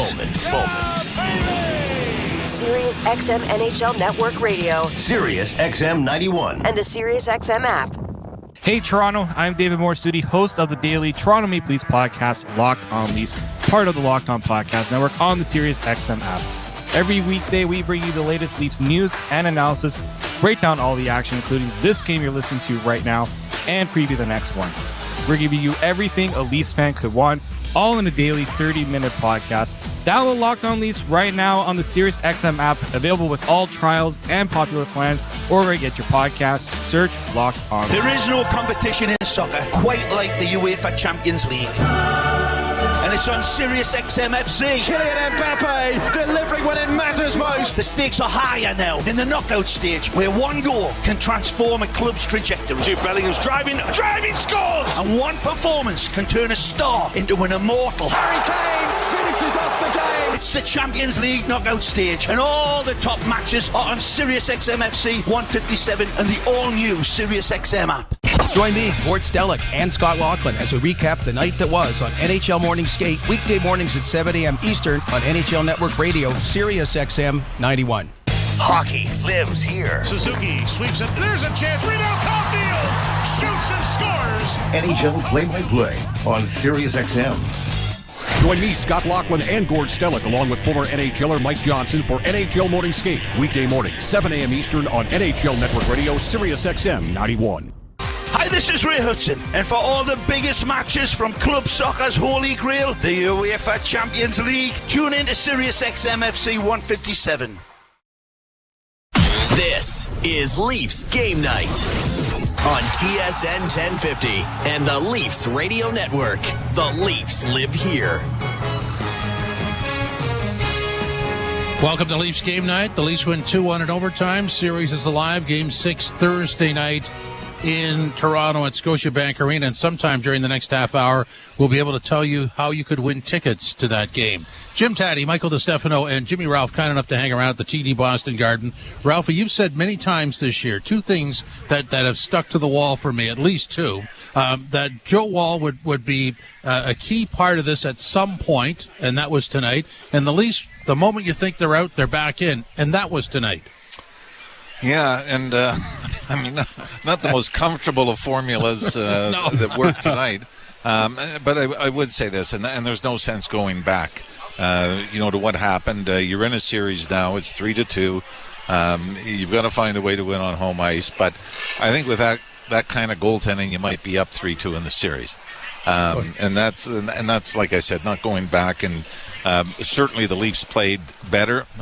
First period was probably their best period of the series, even though they get out of it 1-1. But those the goaltending by Joseph Woll Sometimes you need a game where a goalie doesn't give up the bad goal. Sometimes you need a game where he steals what looks like certain goals, and both goalies actually did this, evident in a 2-1 score. Yeah, I mean, I thought going into tonight's game, Jim, that we needed to see possibly the goalie steal one, right? You always need at least one stolen game by the goaltender. Would you say this was the game that maybe the Leafs got lucky with a great performance by Woll? I don't know, Mikey, because I still look at, Swayman came up with some big saves as well.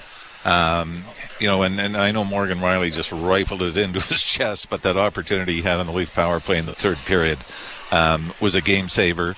He makes a big save on a 2-on-1 with Domi and Bertuzzi. To me, it was almost like a heavyweight fight where they were going back and forth. Both teams, this easily could have been a 4-3, 5-4 game going into overtime if not for the goaltending. So, I don't know if I'd come out and say he stole it, but obviously you're down 3-1 in a series. It's a 1-1 game. The margin of error is essentially nil. And, he was... and then he gets the start and gives up 1 on 2 shots in the first period, even though you couldn't blame him on the goal that they gave up. But to be able to, he had to be perfect. It doesn't take an expert to figure that out over 2 periods plus early on in overtime for the Leafs to at least have a pulse for Game 6. The other thing that tracks all season long is when a star player goes out, they somehow find a way. And I'm just going to add into that, they seem to be able to figure out the relevance of what Boston was doing in that they didn't overreact to it. They played with it and somehow found a way through it tonight. Would you agree with that? Yeah, although, I think it's safe to say as well as we think the Leafs played in the first period, Boston didn't look like a team that was going to come out charging and try to put the series away. As the game went on, they seemed to get a little more interested. The crowd got into it a little more. But I thought, Jimmer, where the Leafs were much better in this game was the dump and chase. That they were able to get it on the forecheck. They were able to force some turnovers. They had a number of them in the second period. I think there were 2 or 3 in one shift where Boston could only get it to the line, and the Leafs couldn't find a way past Jeremy Swayman. But I agree with that. And yet, we talk about checking the boxes, about the goaltending and, the forecheck being better. Eventually, the power play's got to get going, and eventually next game you got to win on home ice. Those are now 2 major things that you've got to be able to overcome. And Joe and I had talked about it before we went on the air that in order to flip the narrative, you're down 3-1. I think everybody has counted the Leafs out, and you have the bickering on the bench. You've got Auston Matthews out of the lineup. All the excuses are there. And they turn in a game where they now have flipped it to Boston, where you guys did this last year. You lost Game 5 in overtime at home into Florida, and then Game 7, you had it. And, as we were saying at the end, everybody's got their ghosts. Everybody's got their things that, the positives you can draw on and the negatives that are going to haunt you the rest of your career. Well, I tell you, talk about haunting. You and Joe were mentioning the last time these 2 teams went to overtime was the collapse back on May 13 of 2013. Everyone knows that game. So, yeah, there were some ghosts that were definitely popping up there. And I don't know, maybe this is something, where doubt starts to creep into the back of the mind of the Boston Bruins, right? The same thing happened last year. It's even the same way I was watching the goal that Tkachuk scored in overtime last year in Game 5, similar play off of a rebound, and tonight, same thing, off of a rebound goal. Matthew Nyes pots it. But I'll say this, we're still looking for more offense, though, right? Like, this is now 11 to 12 games here that the team has been held to 2 or less goals in the postseason. Like, what do they need to be doing here in order to try and generate more offense that they still haven't been able to do? Well, same thing. Throw everything you can to the net. Obviously Jeremy Swayman is one of the top goaltenders in the league. Boston still does a great job of boxing out and not allowing you to get too many second chances on their netminder. So, I wouldn't change a whole lot from what we saw tonight. 33 shots for the Leafs, only 2 goals, so the shooting percentage isn't great. But I liked what they did. It's easy to say get more guys in front and try to take away the goalie's eyes, like we saw in the Jake McCabe goal for the Leafs in the first period. That's pretty much it. And sometimes you just need the hockey gods to grant you a couple of bounces. And the more you throw to the net, and I know I've said this before, but it was one of my favorite quotes when Ron Wilson was the coach of the Leafs. He said, "We can't control whether we win or lose, only how well we play."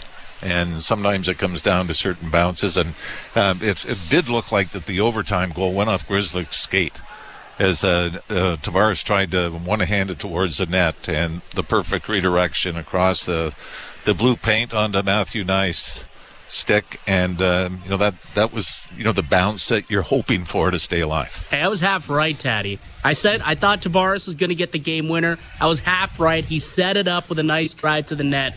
And then the young kid, Nyes, ended up finishing off. So I was close, Taddy. Close, yeah, for whatever that's worth. Anyway, Ralphie, thanks for hanging around. Appreciate it. I'll talk to you Thursday, boys. Yes, absolutely. Thanks, Ralphie. That's Jim Ralph from TD Boston Garden. So the power play's now 1 for 17, and the Boston power play 6 for 14. So, Mikey, I kind of like what Ralphie said there. Mm-hmm. The power play's overdue because, my theory on 4 out of 7 series is by the end of it, most things have happened. And if you haven't seen something that has happened, that's because it's about to happen. So the power play, in a home ice win, I don't want to get too far ahead of myself. I mean, this was a real slugfest here in terms of how it was played and slim margins, but some things haven't happened for the Leafs that could happen in Game 6. Yeah, like you talk about the law of averages, averaging out. Like there's no way that this power play could possibly continue to operate at a 5% rate. It's too good. There's too many talented players for that to be the case. So you would hope that eventually, again, things average out and they end up scoring, a couple of power play goals to try and up that average a little bit.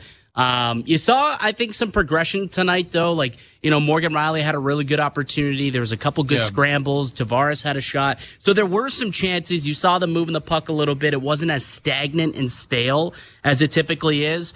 And, if Auston Matthews can get back into this game in Game 6, and we know how much of a factor he is on the power play, that'll just be another kind of added weapon that the Boston Bruins will have to kind of keep an eye on out there at 5-on-4. Plenty of ground to cover. We'll continue on. This is Leafs Game Night on TSN 1050, the iHeartRadio app, and the Leafs Radio Network. Lately, times have been challenging, with many people facing increased... What's up, insiders? All right, well, the camera's a little off here. You got the little makeshift desk while we're still doing the renovations here. But insiders, hell yeah! What a night! Leafs, way to go! That's how you show up, boys. Right there. I keep looking up at myself. I'm up here, but I need to look at the camera. Man, I wanted to jump on and give a huge shout out to everyone, ladies and gentlemen. So through the first 4 games, because obviously we don't have the numbers yet for tonight, but I can tell you that we are just about to hit 43,000 views. Together, that is an amazing accomplishment, so thank you all for sharing this stream. Thank you all for hitting that like button, hitting that subscribe button, hanging out with us every night, chatting it up, cheering our Leafs on every single game. We do it here on TSI. If the Leafs are playing and I'm alive, we're going to be on here on TSI. With that, we are over $1,000 raised so far. Through Game 4, we have raised over $1,000 together, which is just insane. And that is everything. That's all the ad revenue. That's all the super chats that everybody has sent in. And if this run continues, it is going to only grow from there. We keep reaching new heights. We've been waiting for a game to go to overtime to beat the 40,000 view mark, and we got it tonight. And our buds came through and got the dub. Matthew Nyes, big goal, brother. Way to go, my man. Thank you for saving this series. And Joseph Woll, I love you, Joseph Woll. You are my favorite goalie of the Leafs. I'm sorry, Sammy. I like you too, man. But, dude, Joseph Woll, my cat is named Joseph. I have Jose, and then I have Joseph. I know, figure that out if you know Spanish. But there it is. We just passed 43,000 views. So we obviously still have the tick with the YouTube algorithm. So what you guys are doing is amazing. Now, in the chat, Mr. Roboto, Richard Fewer, Pierre, Elizabeth, Steve, Ryan Watson. Guys, all of you, thank you all.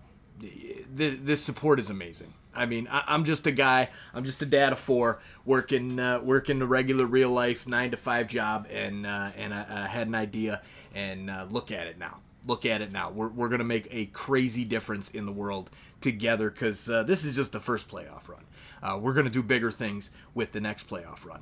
I can promise you that.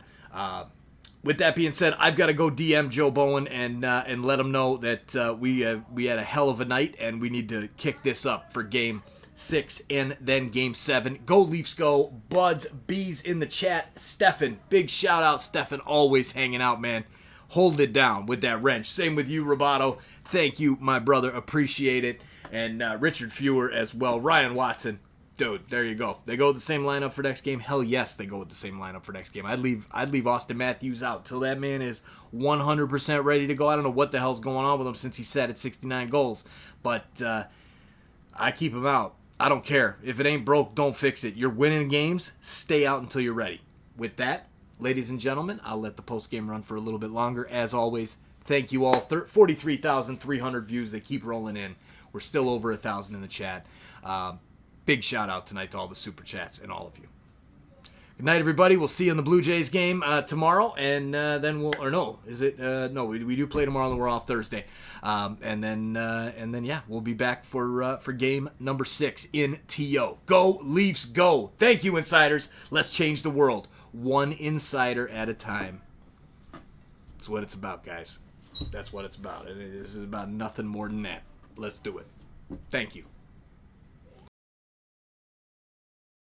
Go Leafs, go! Hey, go Leafs, Leafs, go! Going to play go tonight. Leafs, go! Come on, guys. I can't hear it, but I can see it in the chat. Another great night here on TSI.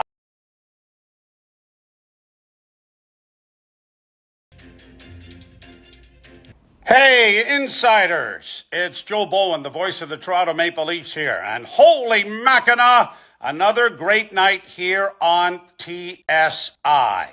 First and foremost, Mike wanted me to thank you all for being here and helping create this amazing community that we have here at Toronto Sports Insider. Just by listening to this message, you are a part of something very, very special. Mike has asked me to help in his goal of making a difference to Sick Kids Hospital with this great group of Toronto sports fans. Now, Sick Kids Hospital is very near and dear to my heart.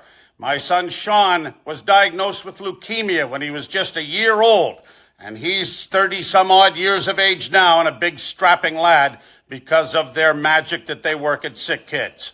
Toronto Sports Insider is donating 100% of the channel's revenue through the Leafs 2024 Stanley Cup playoffs run. Now's the time for this community of Leaf fans to make a real-world difference together. Now, the best way for us to increase the amount of the donation is to please share the link to Toronto Sports Insider right here on YouTube to bring more Leaf fans into this amazing community. Changing the world, one insider at a time. We'll see you in the chat. And holy Mackinac, go Leafs, go.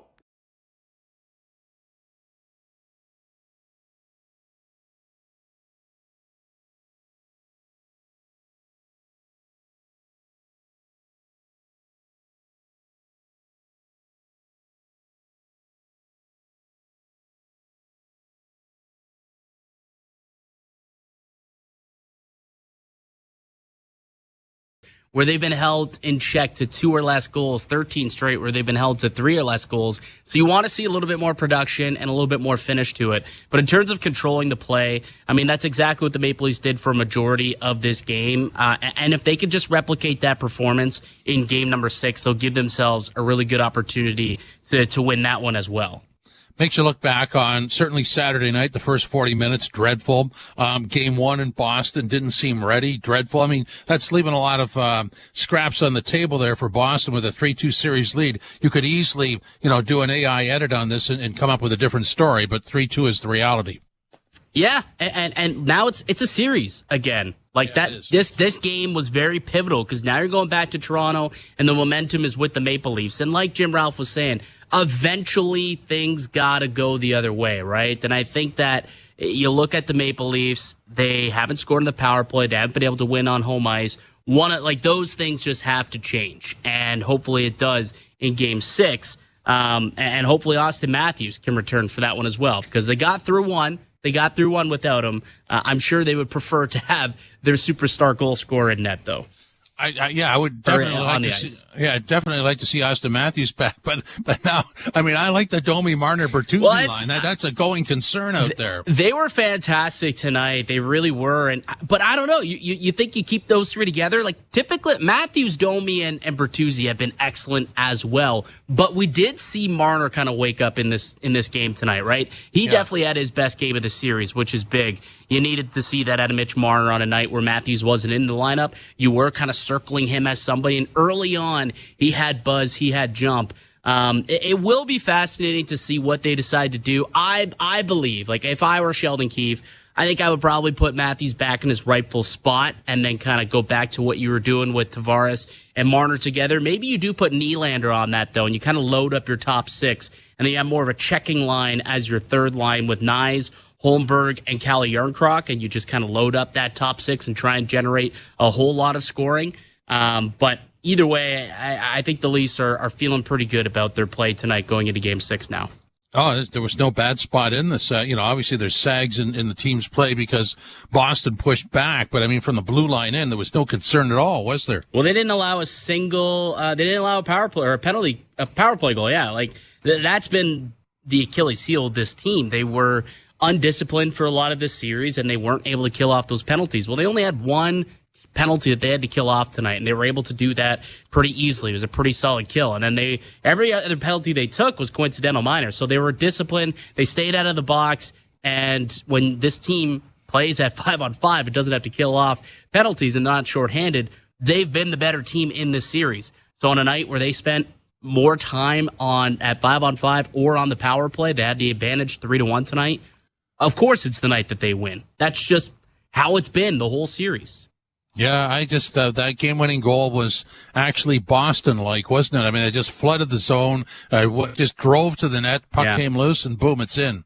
Yeah, and it's funny. It's very similar to what happened to Boston a year ago against the Florida Panthers in Game 5 in overtime. It was off of a hard take to the net and then a rebound goal and an open cage, and it was in the back of the net. Matthew Tkachuk scored it. So if you are the Toronto Maple Leafs, you got to be thinking, doubt's got to start creeping up into the back of the minds of the Boston Bruins. No, like the story is starting to repeat itself here. Well, speaking of repeating itself, the Leafs and Bruins, I mean, there's so much history here.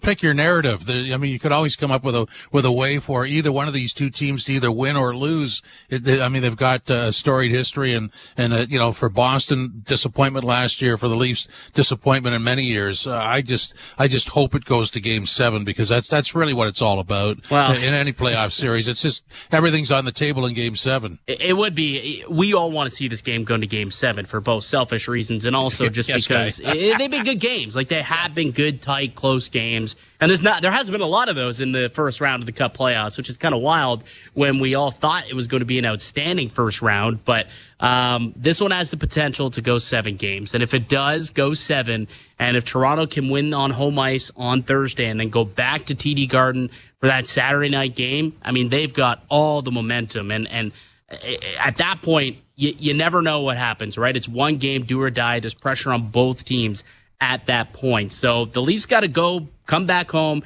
and they got to take care of business. Now, the problem is they have not fared very well on home ice this year. They got roughly like a .500 record when they're on home ice. So whatever reason for that, I do not know. It really is puzzling. But Joseph Woll in net, I feel better about him being in net for that game than I did Ilya Samsonov the last couple. There's really no reason to expect anything other than a duplicate of this game. I mean, I would expect it would be somewhat, unless the Leafs suddenly get power play goals. But who knows how the game's going to be called? But I would expect the margins to be exactly the same, and it comes down to one play. Yeah, I'm looking into the underlying numbers now. That top line that was so good: Mitch Marner, Domi, and Bertuzzi. The shot share 23-12. The 10-3 was shots for and against 10-3. They scored tonight, obviously. 76% expected goals when they were out there on the ice at 5-on-5. 11-5 were the scoring chances as well. So that line was buzzing all night long. The eye test showed it. The numbers support it. And it was a big reason for why the Buds controlled a lot of the play early in the game. Leafs were 60% on the faceoff dot, 132 lost 21. They had, by my count, 69 shot attempts, Boston 52. I mean, it was a really good Maple Leaf effort, top to bottom. Obviously, Boston didn't roll over and fought back, but this was I don't know that you could ask for more out of the Leafs than what you got tonight. I mean, you could always ask for more goals. Like, we could always go back to that, but it was a good effort. I'll say that. It was a good effort, and Toronto needed to bounce back after, kind of a lackluster Game 4 performance, and they did it. They stayed alive, and they're playing another game. They're keeping the season going. I'll say this again. I think getting this victory without Auston Matthews is so big. And now I think if he ends up coming back into the lineup, and look, it's still very bizarre, the whole situation. We still don't have a good grasp as to what's going on with Auston Matthews and why he's out. But if he can return for Thursday, inject a little something else into this lineup, maybe the game gave Marner the confidence he needs if he ends up anchoring a line with Tavares, if Matthews goes back onto that top line with Domi and Bertuzzi. So I think that there's another level that this team can still get to, and we'll see if they can do it Thursday night. I agree with that. And, the Matthews situation is the latest puzzle. The Nylander one in the first 3 games was equally puzzling. So they played through both of those situations, which in a lot of cases could be the end of your season, but they're still going. There's been a lot of adversity that they've had to overcome, right? I mean, those 2 injuries, the fact that the penalty kill has been as awful it has been, and the power play has been even worse somehow. And despite all of that, the bounces have not gone their way either. You look at the 1 goal that Boston scored tonight. That was off a broken play. Just a puck that was supposed to go up the wall easily ends up going off the skate of Boquist, and it lands right in front, right onto the stick of who scored the goal there? The Boston goal scorer. I can't recall who it was. Trent Frederick. Frederick, yeah. Frederick, yeah. Right there, and an easy goal for him. So, the bounces haven't necessarily gone Toronto's way yet either. So there's a lot to, look at this series and say, hey, if the scales start to balance, Toronto should be able to come back here. And I think I heard on the morning show, they had a mentalist on ahead of the playoffs. Dr. Oz, Dr. Oz. I read that, yeah. Yeah. Twitter, Carlos sent it out. Yeah, he apparently predicted the Maple Leafs were going to be down in the series, but then roar back and win the series. So who knows? Maybe he's right. He's right. Listen to us. So positive. Well, I just like it's not that it is that they won, but it's how they won. I thought they really took it to Boston when they could. Yeah. Obviously not for the full 60 minutes, but boy, this is an effort to be proud of, I would say. Certainly is. And like we said, top to bottom, you had everybody kind of pitching in. I didn't see a whole lot out of the 4th line tonight. I'll say that. I remember it was maybe 4 or 5 minutes left in the 3rd period, and I heard Ryan Reaves' name out there. I'm like, that's a name I haven't heard in a little while. So, they were a little bit quiet tonight. But, hey, when your 4th line's quiet, that's not a terrible thing, just because it usually means that they weren't getting caved in their own end, right? So even that, not too shabby. He played 7:28. Dewar, who had a bad cough up, played 12:17, and Kemp 13:13. So Reaves didn't see that much ice. We've got post-game sound now. Let's go to Jake McCabe on the Leafs' complete performance tonight. I thought we had a really dominant first period, and the score is still 1-1 after that, and we just stuck with it. Had a shift-by-shift mentality, and paid dividends at the end. What's it say to do this without Auston? Yeah, I mean, I talked about it earlier today, and different guys are going to step up, and we had that throughout the lineup. We had a great effort all the way through, and you need depth in the playoffs, and that's what we showed tonight. Everyone contributed, and we gave ourselves another chance to get it home ice. What did the group show tonight, Jake? I mean, we've been resilient all year. I feel like we've been bouncing back pretty good after losses, and we showed that tonight, and we a lot more hockey to play in us, and like I said, it gives us another chance to get it right on home ice here. Were there any nerves? Matthew Nyes, not only tonight, but the last 2 games, has really seemed to elevate his game. Yeah, all series long, he's been a force, I feel like, to be reckoned with. And, I always tell him he's the strongest guy on the ice. I mean, he's 21 years old, and he's an absolute horse out there. And does a lot of great work for us in the forecheck. And, he's been starting to kill penalties. And see him get rewarded there with the G-dub is, fitting for a guy that's been working his tail off all series. And Joseph tonight for you guys, Joseph Wall. Yeah, I mean, status quo from Waller. It's cool, calm, and collected back there, making big saves for us, giving us a chance all night, as expected. Any sense of nerves at all through the third period or even early into overtime? No, I mean, once you're in it, you're in it. People are probably more nervous watching than we are playing because you're in that shift-by-shift mentality like I talk about, and you're just competing, and that's what the game's all about. What do you appreciate about how Max kind of stepped into that first-line role and handled things today? Back where you belong. You've seen, I think we've all seen Max all season long step into different roles throughout the season when we've had injuries or illnesses, and whether it's at wing or at the center, and he's come up big for us. And like I talk about depth, and he's a key part of that. And filling in center on that top line did a tremendous job for us, like he's been doing all year. What do you see on your goal? Last one, guys. What do you see on the goal? Excuse me. Just setting up for a D1 timer. Mitch gets it to me and try to find a lane and going in. There you go. That's a good play. McCabe opened the scoring at 5:33 of the first period. 1-1 after 1-1 after 3. Nyes gets the game winner. We'll come back with more post-game sound. This is Leafs Game Night on TSN 1050, the iHeartRadio app, and the Leafs Radio Network. Did you know you can get home and away feeds for every MLB, NHL, and NBA game on your phone? 3 for the win. He got it! Every game, all season. It's all on the SiriusXM app. It's out of here! Sports, the way they're meant to be heard. With your hometown announcers just a tap away. It is gone! An incredible finish! Search for your team and tap the plus sign to add it to your library. Every game, all season. Get closer to your team with the all-new SiriusXM app. Shoot, he scores! The playoffs are here.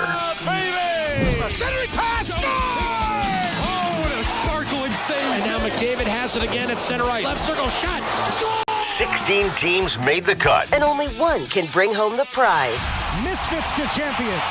The Vegas Golden Knights win the Stanley Cup. Sirius XM NHL Network Radio. Don't miss a moment. Sirius XM 91. And the Sirius XM app. Hockey 24/7 on Sirius XM NHL Network Radio. This is the NHL. These are pros. You don't want guys to put good power play units on, don't take penalties. You don't want good power play units to score goals when you've given up a whole bunch, kill them. You don't like it, do something about it. If you want to reward your guys who had a good game with a chance to get some more goals and points, do it. If I was a coach, I wouldn't care. Who cares? Worry about your own team. Don't worry about mine. Sirius XM NHL Network Radio. Sirius XM 91. And on your schedule with the Sirius XM app. NHL Morning Skate. Montreal's Executive Vice President of Hockey Operations, Jeff Gordon. Do you have some priorities here heading to the offseason? We're going to definitely let it blossom, but, we're looking for maybe ways to move it along, too. We have a lot of assets. We're looking for those opportunities to maybe use some of those assets to set us up at a higher level going forward. NHL Morning Skate with Scott Laughlin and Gord Stellick. Weekdays, 7 a.m. Eastern on NHL Network Radio, Sirius XM 91, and the Sirius XM app. The biggest names in the game. Trying to get behind, wrist the line, and walks in, put it between his legs, shoots it, score! NHL play-by-play on Sirius XM. Mike DeStefano with you. 2-1 the Leafs win in overtime. Nyes gets the overtime winner at 2:26 of the first overtime period. 3-2 the Bruins lead the series. Game 6 on Thursday night at Scotiabank Arena. Mikey, we talk about Nyes, played a long season, was in the Prospects Tournament, Traverse City in early September, as a length of a season he's never seen before. And as Jake McCabe said, big, strong lad, bit of a racehorse out there, isn't he? Oh, yeah. I mean, like Matthew Nyes, we knew watching him in college that he was a special talent. He was a really good draft pick by the Maple Leafs, taken in the second round. Someone who's definitely seems like he's going to outperform that draft status. But he's going to be a big part of this team. I mean, he was a reason why I was actually excited about the Maple Leafs prospects of maybe doing a little bit of damage and finding secondary scoring in the postseason this year. I mean, it hasn't really happened that much, but at least this game showed promise as to why, and it's because he's a big dude who goes to the net. It's because Bertuzzi is a bigger dude who's a feisty guy who will just go to the net and try and pounce on the rebounds and score those dirty, greasy goals that it takes to win games in the playoffs. That's exactly what it took tonight to win the game. Go to the net and pounce on a rebound, and then you end up celebrating and keeping your season alive. And this didn't have to be a post-mortem show, Taddy. I really didn't want to have to do that. Oh, no. It's my first broadcast here for the Maple Leafs broadcast to here, and I did not want to have to do a post-mortem. So I was very thankful for Matthew Nyes to do that and kind of keep the season alive from that perspective. But he is a beast. He is a beast, and he's going to be a big part of this team for a long time. Trust me, nothing worse than the final post game of the season. Oh, I would imagine so. I think we got to give credit too to like his defensive play. I mean, we're obviously talking about the offense and how strong he is and his ability to score and finish, but his positioning defensively and the way that he's able to take pucks off guys' stick, I mean, just that's what the strength also gives you in the defensive zone. I mean, in the first period, he had 2 big-time takeaways in the defensive zone. One was on David Pastrnak. So anytime you could take a puck off of Pastrnak in the O zone and eliminate that threat, that's a good play. That's a play that you kind of star and you say, all right, good job. That eliminates that threat. And he did that not once but twice in the game tonight, where I, noticed, okay, good stick play by Matthew Nyes. He was credited with a couple of takeaways. So it's not just what he's doing in the offensive zone, it's what he also does in the defensive zone. And like Jake McCabe said, he's starting to kill a little bit more penalties now as well. So he's really rounding into a great two-way power forward for the Maple Leafs, which is a player that they have not had in a long time. And it's nice to see that this young kid's looking like he's going to have a bright future with this team. Well, look, in my opinion, this is better than the 3-2 win in Game 2. So I'm going to ask you this, just based on what I saw tonight. To me, this game is a template for how you're supposed to play in the playoffs. The Leafs don't normally play like this. Have you ever seen a playoff game where the Leafs defended like that?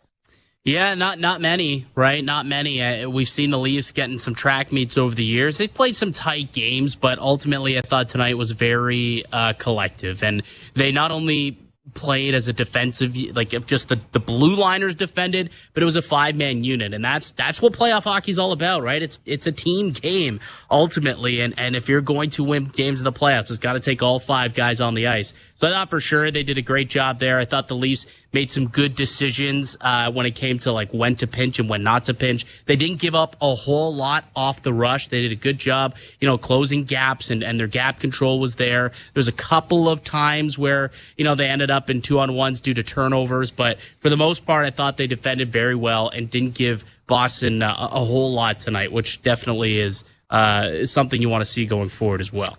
Okay, everybody should be excited about this. Not the clip I'm going to throw to, but what follows the clip is an opportunity to attend courtesy TSN 1050 Game 6. So before we get to that contest, I'm going to throw to Max Domi talking about Nye's clutch moment. It's a huge goal. So, like I said, everyone stepped up tonight. We had 4 lines going and 6D. Obviously, Joe Wall stepped into a tough spot and stood on his head, so everyone went. Yeah. You're one of the guys that stepped up. I mean, first line center, taking up those faceoffs, winning up those faceoffs. Where did that come from for you? No, Mitchie and Bert were jumping pretty hard, and obviously sometimes, you just got to compete and want the puck more than the other guy. So, yeah. They blew 3-1 lead last year, Max, and you've planted a seed of doubt in that room. Don't care. We're getting ready for the next game. Nothing else matters. Which was Joseph Wall tonight, just his performance, keeping you guys in it? Yeah, like I just said, he's unbelievable. I mean, he made some huge saves there. Obviously, came out of the gates flying, and that's a really tough spot for the goalie to be in. When he only sees 1 or 2 shots against a team like that and in a playoff game. He's been sitting around for a while, so shows how mature he is, and obviously the presence that he brings when he steps in between the pipes. That's great to see. So, huge part of this one. What worked so well, do you think, for the team in the first period there where you guys pretty decided to do much? We had all 4 lines going. Like I just said, I know it's cliche, but everyone was ready to go, playing for our lives, and we weren't going to be denied tonight. So I got to give credit to Boston. They, no matter what we throw at them, they always stayed pretty sound and in control, but we found a way to get the job done. So move on to the next one, and we're going home to kind of repeat and do the same thing. Auston's a pretty big hole, leaves a big hole in the lineup. What have you noticed about the group this year? Why do you think you guys have been able to kind of step up in those times when you've been without either Auston or someone else? All I can really speak on is tonight, and like I said, every single guy in this locker room stepped up. So we're excited whenever Tone gets back. He's the best player in the world, so obviously when he comes back, it's going to be a boost to our lineup. And the boys weren't going to let that one slide. We wanted to give him a chance to get back in the lineup, and we did that. So like I said, get ready for the next one. Max Domi talking about many things, and I liked what he said there, would not be denied. So here, we won't deny you the opportunity to attend Game 6. I'm just going to read this copy. We're heading to Game 6. TSN 1050 is putting passionate Leaf fans in the stands at Scotiabank Arena. Listen to TSN 1050 tomorrow morning during the 8 a.m. hour, in the afternoon at 3 p.m. and 5 p.m. So listen tomorrow at 8 a.m., 3 p.m., and 5 p.m. hours for a Leafs keyword. When you hear it, you'll have 10 minutes to text the keyword and your name to 105050 and tell us what makes you a diehard Leafs fan. Before the game on Thursday, first up, our morning show will be calling one devoted fan with a pair of tickets to the game. Full contest details at tsn1050.ca. Now that's a contest. I would love those tickets. I'll tell you that. Sorry, not eligible, guy. No, I'm not eligible. Not eligible for me. But someone out there is. I want to pick up on the Max Domi because, yeah, we've given a lot of flowers out to Matthew Nyes and a lot of flowers out to Joseph Wall, and they definitely deserve them. But this guy also deserves his flowers for what he did tonight. Stepping up and literally being this team's number one center, taking the spot of Big Papi is not an easy thing to do. And he came out and he was outstanding. 85% in the faceoff dot tonight, 12 for 14, won 9 of 11 in the offensive zone. And when you do that, that's a big reason why this team had a lot of success. They won the draw and they were able to win, but they're able to establish possession right away. And then they did a really good job, the entire line, but Domi in particular, of keeping pucks alive at the blue line to kind of maintain pressure for extended periods of time. They had 2 or 3, chances to attack the net by keeping the puck in the O-zone with some active sticks. So, I think he deserves a lot of credit for stepping up in a big way tonight. I'm telling you, that line is dynamite. It's unfortunate that we're, this deep in a playoff series and the Leafs are fighting for their lives. If this was like after Game 1, you'd like to see how the coach would sprinkle Auston Matthews in there and leave that line intact, but no room for negotiation at this point. Probably not, but who knows? Yeah. Maybe, we do see Auston Matthews and maybe you move John Tavares to the wing and you see Matthews, Nylander, and JT. I could see that happening as well. So, if I'm just in my head trying to formulate how I would do it, if I were to try and keep those guys together, that would be the alternative and as to what I would do with Auston Matthews.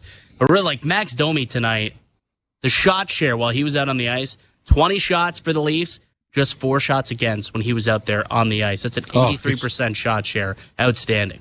He was relentless. More post-game now. Matthew Nyes and his buddy Joseph Wall will be there, but Nyes starts with what he saw in his overtime winner. Yeah, that was a pretty incredible play by Johnny there to drive the net and to make that play happen. It all started with him, and then kind of just found my stick, and I was fortunate to bury that one and send us back home. What do you think as it goes in? How would you describe the emotion of the overtime winner? Yeah, it's you black out a little bit, I was just so excited and so happy, and I think what brought me more joy was to see the faces of my teammates and how much they wanted to keep playing and keep moving on. Joseph, what did it mean to you to get this start, and how would you describe your emotions throughout this one? Yeah, I was obviously very happy to get in the net and happy that the coaches and the team have faith in me, and it's it's a great win for us obviously, and excited to go back on home ice. Matthew, what do you think the group showed tonight? A lot worked against you guys. You don't have Austin. Power play's not working. What did the group show to get it back to Toronto? Yeah, I think our urgency, I think our depth as well. Waller stepped in for us and played a great game, and same with Domes. He stepped into Austin's role, and I think they both did a great job, and I think everyone just kind of raised their level and urgency, and I think that helped us get a win here today. Matt, you and Joseph have gotten quite tight. Why do you think he was able to come into this game and show composure again? Yeah, getting to know him, he's a pretty calm and collected individual, and I feel pretty safe when he's in net there. He's I think he's just very calm, sees the ice well, and I trust him a lot. So. Oh, Mikey feels pretty calm when Wall's in net. That's interesting, isn't it? Well, you know what? Like, do you feel calm when he's in net? Like, it's kind of weird. I do. Right? So you have to think the players feel the same way, right? Well, he's just he doesn't overmove. That's Yeah, right. He's got an efficiency of movement, and there's no jerky stuff. I mean, if he gets beat, he gets beat. But obviously when he came back from his injury, he wasn't as good as before. But if you have the guy from before that injury, that's a really good goaltender. Oh, yeah, 100%. And that's what he looked like tonight. He did look like that goalie prior to the injury, the one that stole a couple of games for the Leafs earlier this season. You look at the numbers, it looks like he had 1.6 goals saved above expected. So, he was out there, made some massive stops, 10 high danger saves tonight on 11 high danger opportunities, a .966 save percentage for Joseph Woll tonight. He was excellent. Well, I think there's 3 or 4 where they were good, solid pad saves, and they're like point blank, and you go, "Oh, that's nice." And of course, the Frederick run where he just covers the other side of the net. And the Coyle one in overtime, a couple of key season-saving stops. Like it really, they were season-saving stops, and he. Cool as a cucumber back there. It just doesn't faze this guy. And that's exactly what you want in a goaltender. I think that's why we feel calm when he's in net, why the players feel calm, and why they were able to play so freely out there with him between the pipes. I mean, I don't think this is a question anymore. This is Woll's net going forward until otherwise, I suppose. Yeah, I would agree with that. And just to sort of return to what we said minutes ago, with Nyes getting the game-winning goal and Wall, these are 2 developed Maple Leaf players through the system that speak to the future. And so many times we deal with maybe others not doing the job, or, maybe the expectations are too high at times. When you get 69 goals, you're expected to fill the net in the playoffs. That's not going to happen. But when you see these guys that they've kept, that they've developed, leading the way, that's really inspirational for me. Oh, yeah, for sure. You've got the young kids who are going to be part of this organization for a while, right? You've got the core 4, you got the big 4. You trust that they can do what they got to do. But here's the thing that great organizations do. They have other guys step up after that. You look at Tampa Bay. Look at Boston. Boston, 100%. Boston, they lose David Krejci.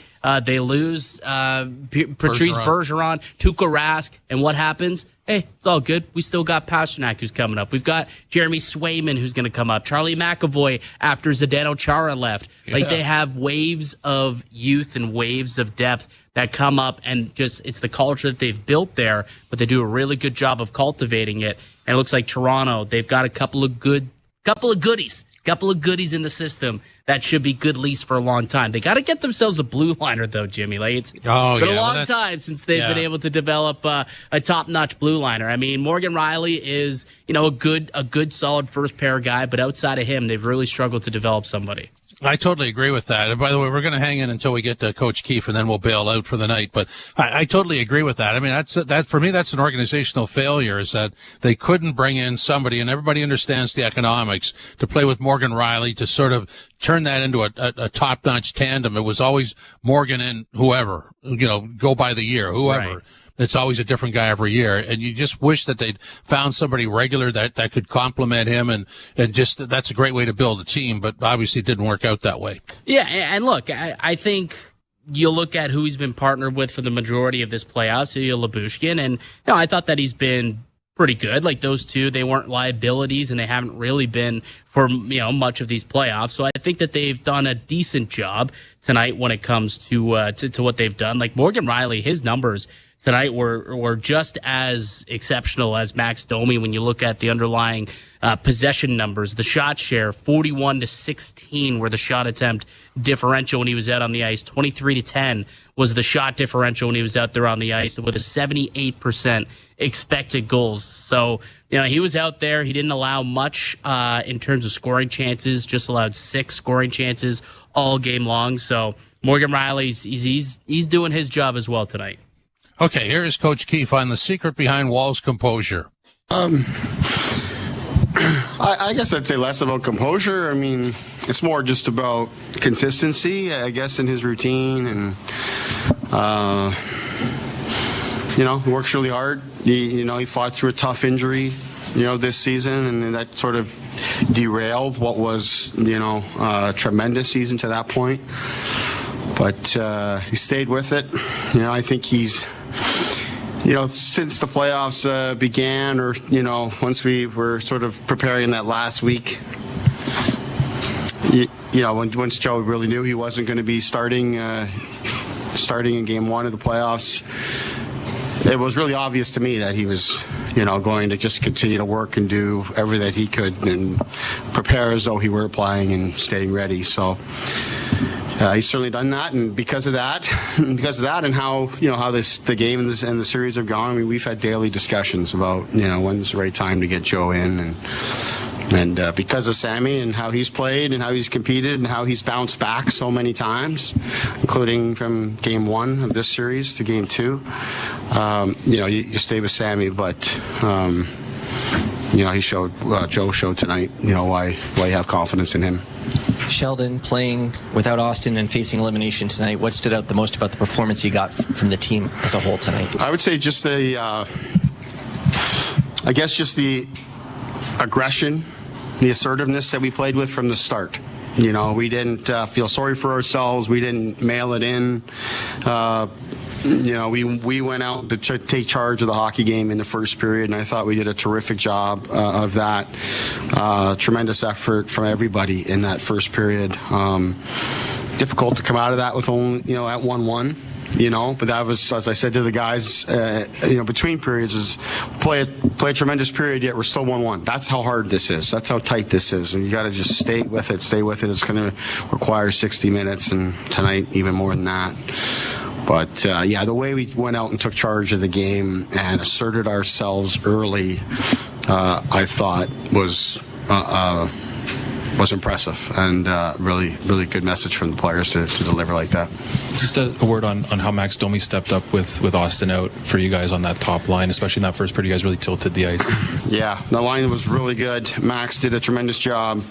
Did a really good job of ensuring that line didn't have to spend a lot of time in our end because of how they were skating, how they were working, how they were on the puck.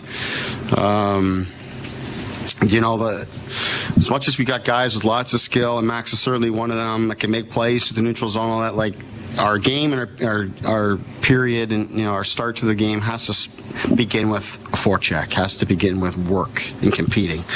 That's the playoffs. That's what this series certainly demands, and that line did that extremely well. They really, really worked. So because of that, they got some favorable pucks, and they got pucks back. They were able to attack the net and spend lots of time on offense. So they were tremendous tonight, and credit to Max stepping up, is outstanding in the face-off circle as well. It was really good and clearly needed here tonight. How would you compare the Matthew Nyes that had to jump right into the playoffs last year to the one we're seeing in this series? Well, I think Matthew Nyes was terrific last year in the playoffs. So to that end, I would say it's pretty similar. I think he came in on a high of adrenaline high last year and didn't really know much. He's just in and playing and being a big, strong guy that's working with a good stick. But he's been really building, this series game by game. He's been getting better and better. I thought tonight was terrific. It's very fitting that he gets the winner first on an incredible effort by John Tavares to drive wide and get the puck to the net front. But fitting because Nyes worked really hard. It's terrific. Happy as I was waiting outside for those guys to finish up here. It's not lost on you. You got two young guys up here that make a real impact in the game here tonight. So that's terrific to see. Coach Keef, that's a happy sounding coach, isn't it? Yeah, and night and day compared to how he sounded after Game 4, and he should be proud of the team because it was a tough spot going into a do-or-die situation without Auston Matthews, their best player, the catalyst, the guy who's been the best in this series, and with him gone, with a lot of guys kind of slumping going into it, a lot of people did not have a lot of confidence in this team, but clearly they had confidence in themselves that they could get it done, and they did. So he should be proud of his team, and everyone in that locker room should be proud of their performance and the way that they're able to keep the season alive for at least one more day. Michael, thanks for your time. We had a blast tonight. It was fun, wasn't it? Oh, it was a blast, man. There was a lot of nerves, a lot of nervous energy heading into that overtime frame. But, Taddy, they got it done, and we'll be back on Thursday. Absolutely. Thank you very much. So for the rest of you, listen to TSN 1050 tomorrow during the 8 a.m., 3 p.m., and 5 p.m. hours for a Leafs keyword. When you hear it, you'll have 10 minutes to text the keyword and your name to 105050. Tell us what makes you a diehard Leafs fan. I can imagine before the game on Thursday, first up, our morning show will be calling one devoted fan with a pair of tickets to the game. Full contest details at tsn1050.ca. This is Leafs Game Night on TSN 1050, the iHeart Radio app and the Leafs Radio Network. You've been listening to NHL Play-by-Play on SiriusXM. Head over to SiriusXM NHL Network Radio, SiriusXM 91, for the best hockey talk.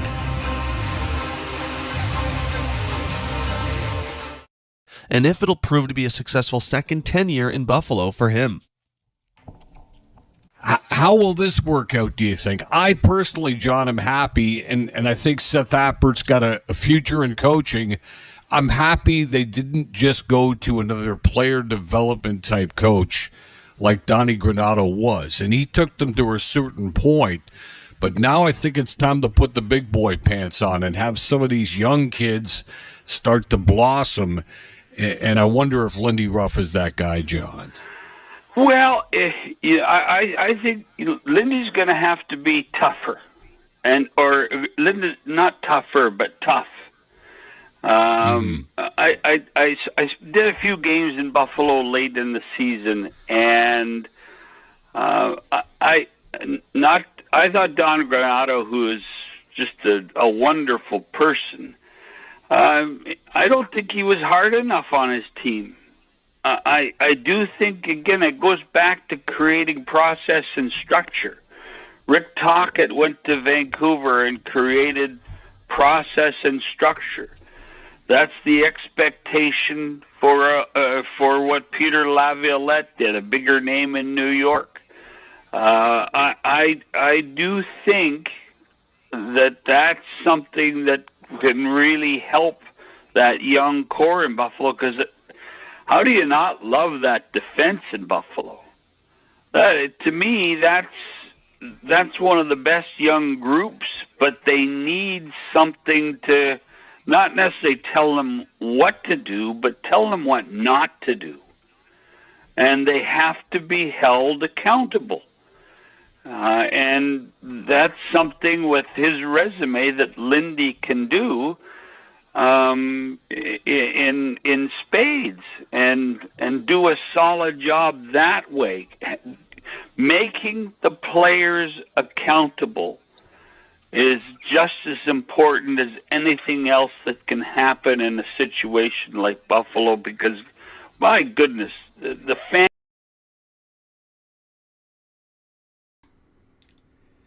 Hey, Insiders.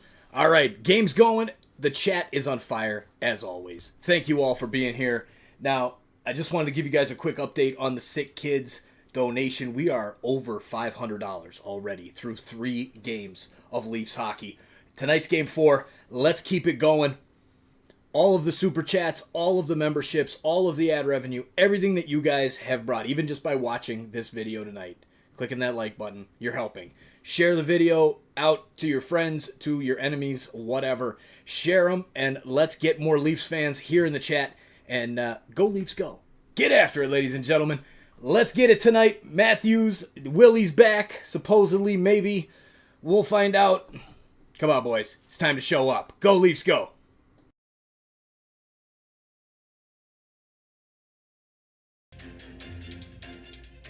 Hey, Insiders! It's Joe Bowen, the voice of the Toronto Maple Leafs here. And holy Mackinac, another great night here on TSI.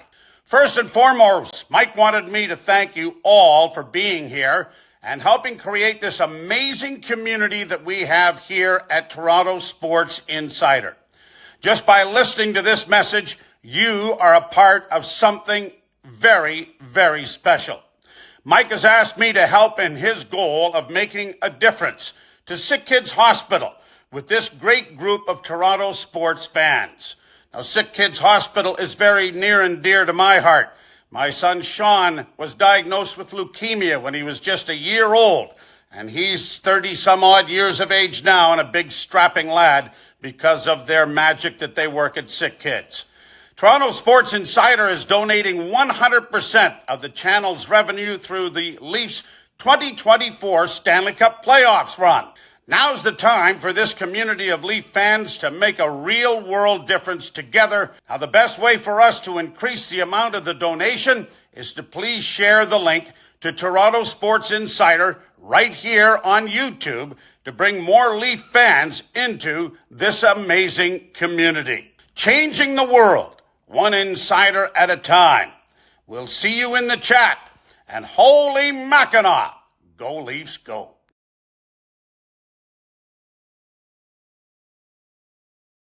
7:30 p.m. Carolina Hurricanes take on the New York Islanders. Hurricanes on Sirius 162 XM 219 and Internet 925. Islanders on Internet 938. MLB Network Radio is your home for 24/7 baseball talk, featuring on-site coverage of every major event from spring training through the World Series and expert analysis from former general managers and players. Sirius XM Channel 89.